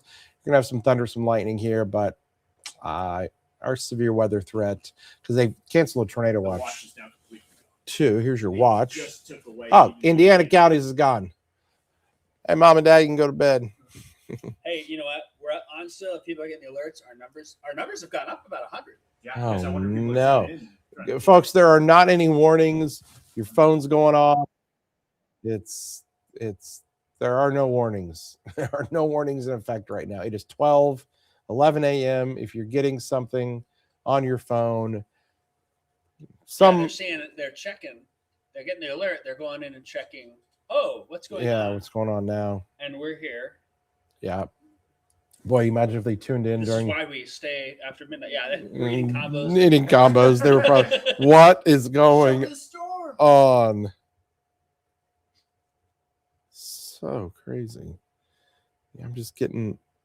I'm still getting things. Yeah, I'm still on as well. Oh my goodness. Yeah, folks, there are no active warnings. Severe weather threat done. Just some general thunderstorms. Still got some lightning strikes here. And I But wonder if people are, if you go back to the chat comments there, Seth, I wonder if people are saying, tornado warning, U of I campus. Oh my goodness, Jordan, no, there's not a It's tornado AT&T. warning. Yeah. Apple Watch just went off. Or they're getting text. How are they getting? Is it text Yeah, what are or they is it the signed up? wireless emergency alerts? That's what I want to know. Are you getting a text message? How are you getting that text message? Is Yeah. it weather call? Are you Is getting it a county alert? yeah, how are you system? signed up for your alerts? I don't think it's WIA.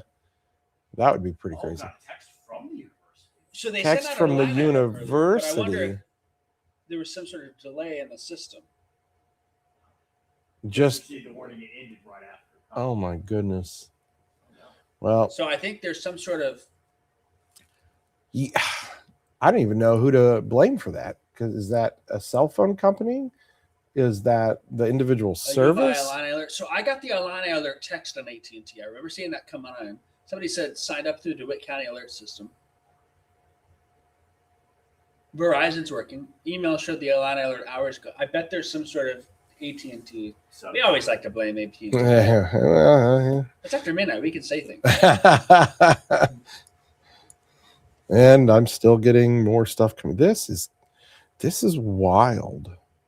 Now, if you look at them, the times are going to be, Right. tornado warning till 8:45 until 9:15.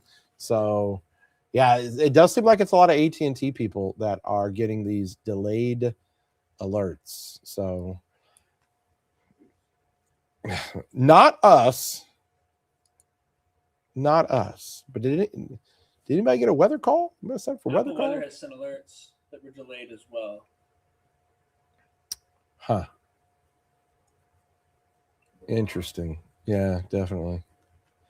Imagine getting woken up at 12:14 a.m. tornado warning, and you're After the storm's like, already after left, the and you heard us storms. say, "All clear." Step outside to look, and It's Yeah. that. it's 40 degrees. It's 40 out. degrees, Like, what's happening? wind chill. Well, I mean, a couple weeks ago, the hail was falling. It was, Right. 45 degrees. Oh, normally you think I'm clear, and then it's baseball. It's falling out of the sky. So I'm having issues with social media right now with posts and Yeah. things not going through. What's I'm going connected to on? The internet. So Power's out at ISU campus, says Sade.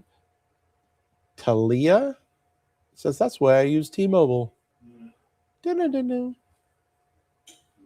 Thunder and White Heath, good sleeping weather. You're right. This is actually the perfect sleeping weather. Little thunder, rumble, little moderate rain, no severe weather. An alley over here. I've got cricket. No warnings on my phone. oh, here's rain camera from Gibson City. Ooh. So on the right, you'll see.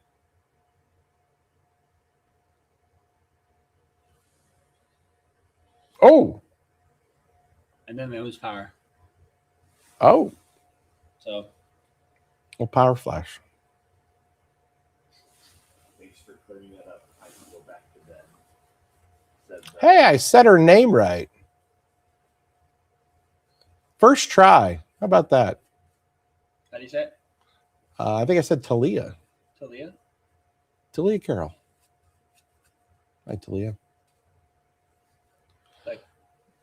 Like that right there. You said my name right.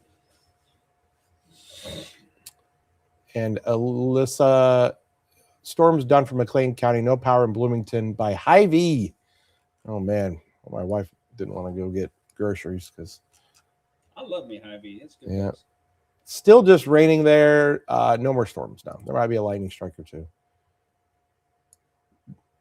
Drew wants to know if we can see those pictures.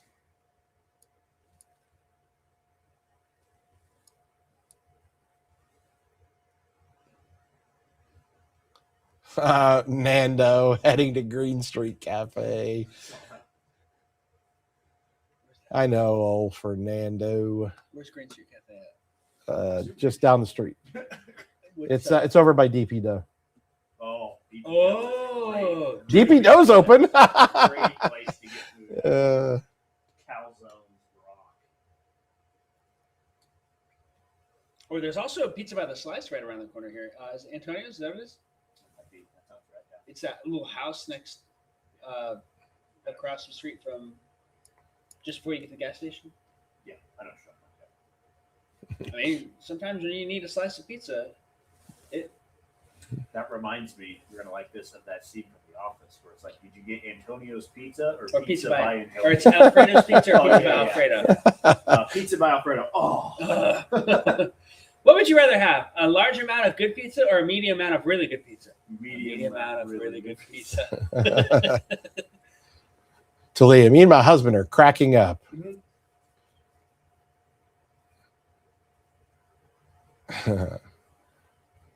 Shout out to Lee and your husband for watching us at 12:17 a.m. on this Saturday morning. How about this idea? I think we need some WCIA 3 weather team merch. Would love to rep you guys. We get NIL. Get NIL. Haley, I love it. Let's go. Send that to our boss. Quickly, too, please. Yeah. Yeah. DP Dough shout out. DP Dough, Taco Bell. I don't know. More medium amount of good pizza. Large amount of good pizza, says Lou.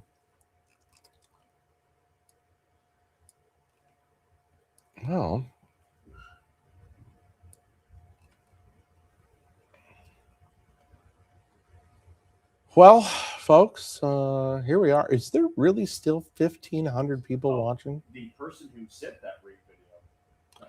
Oh, I sent that video of the ring camera from Gibson. Yes. My sister and I were going to take shelter. She saw the flash while we were trying to get into the door and had no idea what it was. My friend sent that ring camera video half an hour later. Scary experience to be outside during. Yeah, of course. Wow. The Midwestern, well, let's go outside and see if we can see anything. I mean, we know how it is. We do it too. What'd she? Mary Ann's. Scroll up a little bit. I would totally rock WCIA merch. Talia again for the win. Yes. Saying, I'm not reading any new comments that you're reading on. And I know exactly the first picture that we're going to sell. The first picture that we're going to sell on a shirt. I don't think they can see that. Now I'm getting ready to pull it up. It is going to be me with the look on my face of what? Or What? the time that Kevin stood on TV for 15 seconds and didn't. No. You guys are all doing it wrong. It's me when our certain creative director crashed the drone into the side of a building. That was so good. That's the one. Oh, Oh. All right, guys. Oh. Boom. and then the classic next star. $5,000. And then as the drone crashes, the little live bug that says Sky 3 drone, it also just Disappears. Sky 3 drone. So sad. Gone. A little pressy. All right, let's see here. Let's scroll back Do to you the remember comments. what town you were in when that happened? I was in You were Sullivan? in Clinton. You were in Clinton, I think. No, it wasn't Clinton. Sullivan. There's some big, almost. It was square. Sullivan. It was Yeah. on the square. I think I thought it it was was Sullivan. I think it was. Oh. They have the blue fire trucks. Oh, yikes. Check back on it. You heard that? Wait a Don't click it. Yeah, don't click. Was Ay, it ay, Sullivan ay. that had the blue fire trucks? Who had those? Someone had a uniquely Yeah. colored fire truck. Can't remember. I thought that was the same night. Anyways, there's other photos that I haven't. Shout out Nando. I think Kevin side eye when he's like, "What?" He's on TV. I gotta dig that clip up. Find out where that went. I've got a sticker made of Scroll it. up. I want to see that one comment. Scroll up a little bit. Oh, there's Talia again. We walked outside right before it got bad with the sirens going off and went from laughing to, oh, you know what? Oh, what, Kevin? Oh, It's after midnight. Yeah, darn. it's after midnight. FCC does not regulate this does not regulate the internet. You are correct. Okay, somebody says, yes, it's Sullivan has blue fire trucks. I have the sticker. Seth, do you remember when I was driving and Kevin was passenger and we were in Shelby County? Oh, there's that one too. First Yeah. off, I almost hit the deer. Yeah. But then number two, I'm driving through blinding rain, and Kevin in one hand has a slushie, Yeah, slushy and and the other And hand has a slice of pizza. slice of pizza. Yeah. There you go. There's the sticker. Yep. Yo, I love that. Can we get that on camera? Is that gonna pop up? All right, hold on. Now There it is. bring it back. It's not in focus. It's close enough. Okay. Yeah, kind of. Oh, maybe not. Okay. Yeah, it's tough That's to too see. bad. There, do camera 3. Maybe it'll look better. That's true. That's true. Hold on.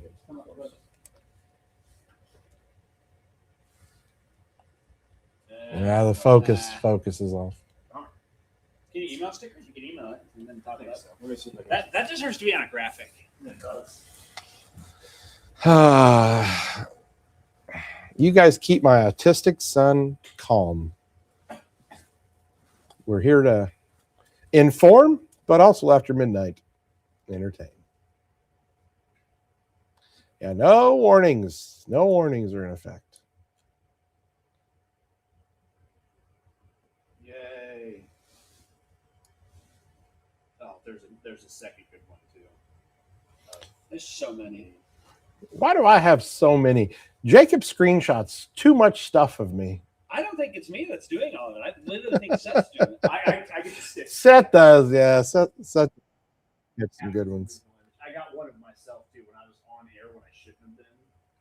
Nothing bad, but it's awesome. Oh, they're not showing up. Oh, that's pretty fitting there. Pointed towards Gibson from Loda.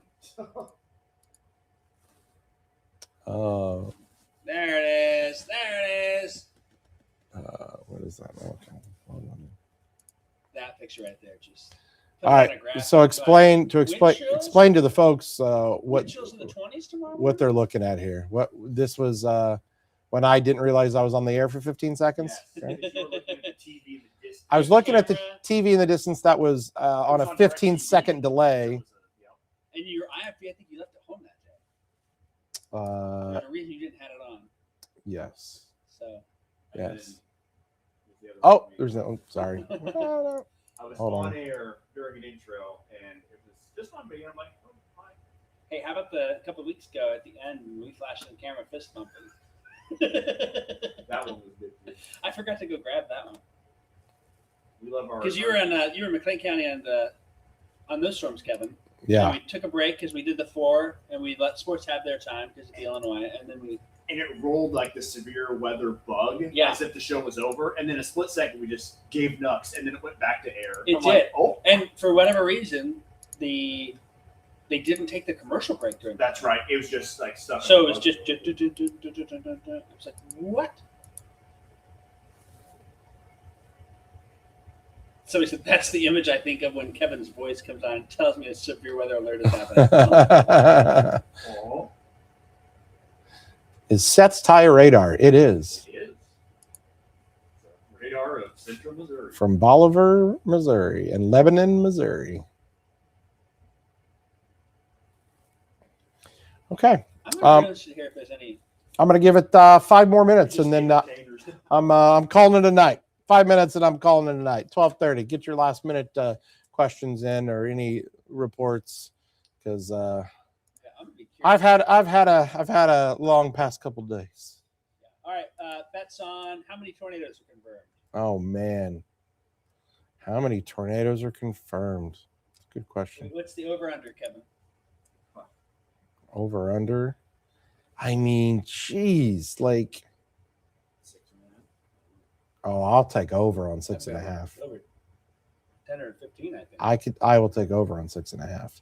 Now, Statewide, again, How much statewide. I- Are we doing here's- statewide or viewing area? viewing area, but How much gets this is not to I'm just being real. Right.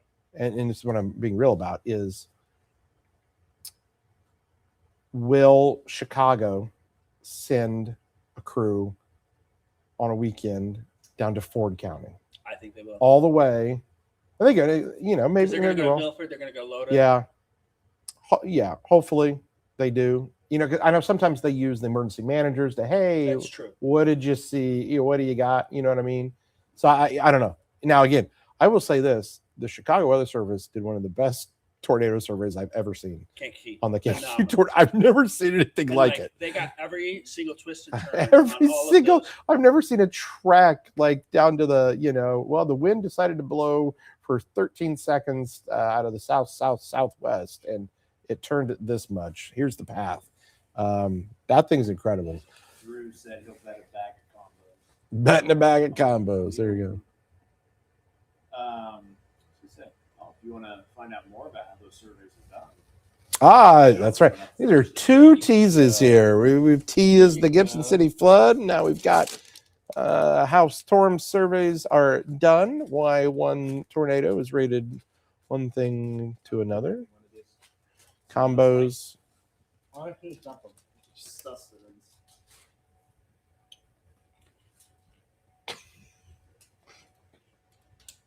We in combos now.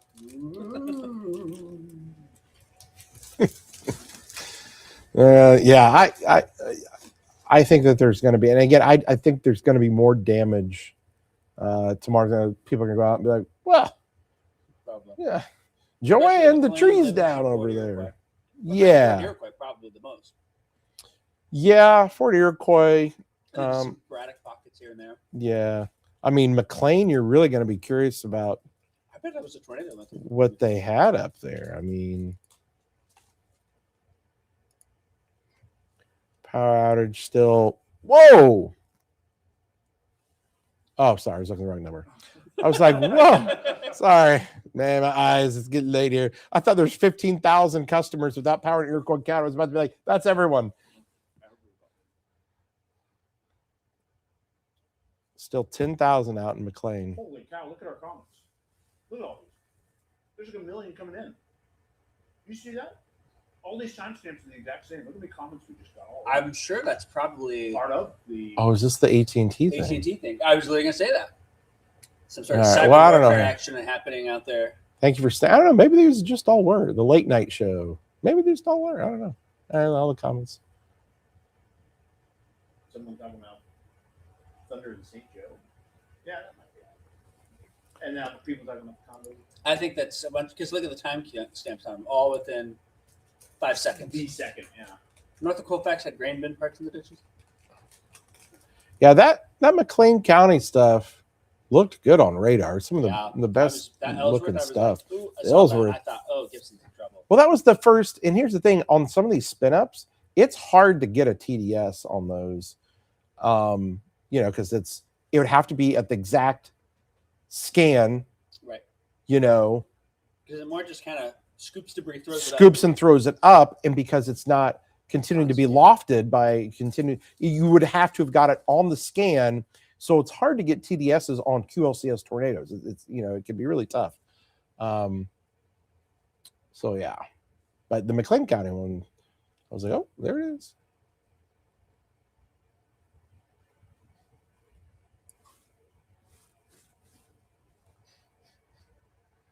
Well, it is 12:30, and I think it's time to wrap things up here.